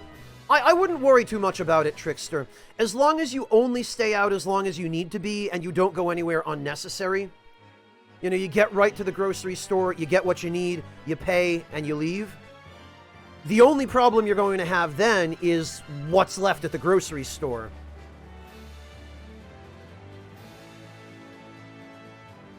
Trickster, there are already examples of that. There are still American citizens who cannot get back home because they've closed the...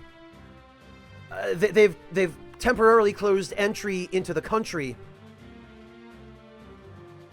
So there are a lot of foreign... well, there are a lot of American nationals in foreign countries who are stranded where they are because they're not allowed back in right now. So no, Trickster, I don't think it's an entirely good idea. Frankly, I don't think it's all that effective.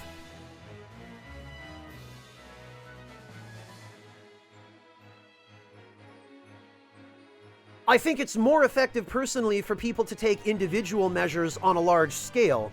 The bigger problem than closing borders is that there are so many people in pretty nearly every country who just don't take it seriously.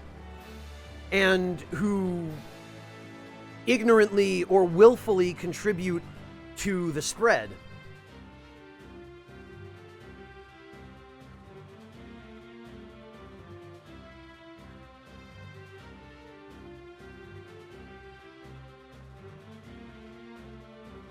Yeah, Jin, there are people stuck all kinds of places with it.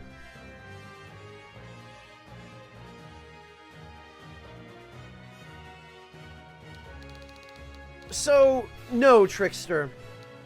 I think it does... I mean, it might do a small measure of good to help slow things down, but the harm it does by stranding people outside of their countries and away from their homes and families, I think probably does a lot more harm than good.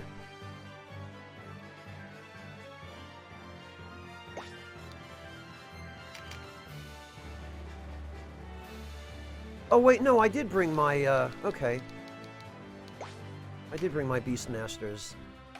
So who was it that... Okay. Oh, no, wait, that's Fox. Okay, I want Ned and Ansel.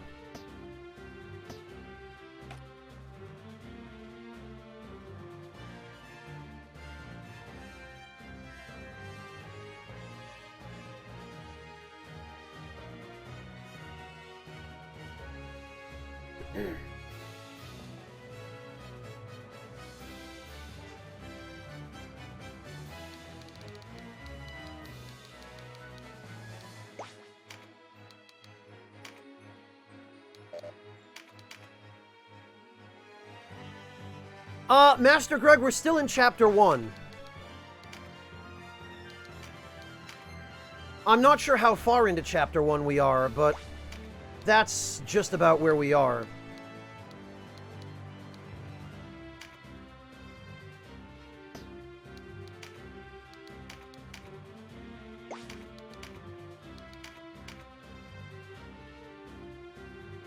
Oh, halfway, Devilish, okay.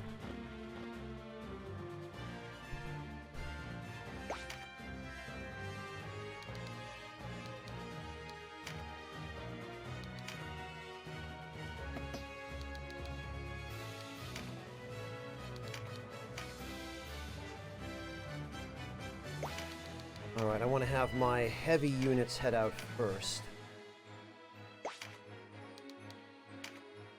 And actually, I should probably...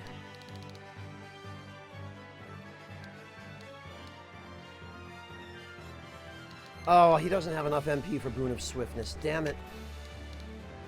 Oh.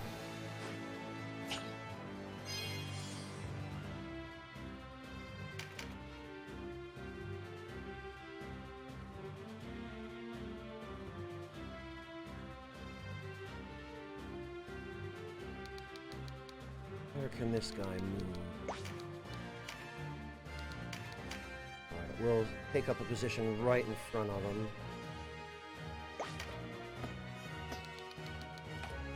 Whoops.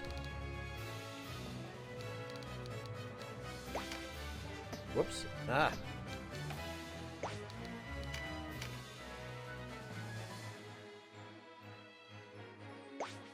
This guy can stay for now.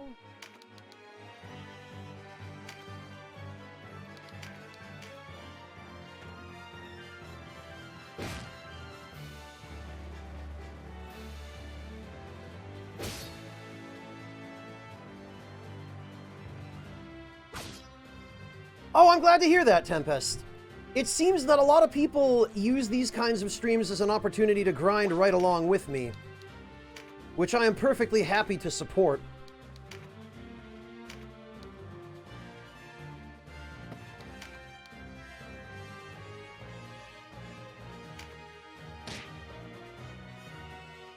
That shield bash.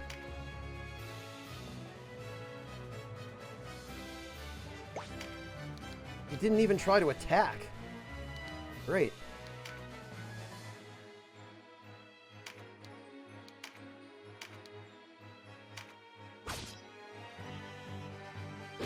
Okay, yeah, the strengthen ability definitely helped his damage significantly. Okay, now I'm going to use Boon of Swiftness. Speed plus 100%. That's what we like. Whoa! Okay. Gotta go fast. Gotta go. Oh, we've got to kill that damn cleric.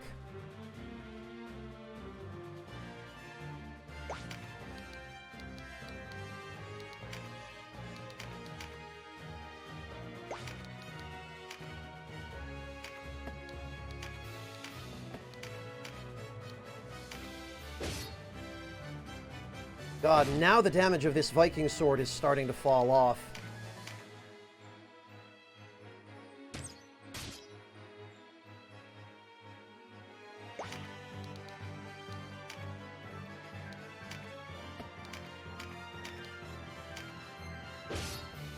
I desperately need to replace that.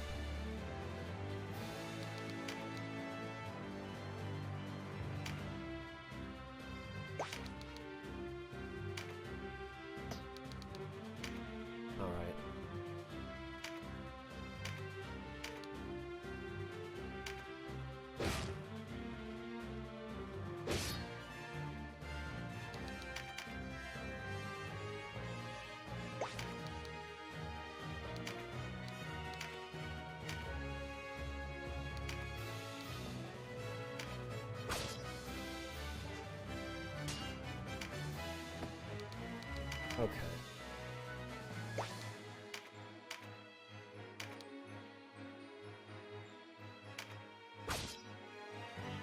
Wow, his turn came around much more quickly.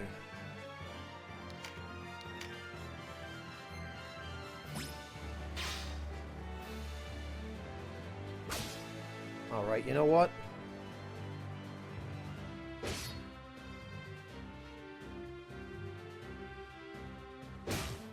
Jesus.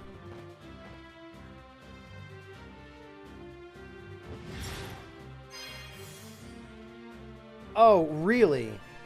We've got a wise guy.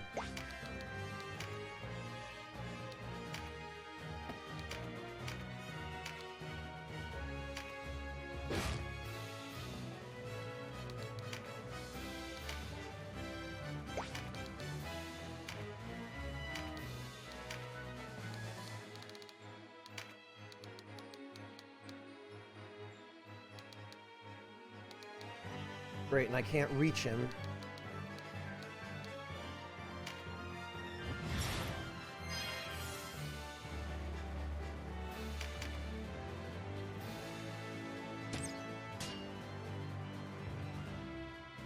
No, no, Devilish, no, not you. We've got to kill this cleric.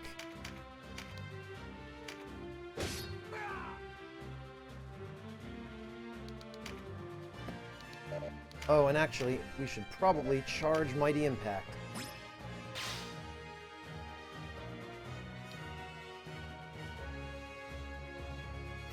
Oh, yeah, Tempest. There are a lot of games that have that sort of thing. I actually just finished one. I just finished the remake of the original Star Ocean.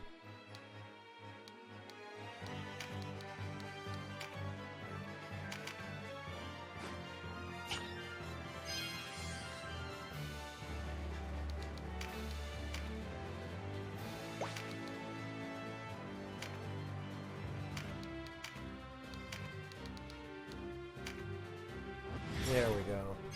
Heal him a little bit at least. That freaking crit.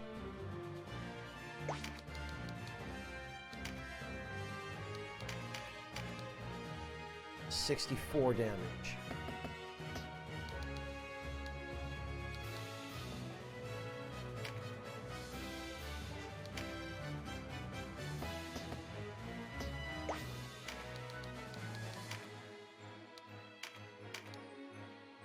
%. Can we do it?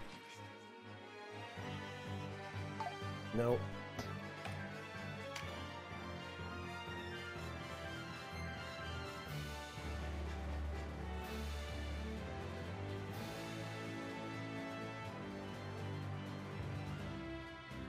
Really, Trickster? You're from Maldives?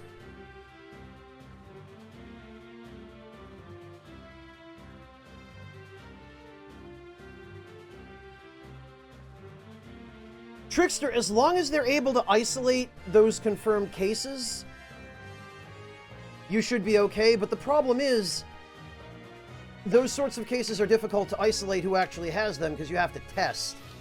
And then anyone that person's been in contact with, right?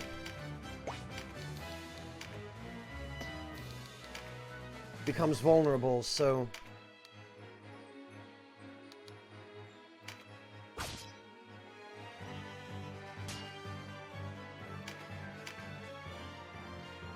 Everyone there will have to be super diligent, but I think it will probably work out.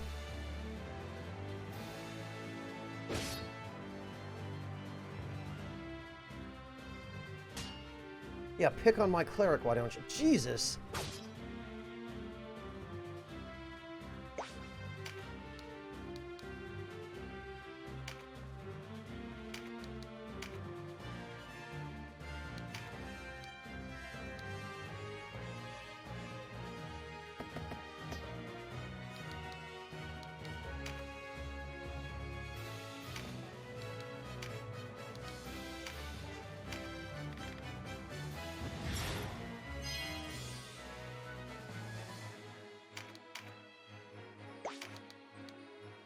All right.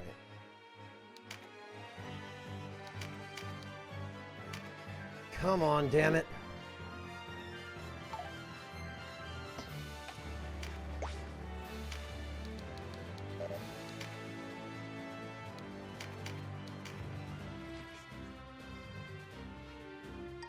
There we go.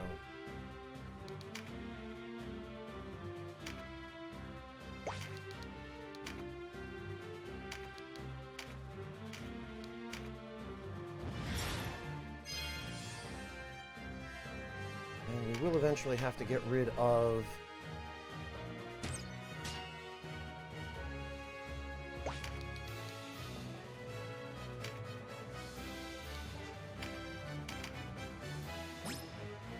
that other cleric.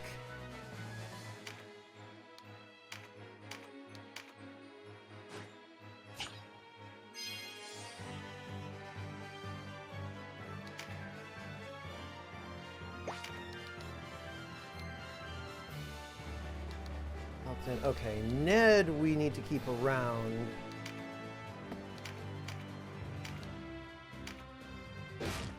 Alton we can kill.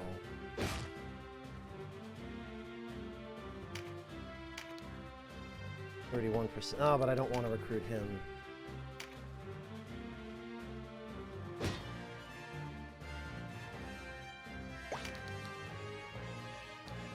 All right.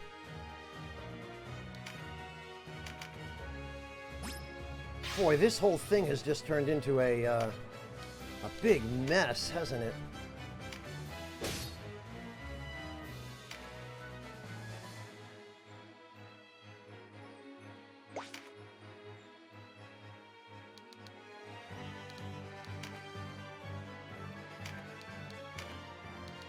And who needs the heals?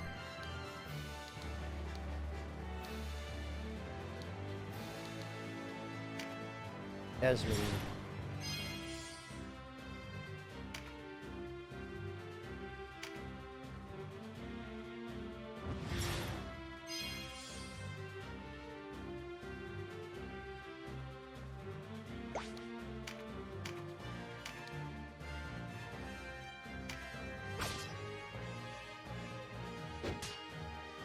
Excellent.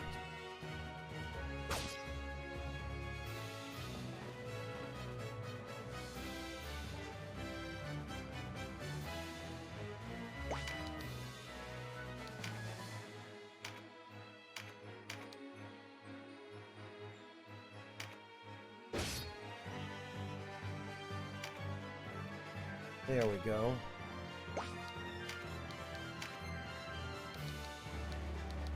And totally out of MP now.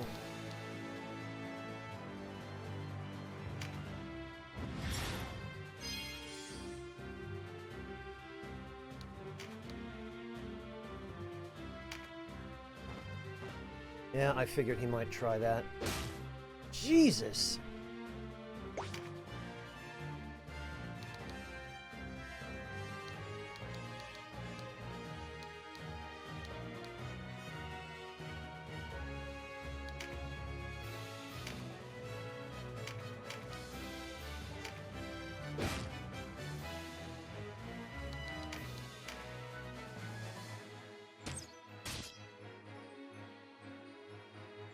This got real crazy real fast.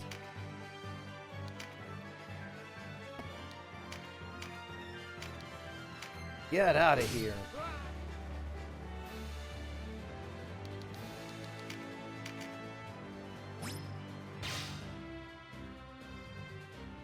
Shersha, let's see. You have fresh tomatoes, garlic, tomato paste, and stock. What do you need for a good tomato sauce?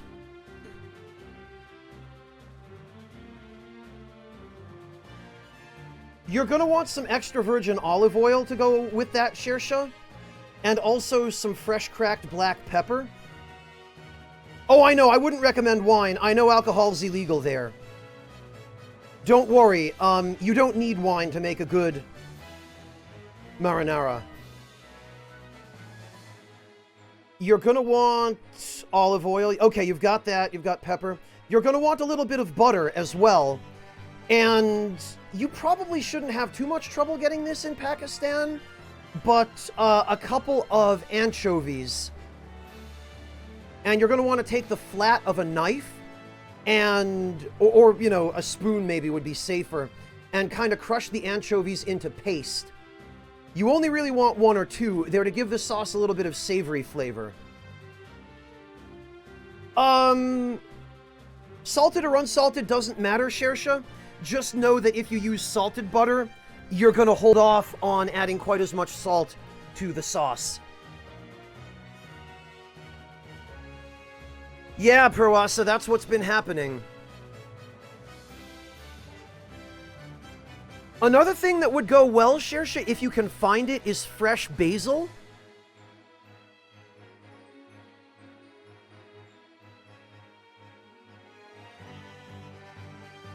And honestly, you could lose the tomato paste. You don't really need to use tomato paste if you've got enough fresh tomatoes.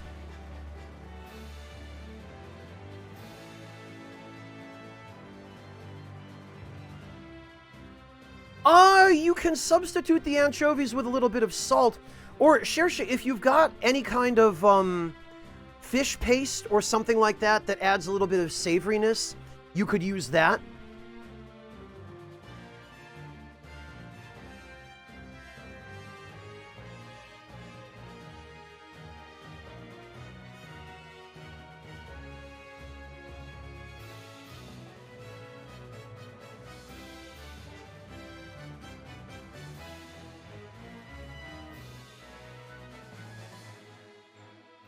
And Shersha, let me, let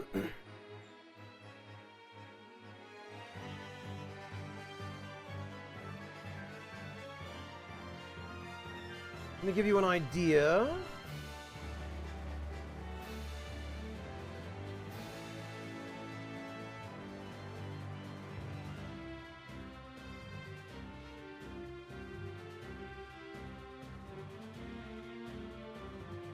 Let me get you a video here, Shersha. Hang on.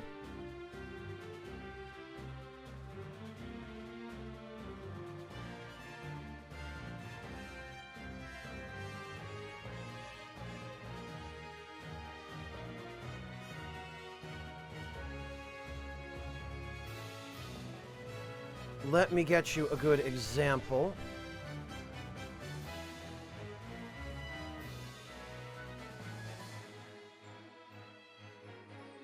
Well, here's kind of an overview, Shersha. Finely minced garlic for the sauce. Shersha, I would crush the garlic, because that will distribute it evenly, and that will also release all of the juices. Trickster, as long as you wash your hands afterward, you should be fine.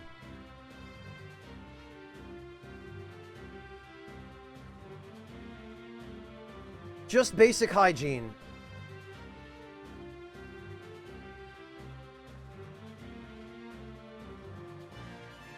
And Shersha, let me give you...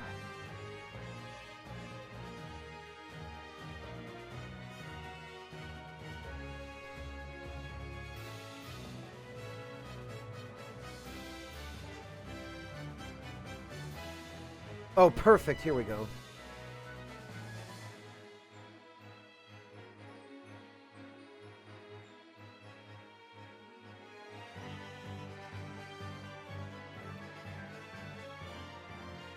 Okay, yeah, I found an actual recipe for you, Shersha. So that first video will give you an idea of what it looks like.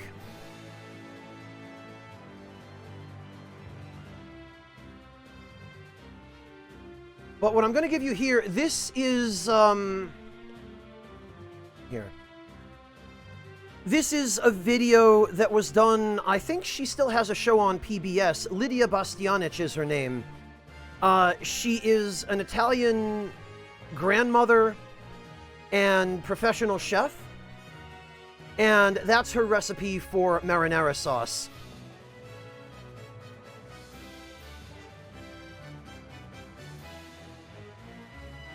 And that'll show you all the basic steps on what to do and how to prepare it. And I think you're really going to enjoy it when you've made it from scratch, Shersha. But yeah, she chops her garlic. I would recommend crushing yours. What's that, Ploxa-chan? Let it simmer for hours? Yeah. Yeah, they're absolutely right about that. You've got to let the flavors blend. And let the juices concentrate. Cook off that water.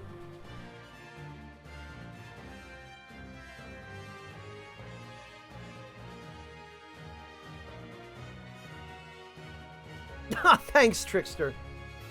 I'm glad.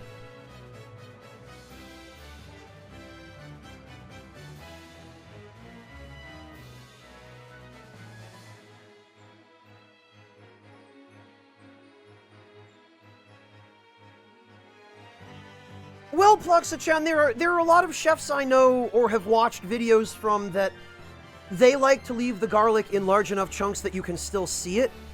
I personally am not a fan of that method because it prevents the garlic from being able to really assimilate into the sauce. If you crush the garlic, it's much more effective at releasing all of the oils and the flavoring from the garlic, and it reduces the garlic to smaller particles, which helps it to integrate better into the sauce. So you might not be able to see it, but you'll know it's there because you can taste it better. And there are those who would argue that it doesn't really make that much difference, and it's possible that it doesn't, but the science behind it, the theory, is that helping it to blend into the sauce more evenly gives you more opportunity to actually taste the garlic rather than to just see it.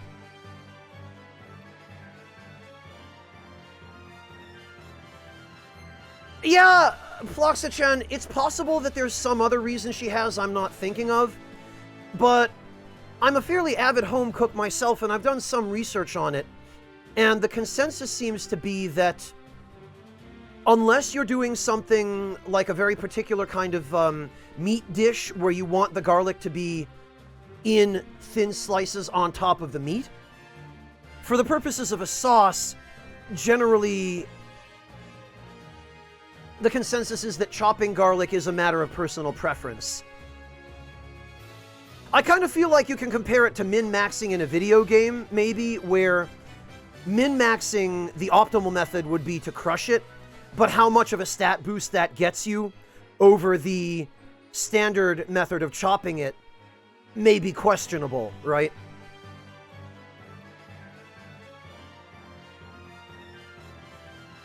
So I don't know how worthwhile it is necessarily to go to the lengths of min-maxing, but it takes the same amount of effort to crush garlic as to chop it, so different strokes, I suppose.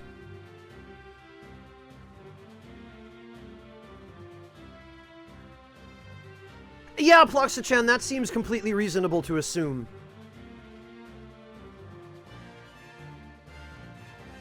Plus, garlic is a little bit easier to crush now that there are specialized tools for it.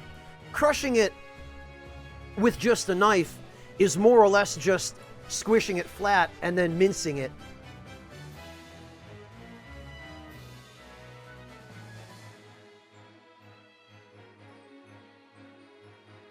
Which I think I would still personally rather have in pasta sauce than chopped garlic, just because, as nice as it is to have chunks of garlic in the sauce, it sort of, it adds a little bit too much variation to the texture for my taste, personally. I like a sauce that's, you know, you can tell that it's made with fresh tomatoes rather than paste, but I like it to be smooth.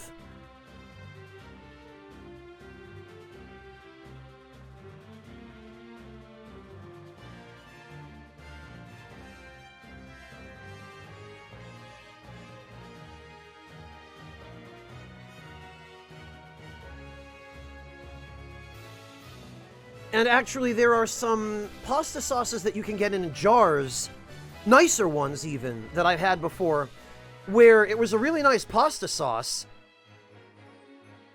but it had whole cloves of garlic in it that weren't even chopped. And to me, at that point, like, why? You don't really get that much flavor out of whole cloves of garlic. Plus, you're eating the sauce, and then you almost choke on a clove of garlic because you don't know it's there. Yeah, Ploxa-chan, you probably understand my reasoning there. I doubt I need to explain that to everybody, but... Yeah, Shadrix, min-max that marinara. I want my marinara to be level 99 by the time I'm done simmering it.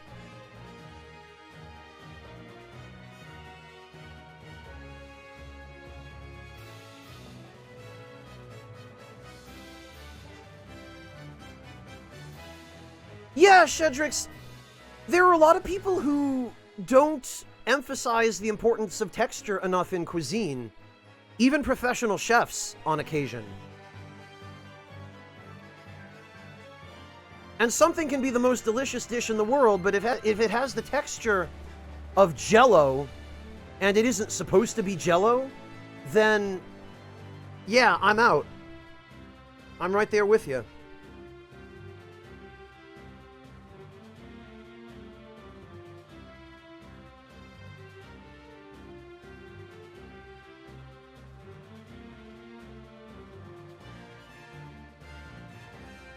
No, you're not just picky, Shadrax. There is something legitimate to a good texture versus a bad texture. And as a matter of fact, one of the most obvious examples, while we're talking about Italian cuisine, is calamari, squid. If you cook squid correctly, which is not all that difficult to do, it comes out tender and maybe a little bit chewy, but pleasant to eat, you know? If, however, you overcook squid, or octopus, or, you know, any kind of, mollusk, really, what you get is essentially shoe leather, to the point of being literally inedible. Like, you can't actually get your teeth through it. Well, it sounds like you already knew what I was going for there, Shadrex, yeah. It really is not that difficult to cook squid. I would recommend, Shadrax, that you do it at home, and as a matter of fact... Hello, this is Chef... Here we go. Excellent. Chef John's got a good recipe for, calamari marinara. Check that out, Shadrax. It really is incredibly easy to make. Oh, you know him! Then you'll have no trouble with this recipe. Yeah, he's a nice guy. Goofball, actually. Have you seen Shadrax? He's been doing some videos on YouTube. And in fact, he did one recently where he... Let me see if I can find it. This goofball...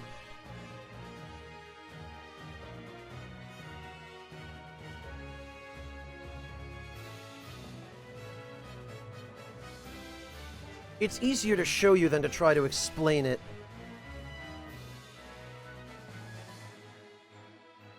Here it is. This doofus, Shadrix, he's been learning how to stream on YouTube, and he just recently streamed himself mowing his lawn.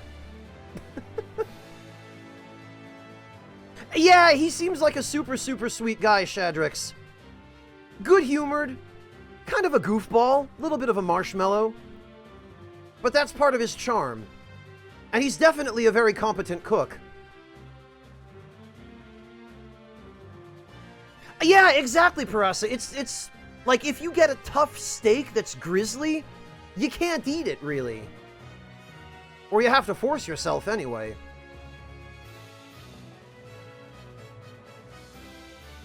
Really, Nova? What is it about the texture of durian that you have trouble with? Is it too squishy? Or, like, too moist?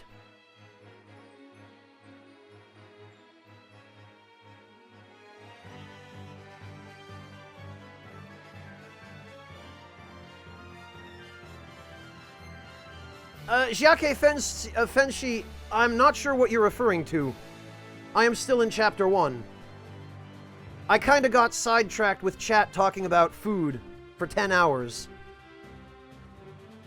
And here we are.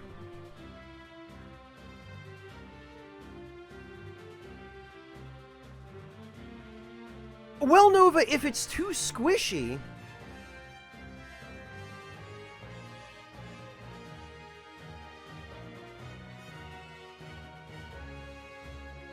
you can chill it a little bit.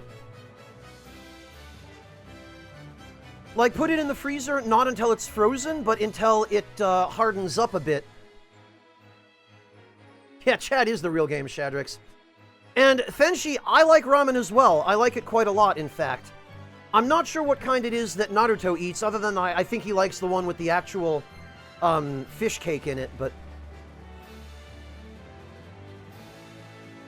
Oh, yeah. Okay, Devilish, thank you. Yeah, we did beat that mission. Yeah, briefly, Trickster.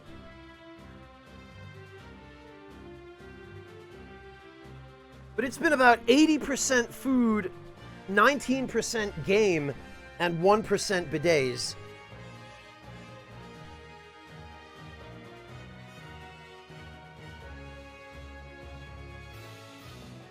Yeah, Fenshi, Naruto Maki, isn't it? This stuff, hang on.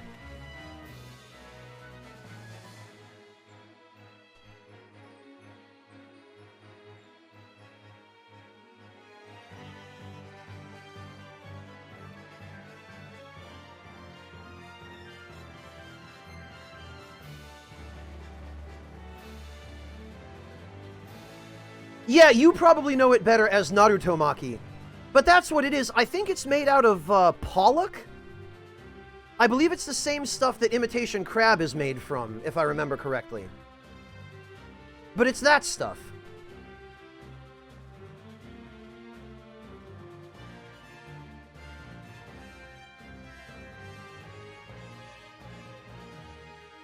Yeah, Fenshi, that. I do also like gyudon, Nova.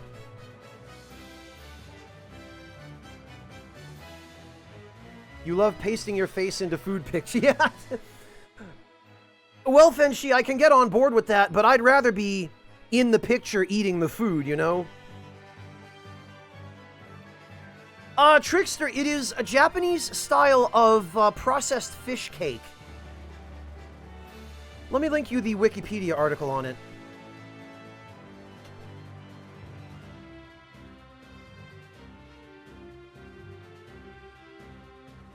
I think it's also called kamaboko. Or, like, kamaboko is the broader name for the general product that it is, but the white kind with the pink spiral is called Naruto Maki.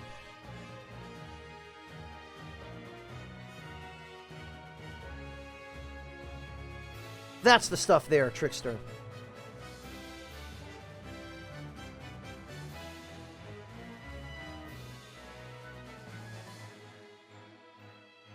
Well, Purasa, but that is why cod is the kind of fish that most Americans, and even a lot of Europeans, are used to eating.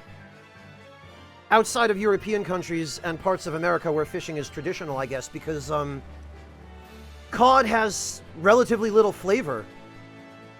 And it is the fish that is used for making fish sticks, like the breaded kind that you fry. Hello, how did I get here? Welcome.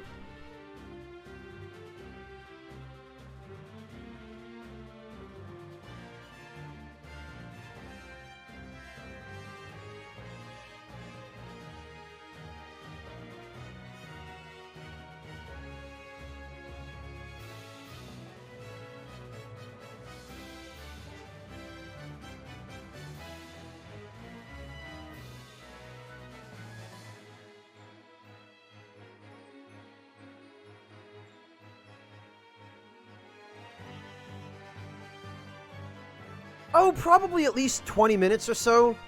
Fenshi, that's what happens, you know? I get sidetracked and we end up here.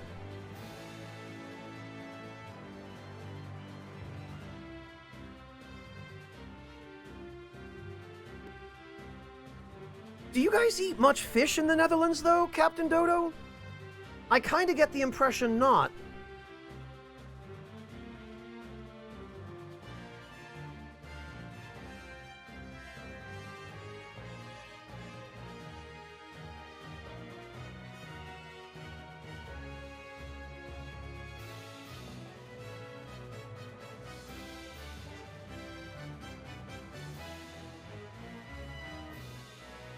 Really?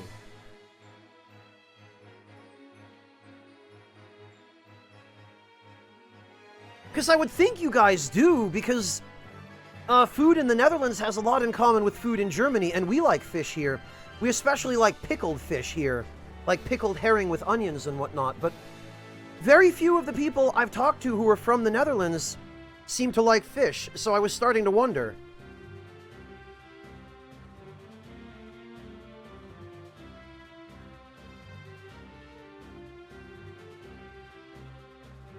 Wow, Proasa! Jeez! Throw a little more shade, why don't you?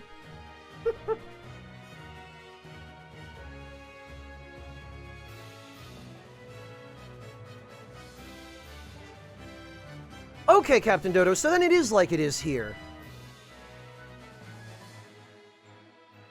Yeah, Trickster, my accent doesn't really do me any favors there, does it? You think, Proasa. Well, I'll pretend it wasn't, just in case.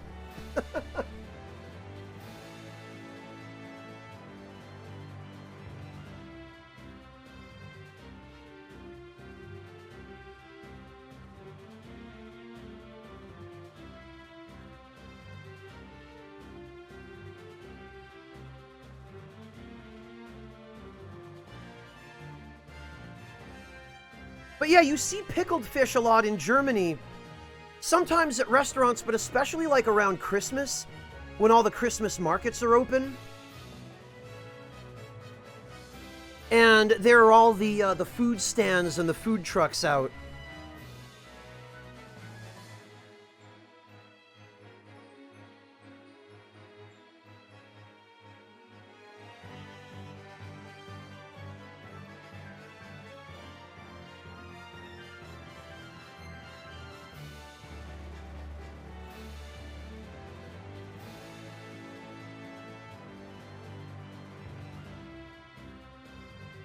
Yeah, that makes sense, Captain Dodo. And you guys, historically, have always been seafarers. But I thought maybe public opinion toward fish was starting to shift or something in the Netherlands.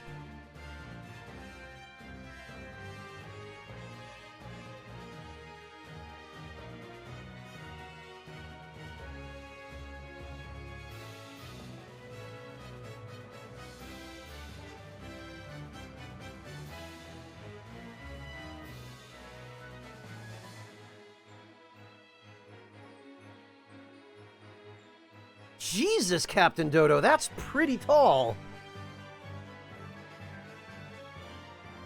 Yeah, Real Nova, I've been drinking it. That's part of what's kept me awake this whole time. That and, you know, my general lack of attunement to anything outside.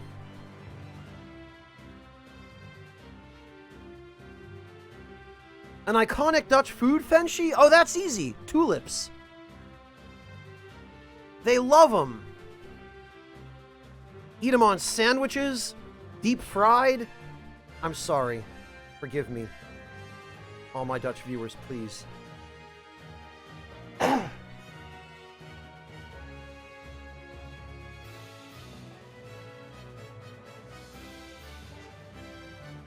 I know, that was a low blow.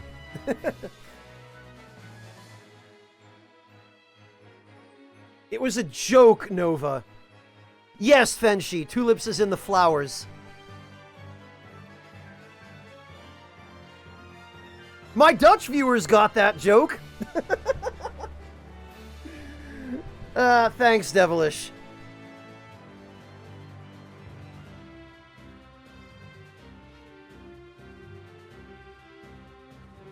Fenshi, because tulips are one of the national symbols of the Netherlands. Holland in particular, but if you have done any kind of traveling in the Netherlands during the time of year when the tulips are in bloom, you won't be able to avoid seeing them.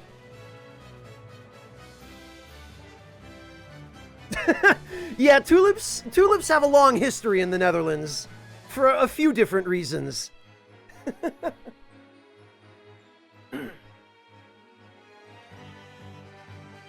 Yeah, you say that, Captain Dodo, but you guys have some of the best desserts anywhere in the world.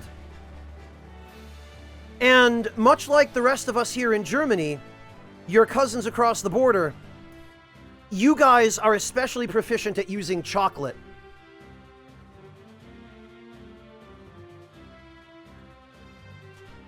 Matter of fact, I wonder... oh, yeah! Okay.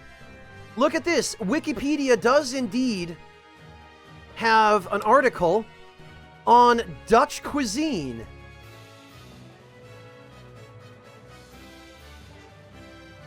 Holy cow, and it's a pretty detailed article.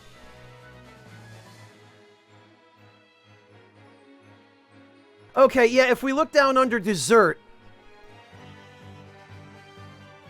if you click the dessert heading within that article,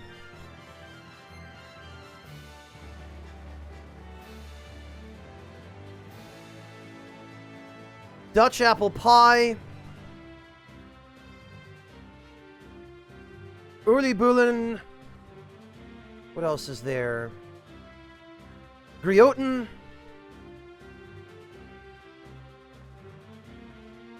licorice. Like, you guys are pretty good at doing the whole confections and cakes thing.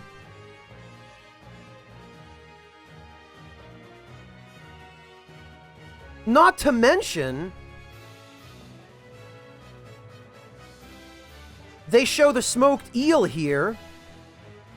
And raw pickled herring, it looks like. Oh, no, just raw herring. And... oh, frikandel. I think you've mentioned this to me before, actually, Captain Dodo. Or someone has. Maybe it was Devilish.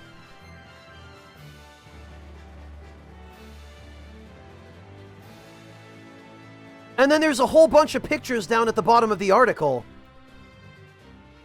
Like at the very bottom of it. Holy cow, there's a lot of pictures.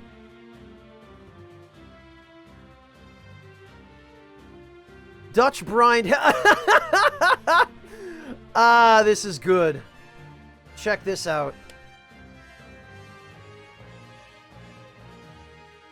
Prawasa, refresh my memory. You said you're from Bosnia, right?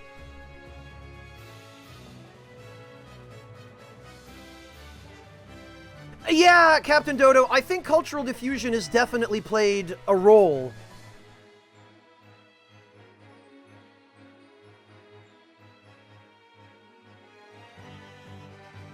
But look at this picture in the Wikipedia article that eating Holland's Nieuwe.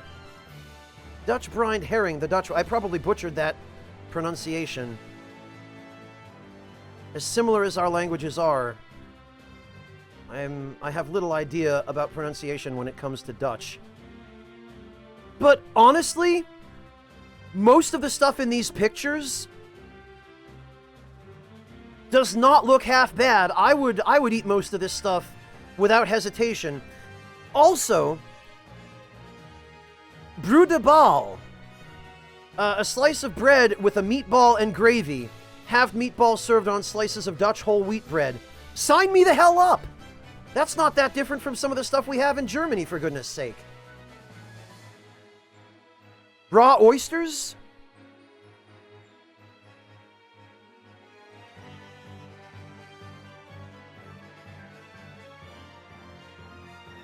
The sausage bread?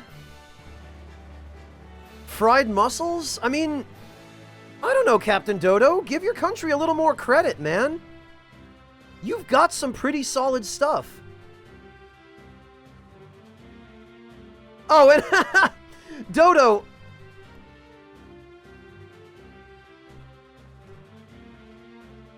Look at this.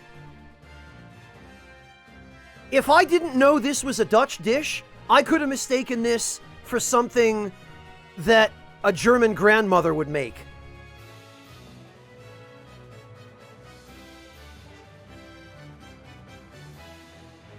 Proasa, you say that?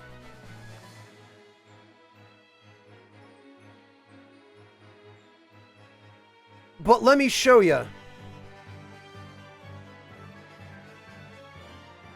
Let me show you.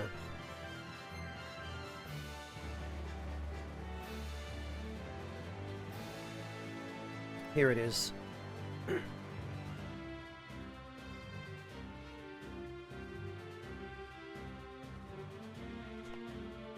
There you go.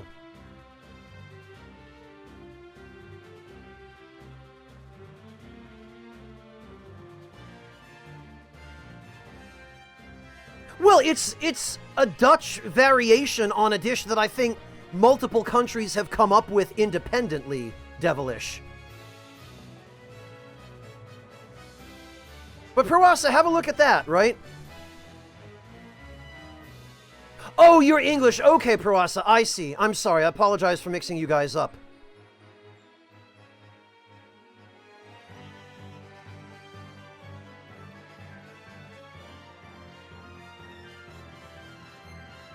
Really, Proasa, you still think so? Think about it. It's got the two best things in the world, bread and meat. And gravy. To me, it's just a really nice way of eating toast.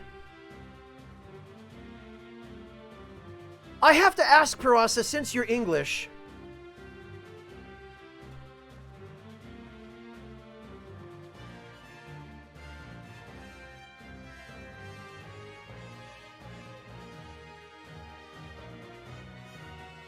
What? How do you feel about some traditional food from your country?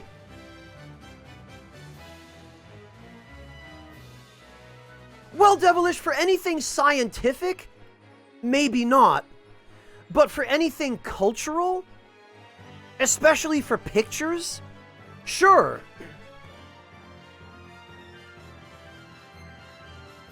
Well, Proasa, but that's why you toast the bread. That way it holds up under the gravy. And yeah, Animus, that's a trick I think almost all of us learned to do in high school back in the early aughts, was use Wikipedia, but don't use the Wikipedia page as a reference. Just go down to the bottom of the page and follow the links to the references the Wikipedia page uses, and use those. I don't think any of the teachers ever caught on to that.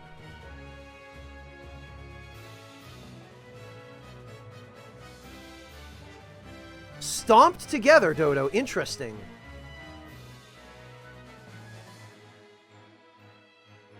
Yeah, I've heard things about haggis, Proasa. Never had a chance to try it.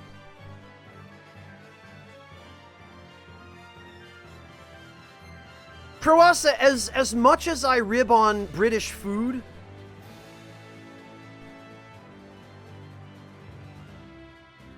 I will say...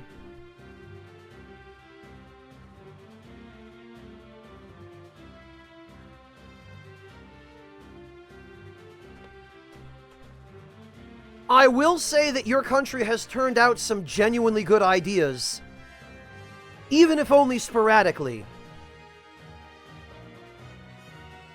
Because that right there, that link, this is one of the best things that ever happened to the UK. Oh, welcome back, Kay. Good to see you. Yeah, that's the one, Proasa. I think it's quickly become one of my favorite British foods, to be honest. Like actual traditional British foods.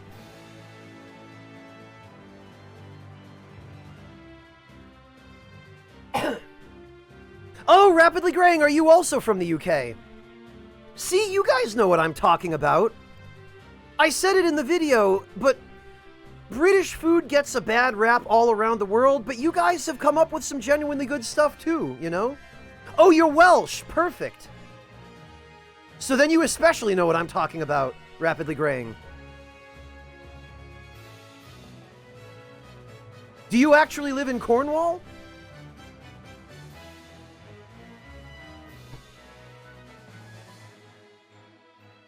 Hey, Griggs, welcome.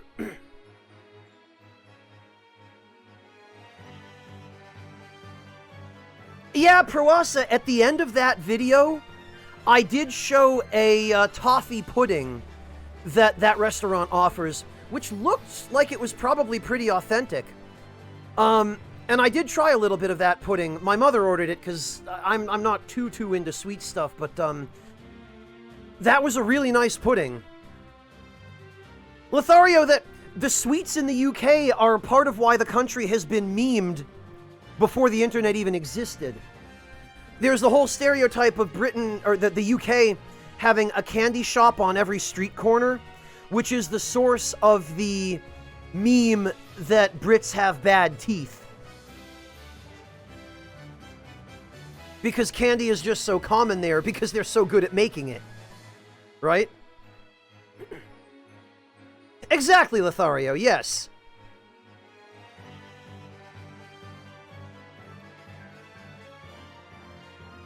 Yeah, that probably also helps, Proasa.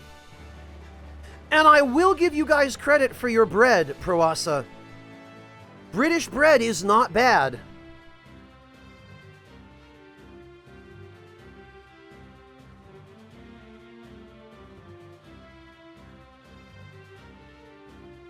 Oh, and another thing, Proasa, British cheese. British cheese is some of the best in the world. And, as a matter of fact, Proasa, there is a...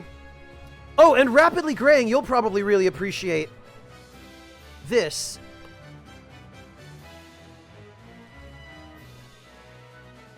One of my favorite sharp cheddar-type cheeses is a product of Wales.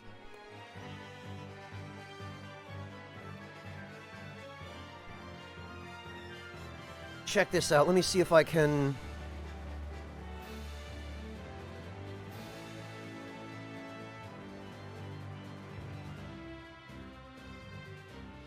For some reason, their website does not seem to want to load.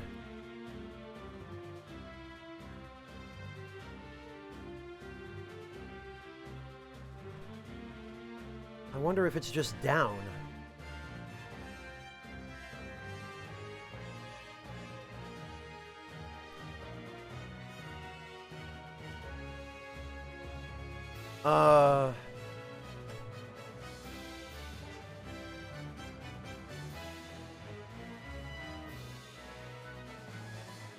Let's see.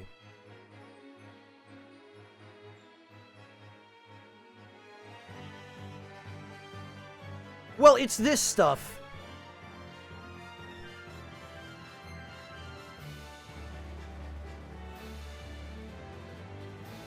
I'll give you both a link to that.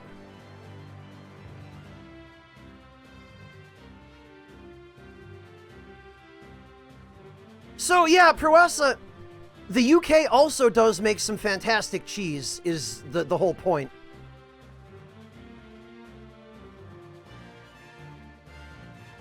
Well, there you go, Devilish. Add that to the pile for the Netherlands as well.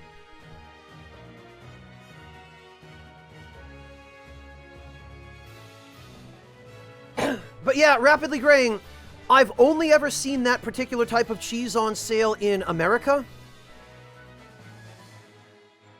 Oh, here, actually, look at this.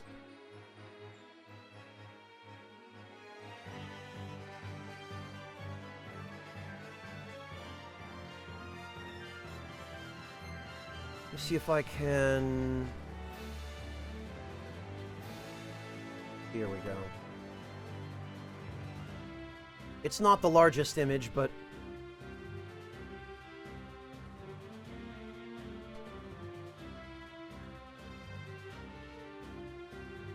Yeah, Yeah, see, exactly.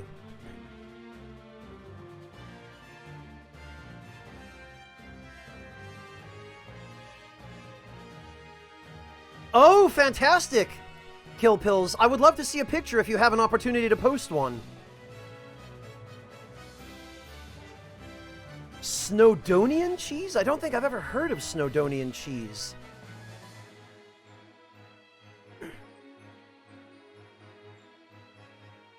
But Parasa, you take my meaning, you know?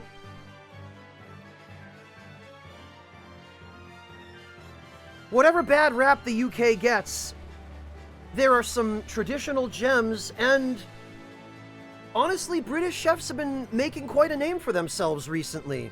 Right? Jamie Oliver, Gordon Ramsay.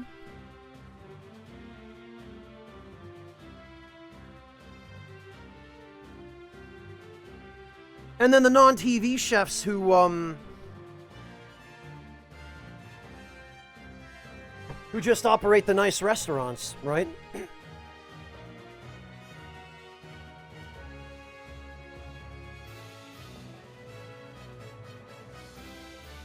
Oh, you do recognize it, Rapidly Graying. Okay.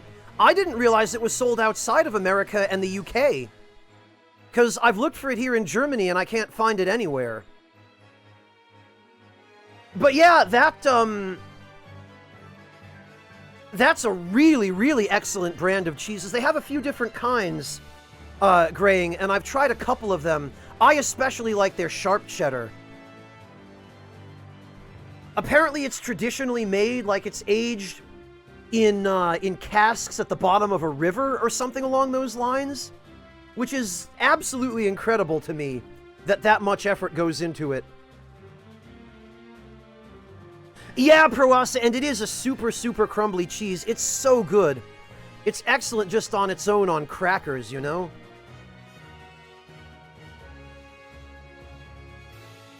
But I'll tell you what, that Welsh cheddar, if you grate some relatively finely, it makes for a fantastic macaroni and cheese. Boy, you haven't had macaroni and cheese till you've had some of that sharp Welsh cheddar. And a couple of other cheeses as well, you know, different moisture levels, but that cheddar gives it so much flavor and punch. Oh, that's a good one, Proasa. This recipe from Ramsay.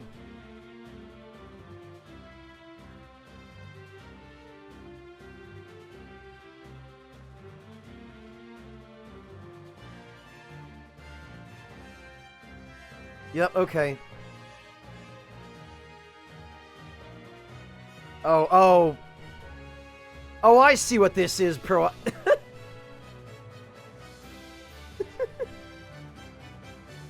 You know, Proasa, I'm gonna unmute this on the stream and let's just... You asked for it.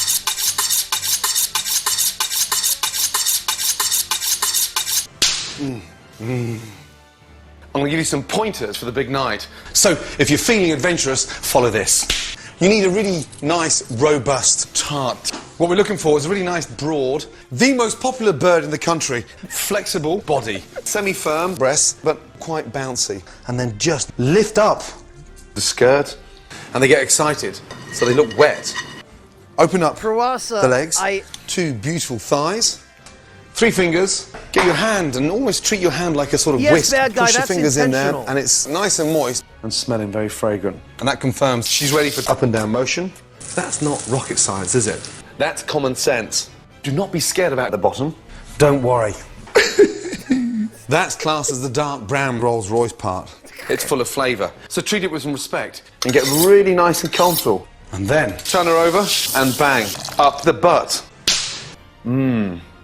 And this is where you need a small knob. Imagine you're holding a tennis racket or a little whisk. And then, confident grip. Firm push. Push, push, push. Straight in the butt. Crack. And get it in there. And just up and down. I miss sentence up mixing. Up and down. It feels and sounds a little bit weird. And it's so easy to cream in literally minutes. Now, the secret now is to make sure that we definitely don't go for a pee. Hold back and wait. That spank sound effect. And then bang, out. Bang, it pops out. You get to release it from the bottom and just drip a really nice white creamy liquid down the bottom to give it some form of decoration. I shouldn't be laughing Just at this. almost like a little tap and just let it drizzle out. Now, don't touch your face, especially your eyes. It smells like fish. It's strong, it's slightly sour, but it's creamy. And it's packed with fucking grease. That smells amazing. That smells amazing. Proasa, why? Why have you done this?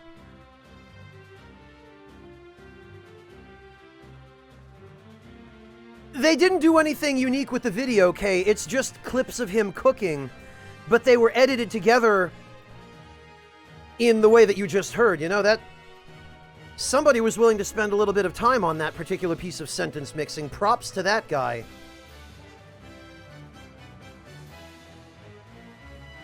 Well, hell. Alright, video games though, right guys?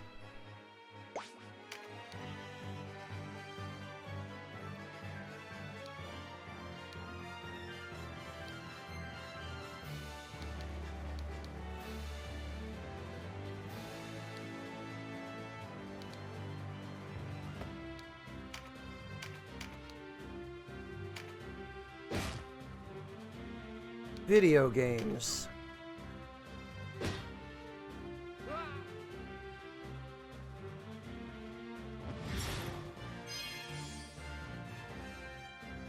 No, it's fine, Proasa. I did find it funny.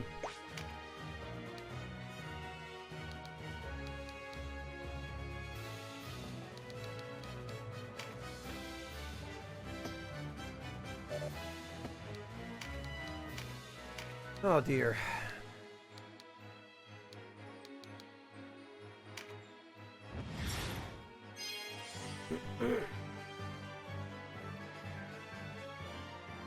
You're disappointed he didn't add olive oil, Griggs.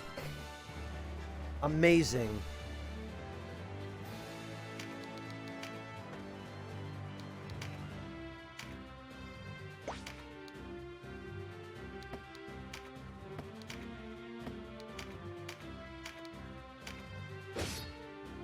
God, I really need to replace this guy's weapon.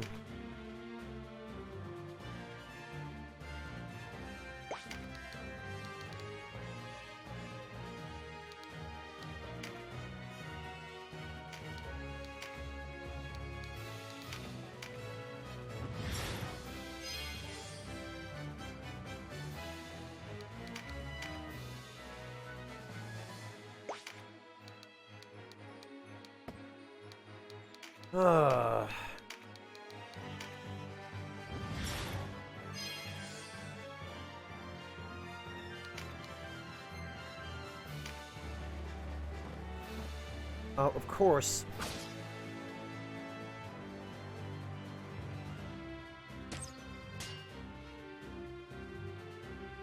God, these guys have become quite troublesome.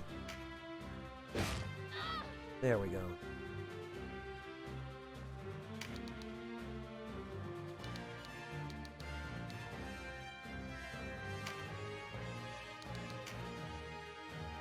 Yeah, Devilish, I think I do too.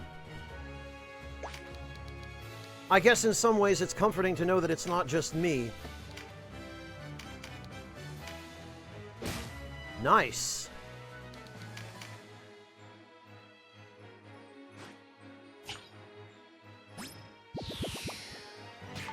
Aha, but he's resistant to charm.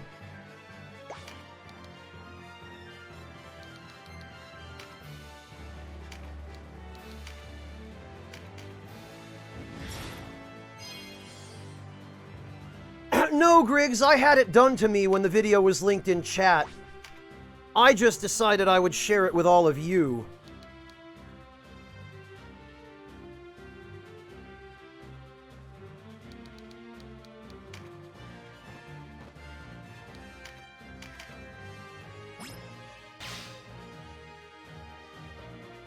Devilish, what do I look like? A quitter? Do I look like a man who pulls out? Maybe that was actually an unfortunate choice of words.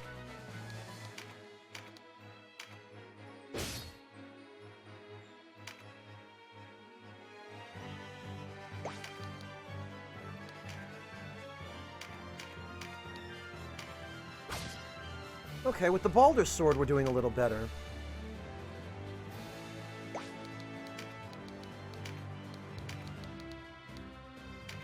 Yeah, well, waifu, maybe it was intentional and I'm just being coy.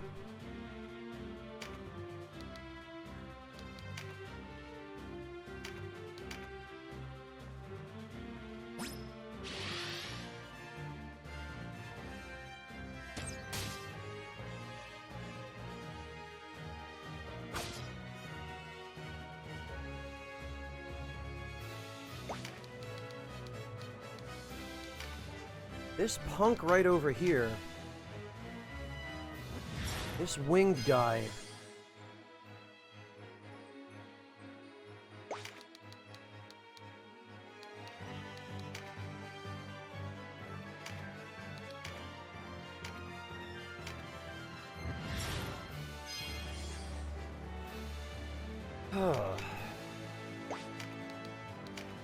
All right. Get in here. Excellent.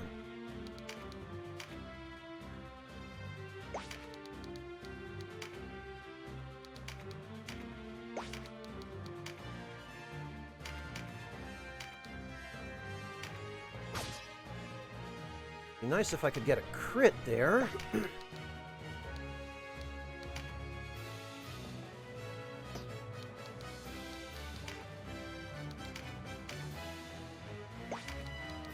God, this lizard guy is so slow, though.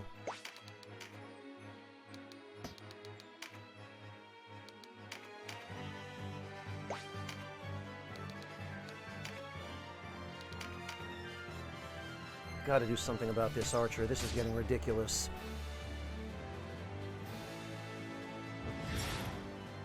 Oh, heal 2? Really? Alright, you insufferable bastard. I'm barely getting back enough MP each turn for a heal 1.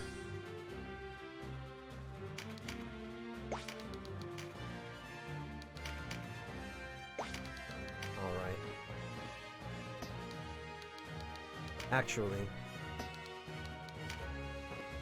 I think I see how we can do this. We can... Yeah, there we go.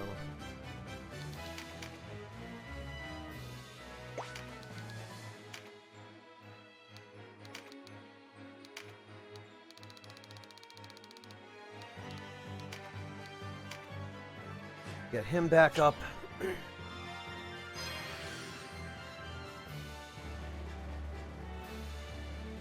Ouch, Waifung, jeez. Yeah, just take a big old dump on Smash players. Everyone else does.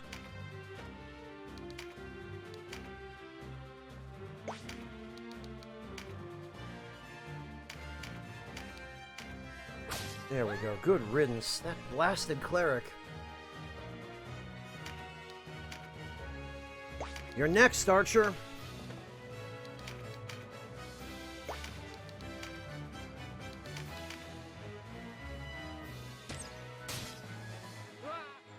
Oh, that's what we're doing, huh?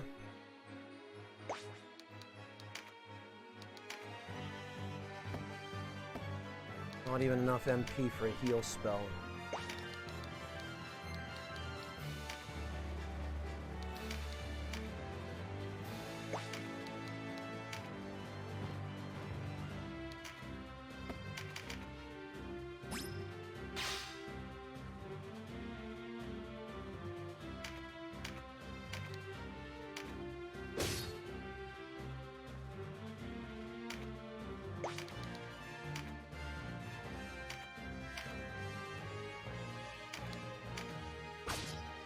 I don't remember if this particular knight has strength in yet. I don't remember if I've taught it to him, but...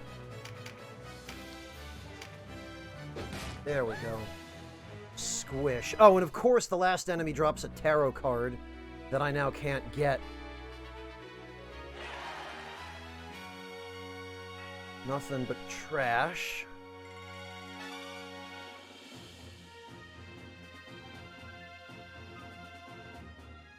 The funny thing is, I've managed to level Berserker almost to the point of being caught up just by constantly recruiting Berserkers. That's kind of sad.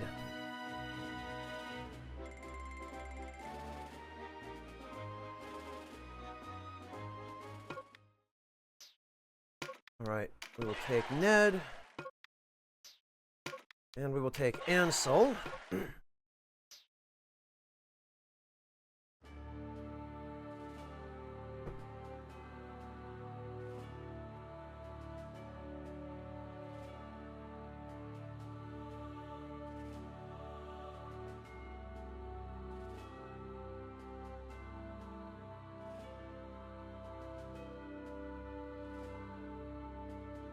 And we will take their gear.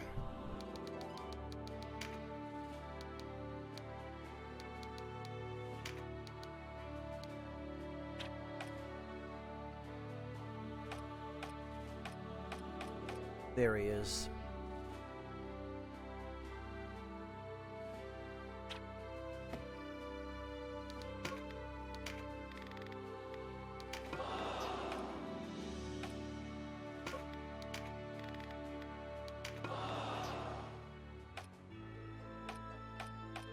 Okay, so he's got a Balder sword as well.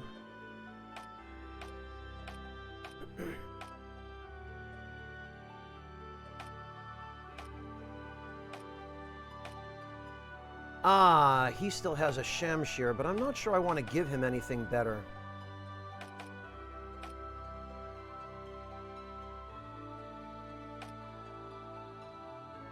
I really would like that Balder two-handed sword.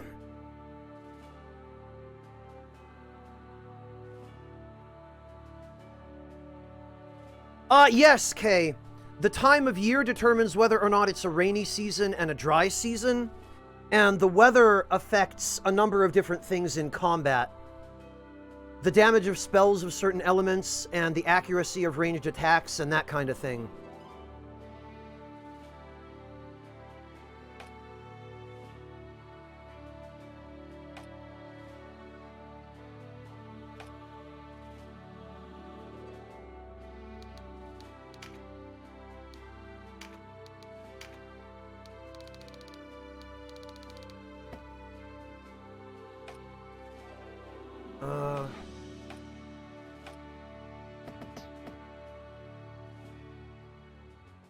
Oh, they just won't show up in this location, Devilish? Well, that's unfortunate. Hello, Magic Sword Makoto. Welcome.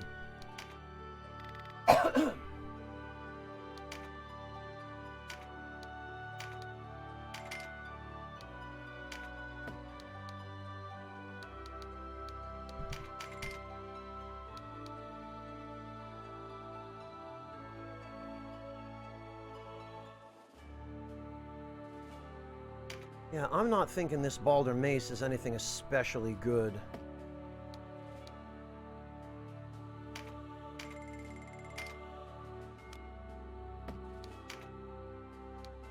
Bowgun, I suppose we can get rid of.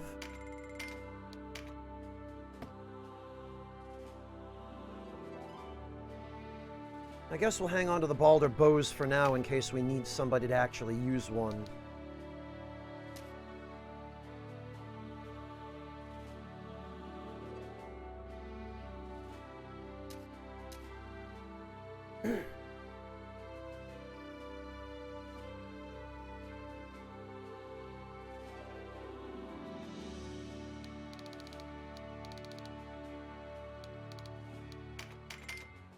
That can go.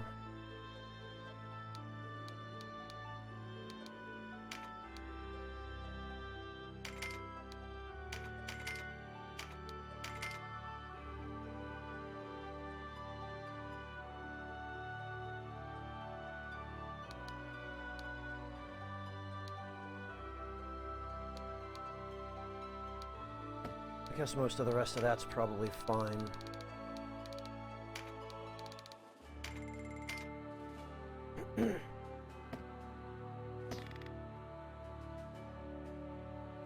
And yes, Pruasa, I am. I don't think I'm going to get quite that far, Waifung.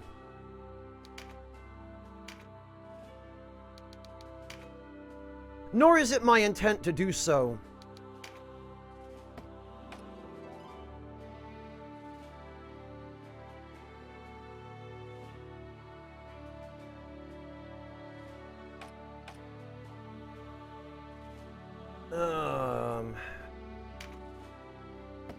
Yeah, they both need 180.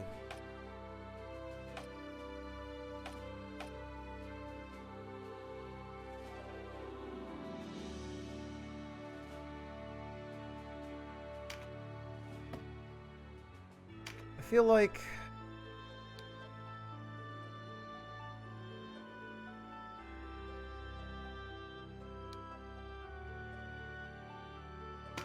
There.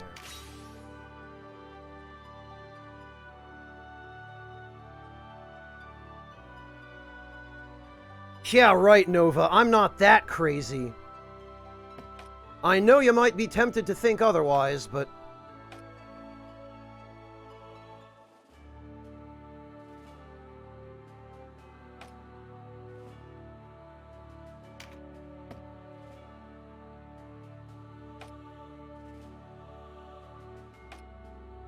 Alright,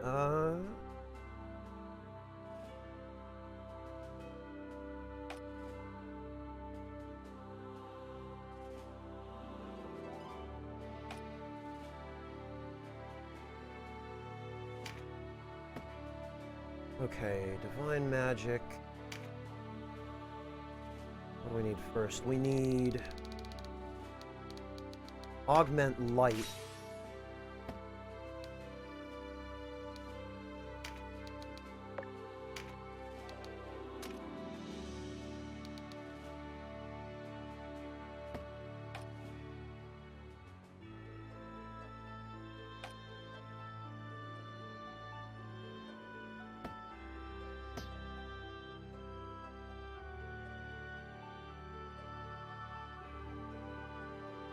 Well, Pruasa, that doesn't necessarily mean there's not still strategy involved. The encounters in this game scale with your level, and you'll have noticed that even in the random battles that I'm doing, I can't just walk in and mash buttons. Like, I would not trust the AI to win battles for me if I were to put my characters under AI control. Even when I'm grinding, even when I'm leveling, it's not something I can just do mindlessly. I still have to think about what my next move is going to be. And it is still a challenge.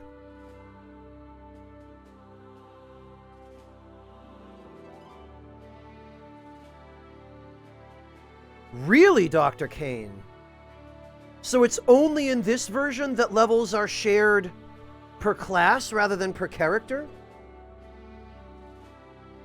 Yeah, I know I really haven't been emphasizing the gameplay all that much in the past couple of hours, Pruasa, but believe it or not, yes.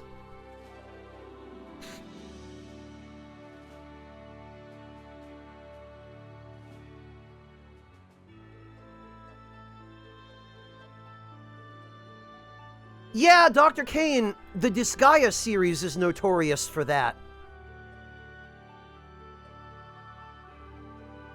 For that exact method of leveling up, in fact, for being able to level up, reset your character's level to 1, but retain your stats, or some percentage of them.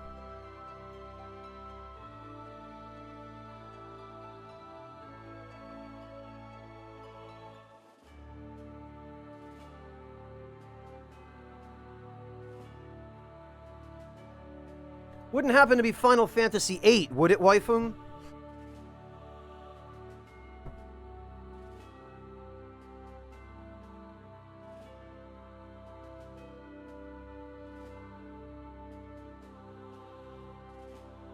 No, because it kind of sounded like it. Let's save, and then you'll see what I mean. I'm going to do at least one more battle, Pruasa, but you'll understand.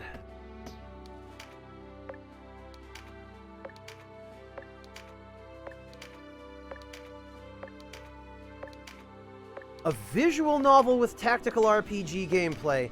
Oh! I wonder what game that could possibly be, Waifung.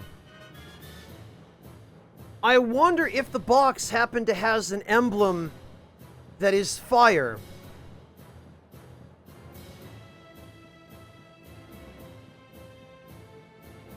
Yeah, good old EXP share, right, Proasa?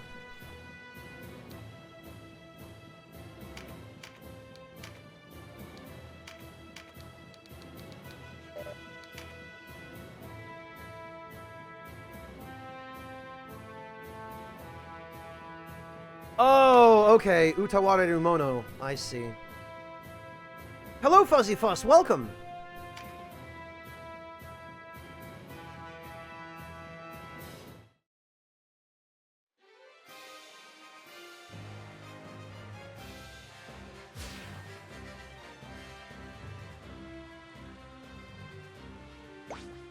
All right. So here, Proasa, I do have to do something strategic, which is using an MP recovery item on my cleric at the beginning. Since you start out with empty MP rather than full MP.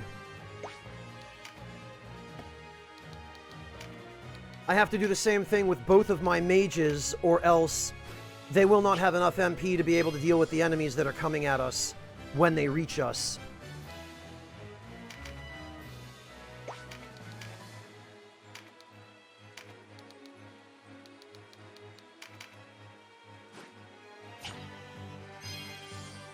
And since I took my Beastmasters out of the party, I don't have to worry about recruiting anybody. I can just kill everyone.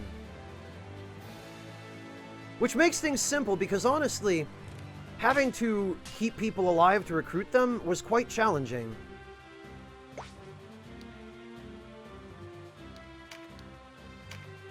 Actually, I'm going to have one of my fighters use another magic leaf on my cleric.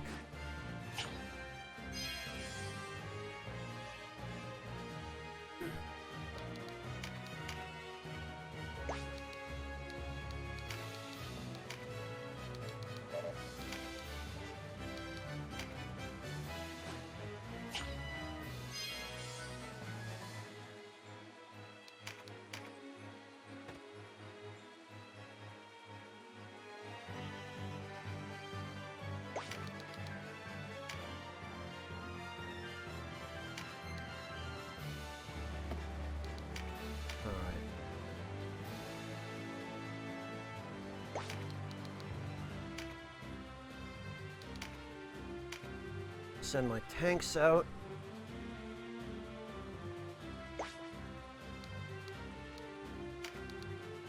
And we want to get Boon of Swiftness on as many of these guys as we can. But especially our heavy hitters, the two mages.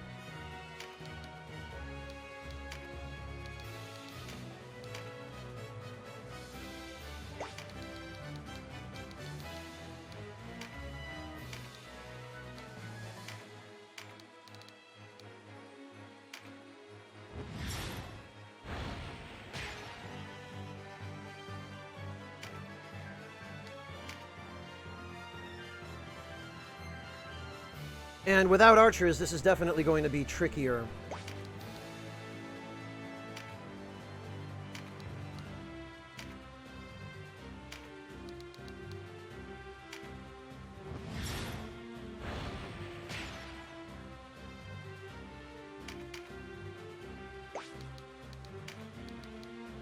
And we will have Lizard Man over here move in front of the mage.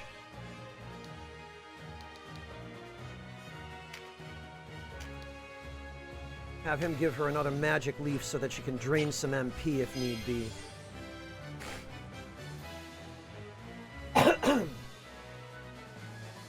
Let's see, Kate. You're 1 or 2 hours away from going to bed. Any breakfast recipes I'd recommend, which are easy to make besides the basic dishes like scrambled eggs and bacon? Well, Kay, an omelet is easy to make.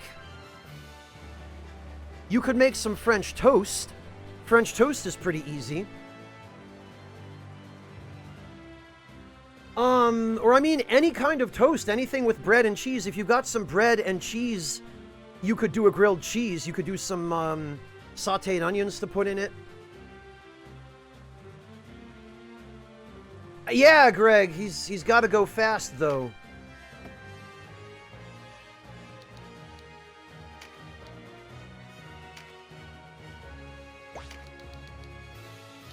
Oh, I bet.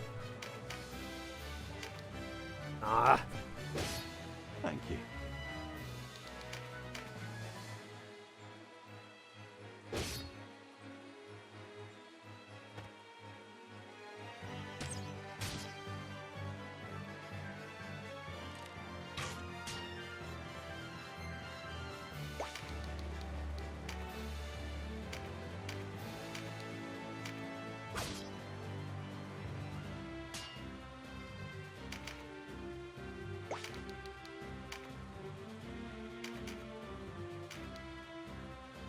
Alright, she can go.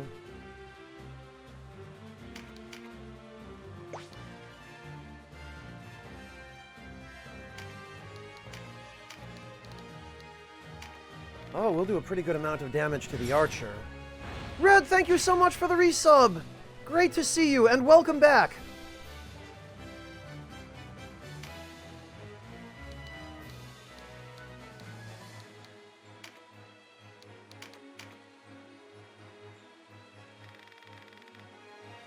Okay, so that's a healer. Oh, and he had heal 2.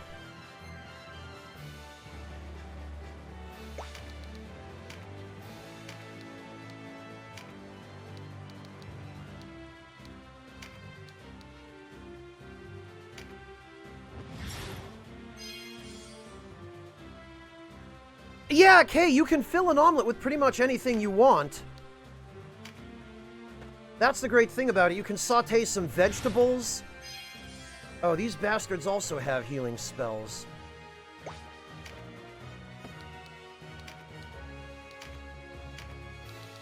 Alright then. We just have to outdamage the enemy team.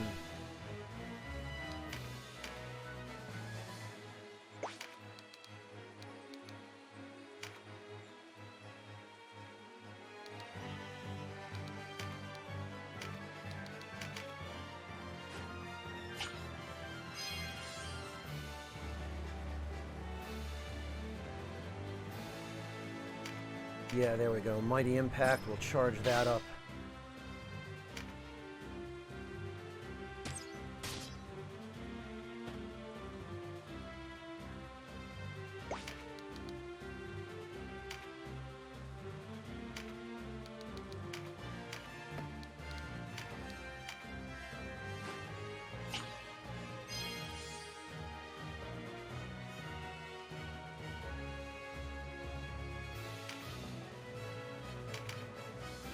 And I guess we'll also have him charge Mighty Impact.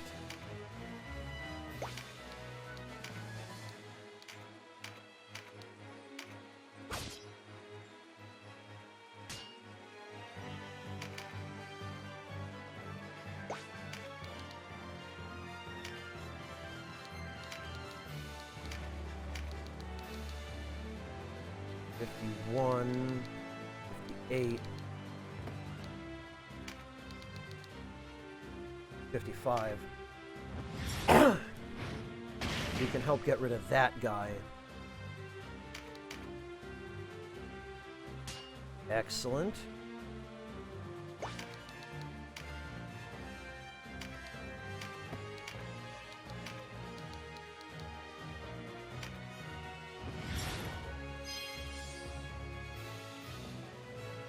I'm not even familiar with that series, Proasa.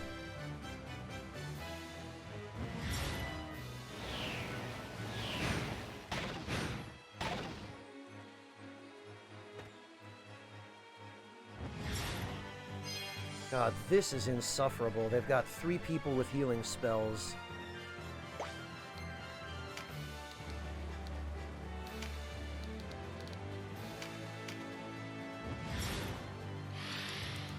I'm gonna have to get quickened on my cleric now.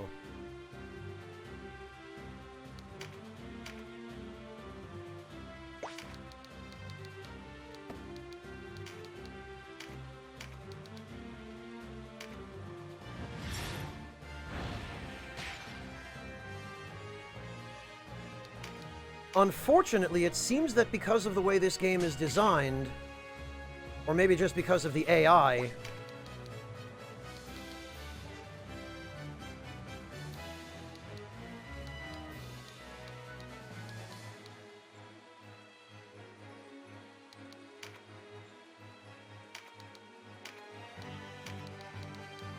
every encounter ends up going the same way, which is that it's a war of attrition with the enemy's healers. And it basically just turns into a DPS race to kill enemy units before anybody can heal them.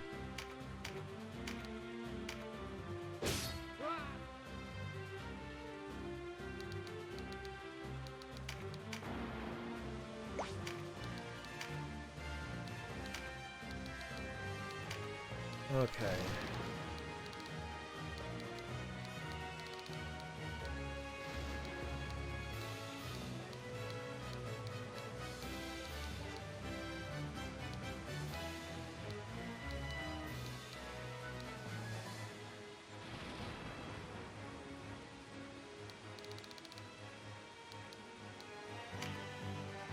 Well, we might be able to reverse weaken with this. Yeah, we sure can. As for you...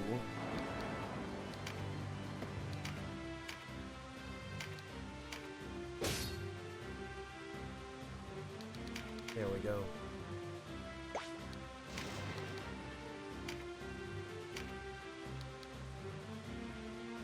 Give our mages that extra turn, that speed boost.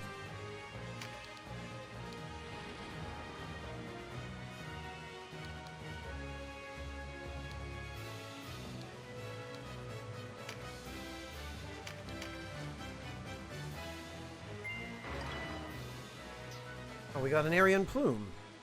How about that, right after I used one?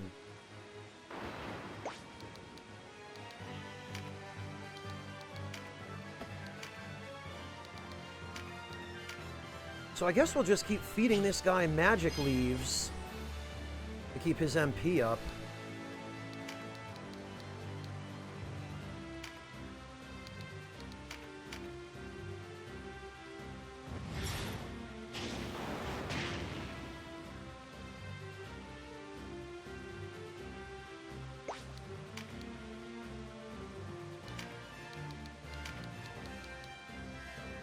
And actually, this ought to kill that healer over there. Well, the Valkyrie that has heal spells.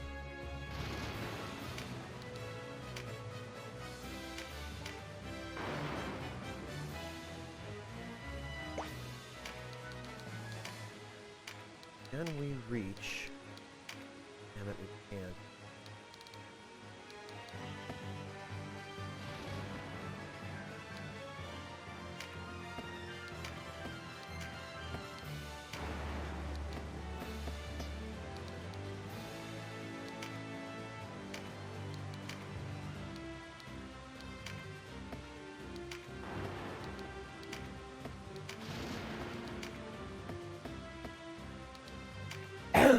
Alright, well...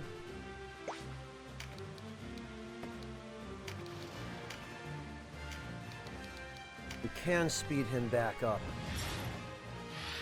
Hasn't it, Proasa? Isn't it such an incredibly useful skill, being able to cook? Isn't it unbelievably helpful?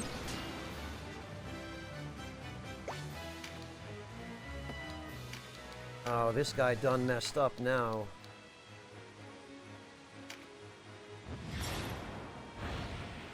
Oh, come the hell on.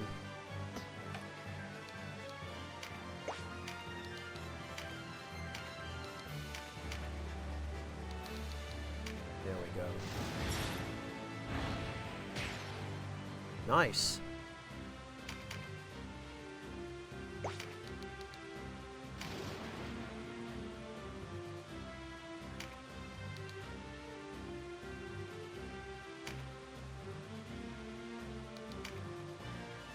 Alright, who needs healing?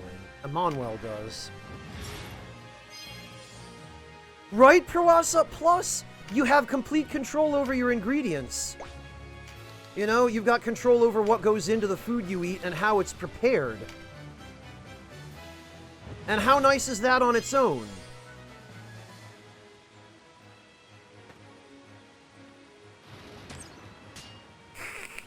This is so stupid.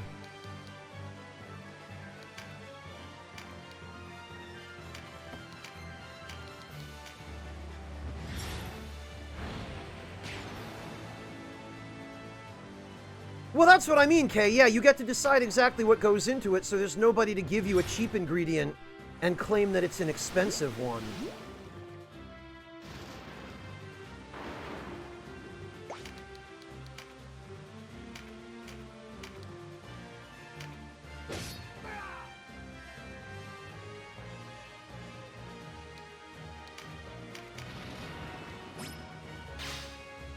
Right, Shersha? Sounds like you're already getting started on your sauce, huh?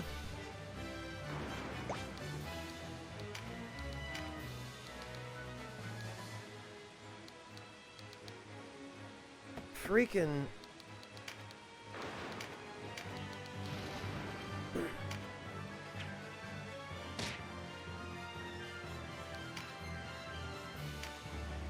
Not even enough MP.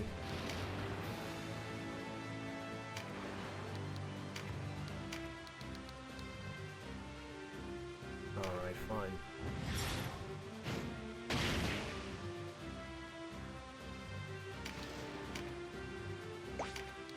It's pretty good, isn't it, Shersha?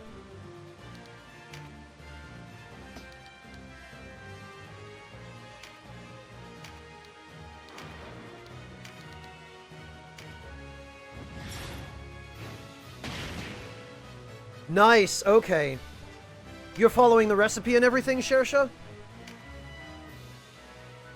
I doubt you'll have any trouble with it. It's an easy recipe.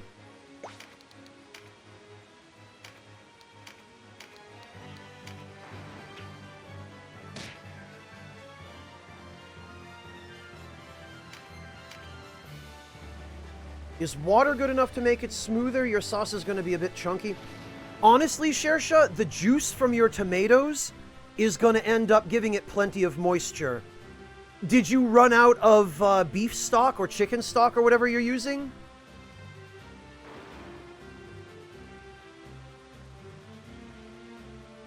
Hey, Ixa, good to see you. And yeah, you read my mind, Ixa. I was just in the middle of saying when you got here that if you have more stock you can add, Shersha, use that. Oh, you have plenty of stock. Then yeah, add stock. Don't use water. Ah, Animus Eternal knows.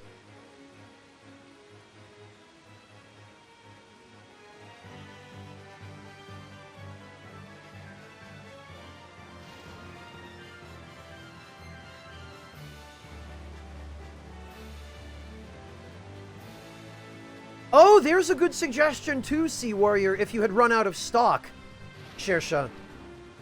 The idea of taking a couple of cups of the sauce out and pureeing it, which will release more of the moisture from the tomatoes. That's what I meant, that fresh tomatoes, as long as you're not using tomato paste, fresh tomatoes or whole canned tomatoes will have more than enough moisture for you to be able to make the sauce as thick or as smooth as you want. Hey, Sweet Tang!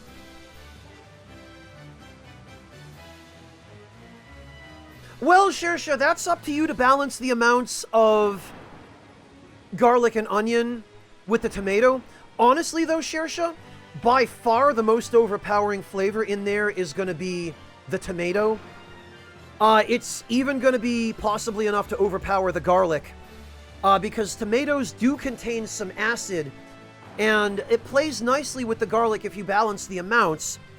But I wouldn't worry about adding too much onion or garlic, Shersha, because the sauce is going to be 90% tomatoes anyway. As long as you've roasted the tomatoes in advance, you don't have to worry about them being overpowered.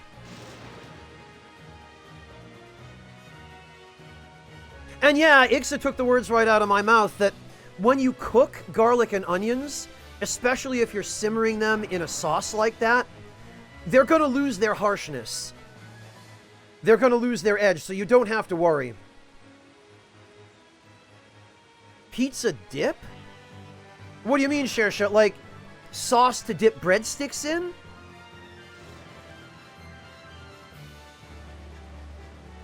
Yeah, Master Greg, especially when you toss them with some olive oil and pepper and salt and seasonings. Great stuff.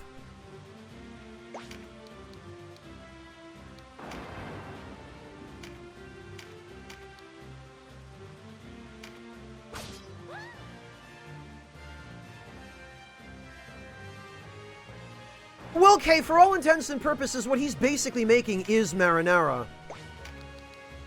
It just seems that he has a specific purpose in mind for it.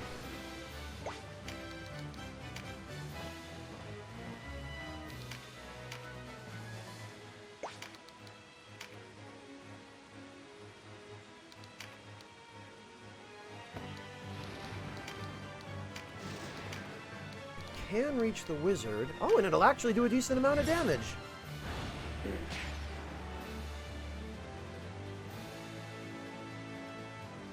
A pizza, but without a crust.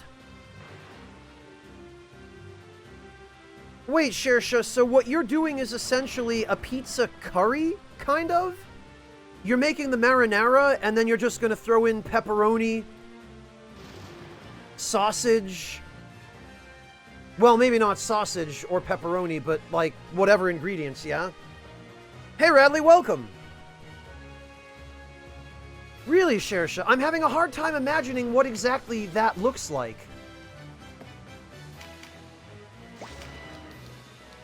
Man, look at these two mages on speed over here.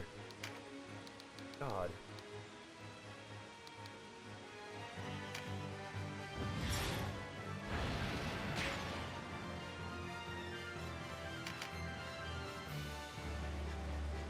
Oh, this freaking cleric. Yeah, it sounds like a pizza stew, Kay.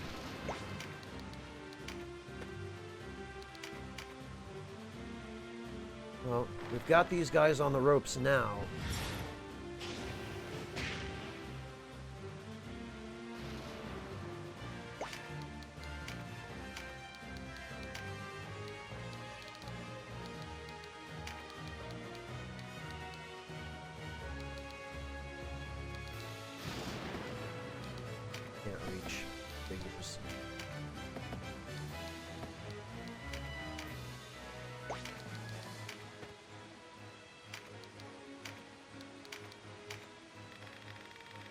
Alright, good luck, Nova. You're gonna make a cheese base with some Parmesan, mozzarella, and milk. Then you'll add the sauce to the top, followed by a layer of mozzarella with beef and chicken pepperoni, and then... What? The more you describe it, Shersha, the less I can picture it. You're making your crust out of cheese? Is that it? Am I understanding that correctly?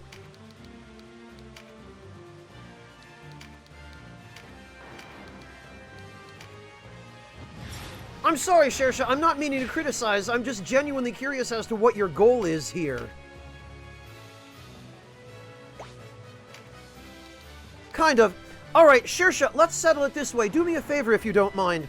When you're done, when you have the finished product on the table in front of you, please take some pictures of it and link them to me. Tag them at me, in fact, in the dining room on our Discord, if you don't mind. Oh, you already have photos? Okay. That works.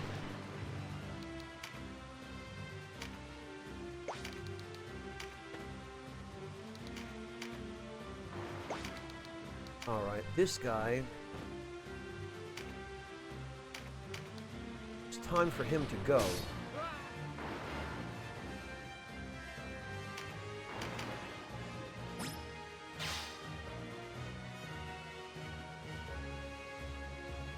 I was gonna say, Animus, I almost have the mental image of a deep dish pizza, but with the crust made entirely out of cheese. But if that's the case, that's a lot of cheese. Shersha, that's... I mean, I grew up in America, but boy, I don't think even I've seen quite such a big heart attack on a plate as that.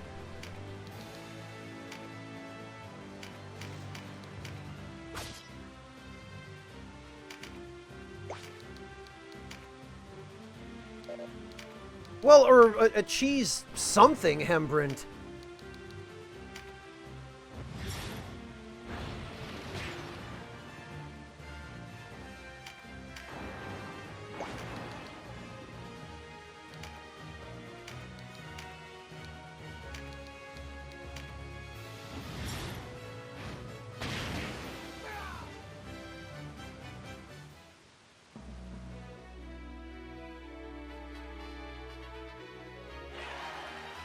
Alright, well, we got some stuff, I guess. Oh, and we got a circlet. Great, that we do need.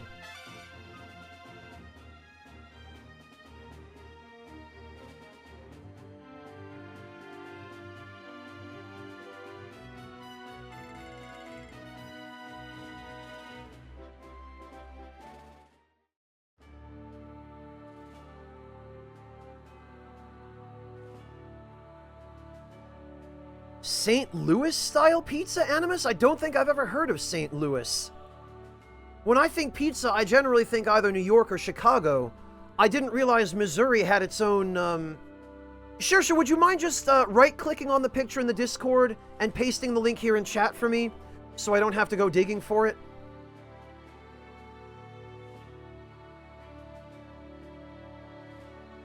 What was America like, Prawasa? I mean, I grew up there in the 80s and the 90s. I moved back to Germany as soon as I graduated high school in 2003. And up until that time, it was... I mean, there were certainly issues, but it wasn't really until about 2000 or so that the issues started to get worse for poor families.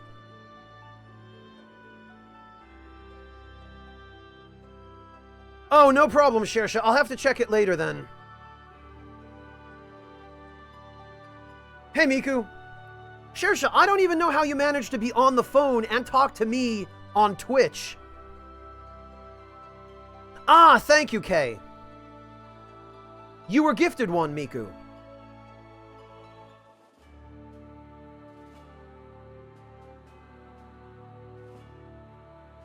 Oh, okay. Shersha, what this is a pizza fondue. I see what you're going for here.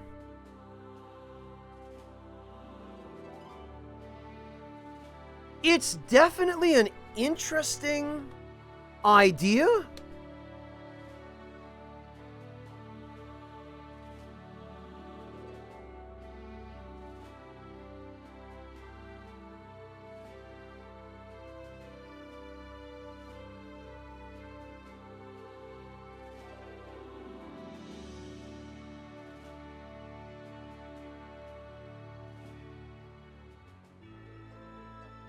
So, something kinda like this.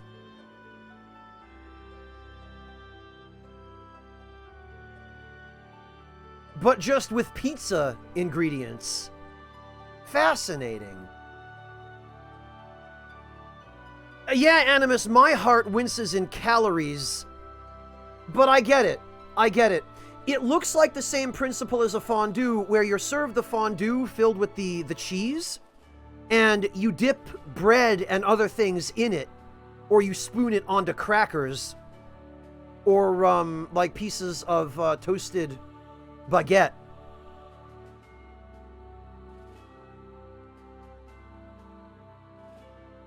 Yeah, Shersha, do let me know how it turns out. Please take some pictures.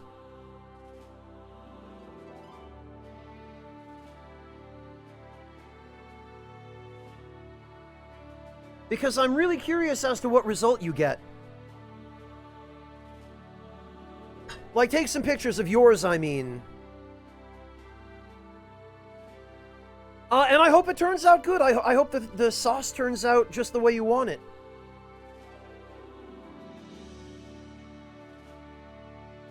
It's an interesting idea, and I never would have thought to try something like that. I've never even heard of something like that being done before now.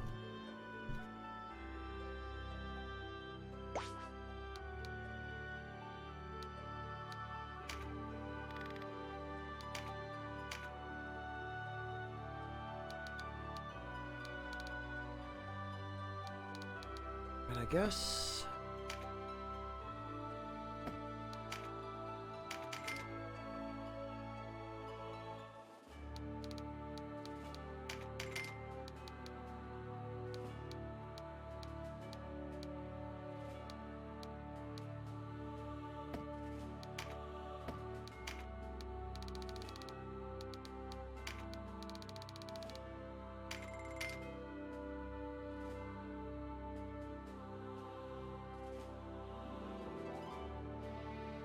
guess that'll do for now.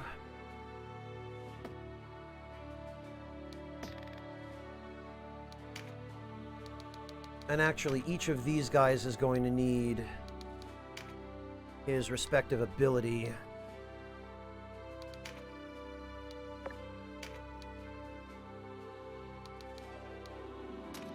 Okay, so subdue.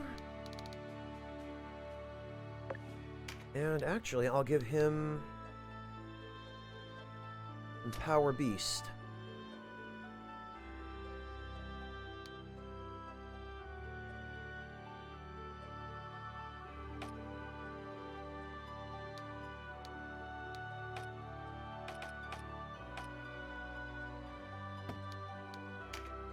Oh, 210, okay.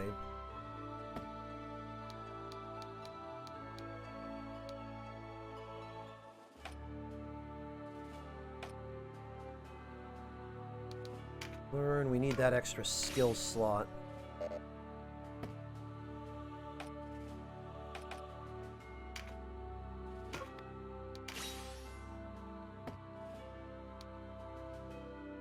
Strengthen, and then I think we'll get them Fortify 1, and that should be all of the basic abilities they need. Other than maybe Augment Light, but I don't think Augment Light's really doing a hell of a lot for them. Oh, do you, Animus? Excellent.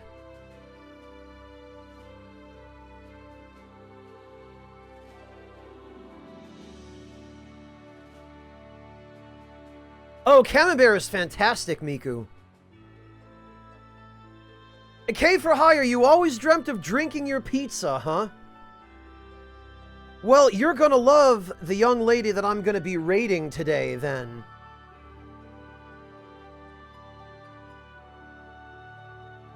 You're gonna very much appreciate her. Huh.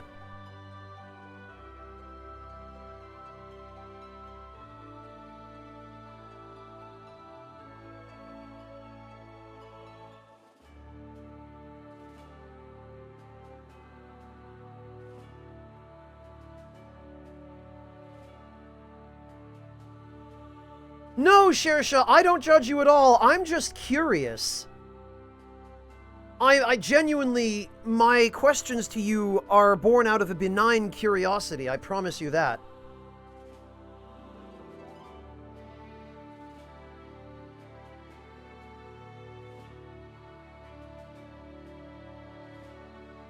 Yeah, Proasa, the level of sugar ODs and the level of obesity and diabetes and... It's high. America is the #1 ranked country in the world as far as obesity.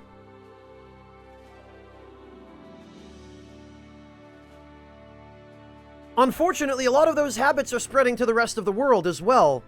It's starting to spread to Japan, and it's been spreading to Europe for a while. You see it a lot here, too. Not nearly as much, but you definitely see it.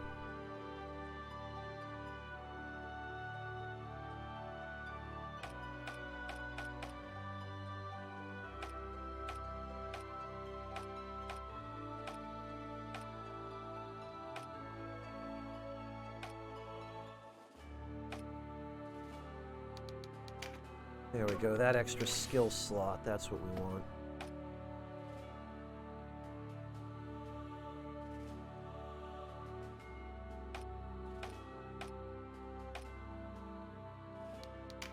And that one here as well.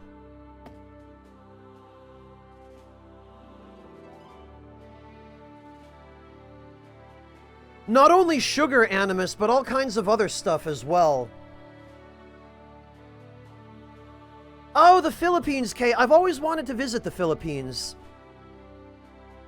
I've always been curious about the culture there, and as you might expect, the food.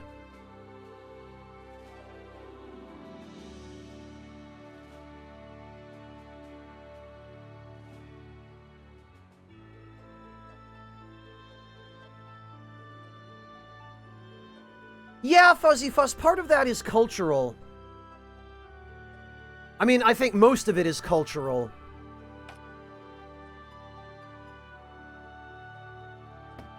But a lot of it also is economic. I think, unfortunately, more and more of it is economic. The fact that the worst quality food is the least expensive, and so people end up subsisting on stuff that is not good for them.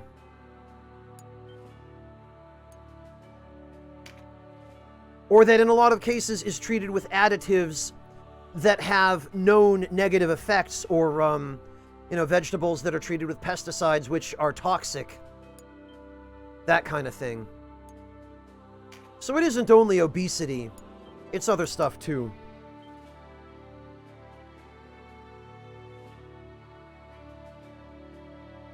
That's the thing, Fuzzy Fuss. I don't know anything about, Pinoy cuisine. Other than that's what it's called. I don't know what's what. If I were to go there on vacation, I would basically go to a restaurant and look at the kinds of things that other people were being served and just ask. Or, like, I would probably, you know, if I had the opportunity, I would eat dinner with a regular Filipino family and just see what they were having. Oh, you're also Filipino. Okay, Fuzzy Fuss, I gotcha.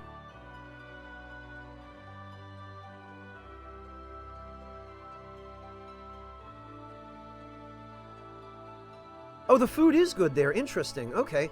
I mean, I always got the impression that it was sort of what you would expect for island cuisine.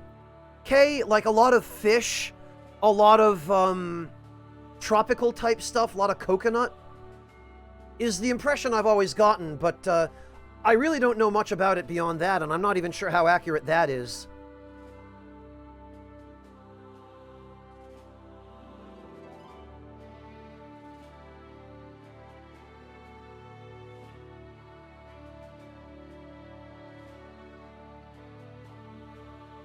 Nice, Cuttlefish! Congrats on losing 10 pounds! I hope that blister gets better soon, though. Lots of soy sauce. Yeah, I also get the sense that there are a lot of influences from East Asia in the Philippines, Fuzzy Fuss, because, I mean, you guys are pretty much halfway between North America and mainland China, yeah? So it stands to reason that you'd get people coming from both directions. Kay, exotic food to me is literally any kind of food that comes from someplace where I've never lived.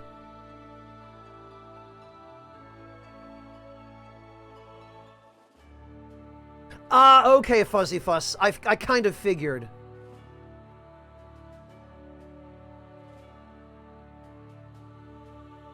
Yeah, that makes sense, that there would have been trade with China. But, like, I've seen some pictures of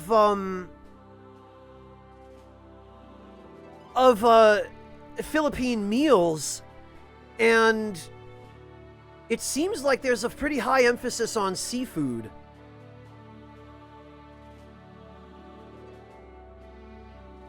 Closer to China than the US. Yeah, okay, maybe not halfway between, but... Oh, balut, yes, Kay. The fertilized eggs that have been preserved. I know what it is. I didn't realize that comes from Pinoy cuisine. I was under the impression that that originated in China, that practice.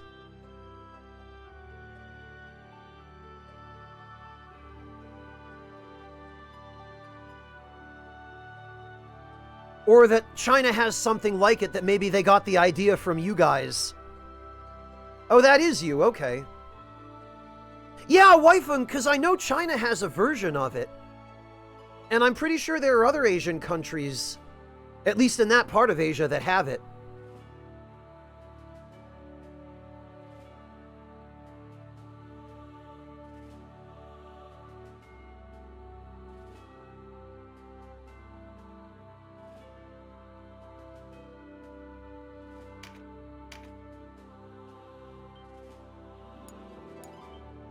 There we go.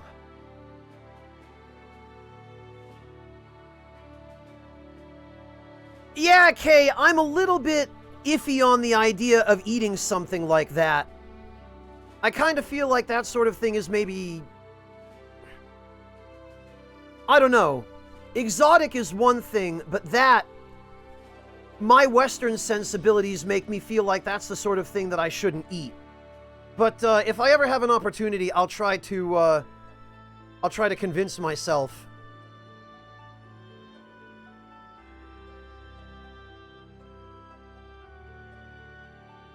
Fermented fish in a can, right.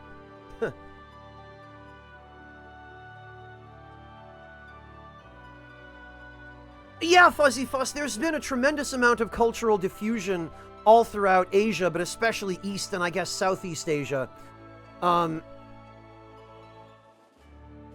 So it stands to reason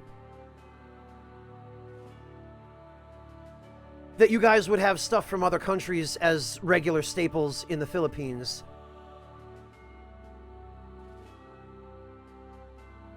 Yeah, Waifung, why do you think? Because South Vietnam was the area that was occupied by the Americans during the Vietnam War. Of course, they left their sensibilities behind.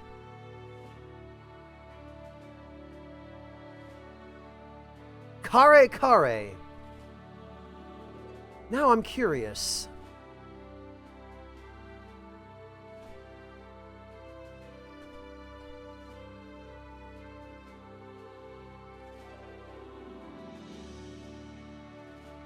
Kare kare.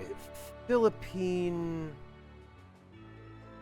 Stew complemented with a thick, savory peanut sauce. It is made from a variation base of stewed oxtail, pork hocks, calf's feet, pig feet, beef stew meat, and occasionally offal or tripe. Kare kare can be made with seafood, prawns, squid, mussels, or vegetables, sometimes exclusively vegetables, becoming kare kareng gulai. Vegetables which include eggplant, Chinese cabbage, or other greens, daikon, green beans, okra, and asparagus beans are added, usually equaling or exceeding the amount of meat. Flavored with ground roasted peanuts or peanut butter, onions, and garlic. Fascinating. See, this is the kind of thing I'm totally down to try. This is the kind of thing that I love learning about and experiencing for the first time. Just finding out that this stuff exists, right? Like, Kay and Fussy, before the two of you came here to join us in chat today, I had no idea that a dish like this existed anywhere. This is the kind of thing that I am all about.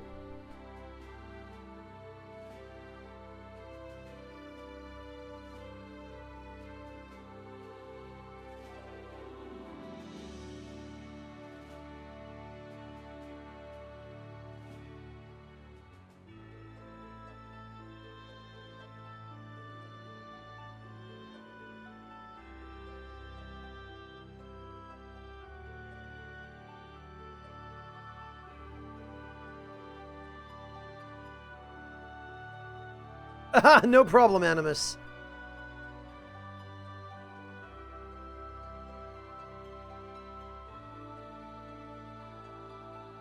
Well, yeah, Proasa, each different region of China is basically almost a country in and of itself.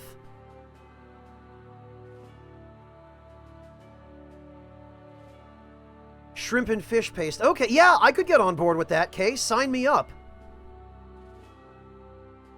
It depends, Makoto. It depends. Tongue? Yes, absolutely. Pig's feet, not so much. It really does vary, Makoto.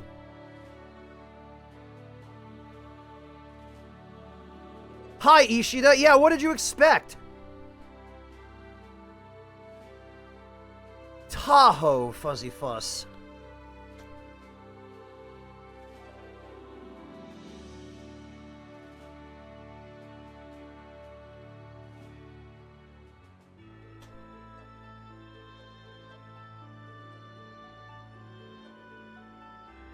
Wait,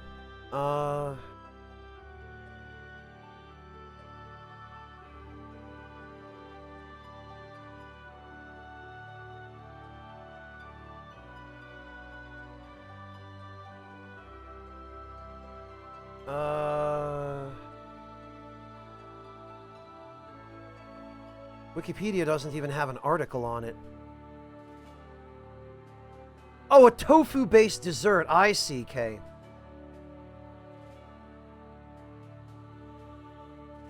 Brown sugar sauce and pearls. Fascinating. No, Asherite, I have not.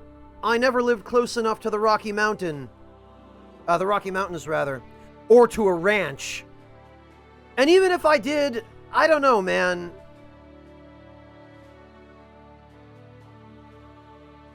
Guys like Andrew Zimmern sure love them, but testicles just aren't my jam. Not as food, anyway. Actually, that sounded a little bit too vaguely suggestive. Let's just say they're not my jam. Oh, okay. This is a dessert? Fascinating, Kay.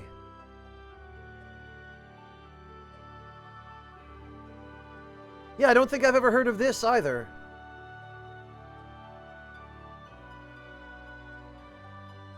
Oh, tofu in the West is horrible, Proasa. People in the West don't know how to cook tofu. That's the problem. My parents used to use it a lot in their cooking when I was a kid because it was cheap. But people in the West don't understand what to do with it for the most part.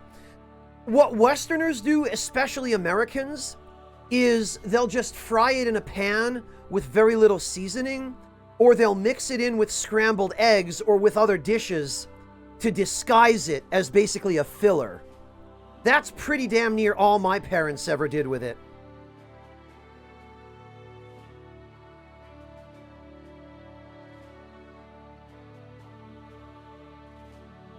And it is a travesty.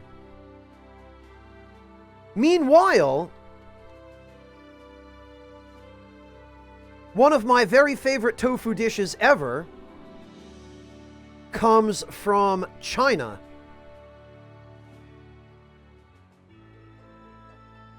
Well, Klaus, raw tofu in the West has no flavor because they use, for the most part, these just bland agricultural industry soybeans to make it. But that right there, the link I just posted in chat, Mapo Tofu. If you try that dish, you will never look at tofu the same way again. At least not if you grew up in America like I did and had to tolerate crappy American attempts at cooking with tofu. Personally, my favorite kind of Mapo tofu uses the crispy tofu. Yeah, you know it, Kay.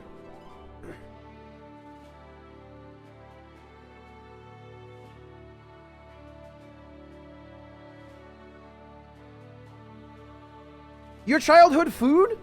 What, Makoto? Mapo tofu? Or, the tofu dessert you guys are talking about?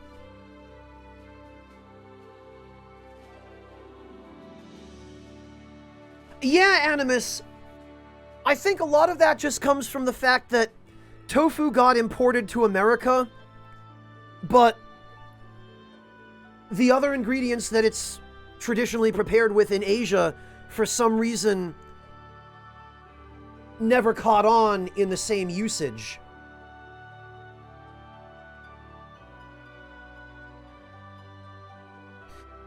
Well, Ishida, that's why I say the West in general. I mean, I don't think there are too many Western countries, if any, that know how to do tofu correctly. Yeah, Proasa, if you've never tried it, try to find an authentic Chinese restaurant if you can, and get some. It's a really nice tofu dish.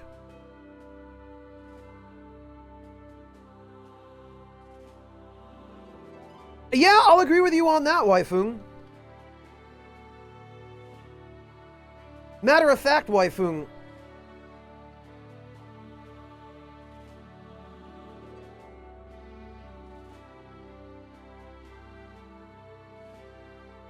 one of my favorite uses for tofu skin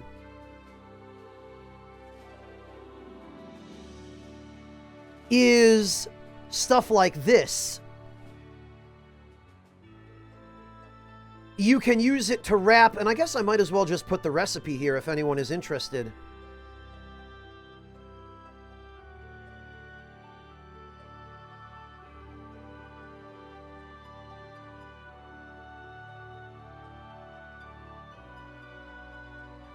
You can use it as a spring roll wrapper. And I'll put this here as well.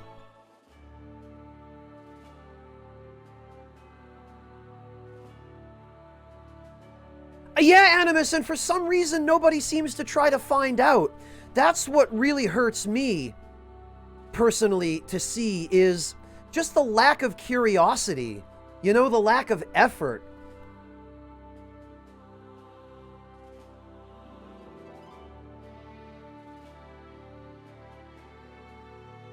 Yeah, those are fantastic, and would you imagine, or would you believe, rather, those rolls are wrapped in tofu skin.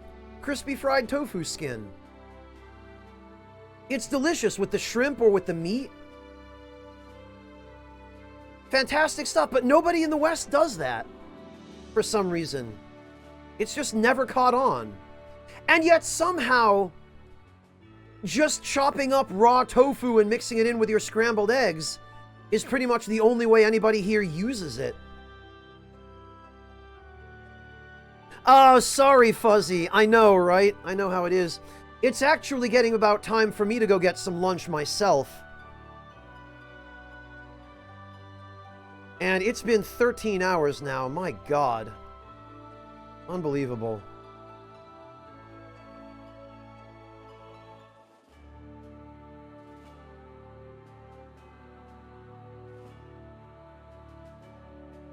The chameleon food. Well, that's what Westerners call it, Kay. Red braised pork belly, but they replaced the pork with... Really, Miku? I'll have to try that sometime. That sounds like an interesting idea. In the meantime... yes, Kill Pills, I do.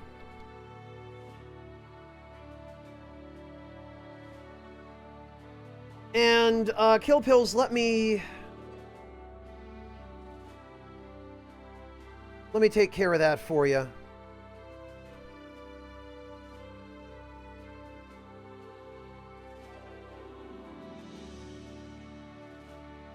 There you go, and let me refresh the server so you can see it. Integrations. Refresh.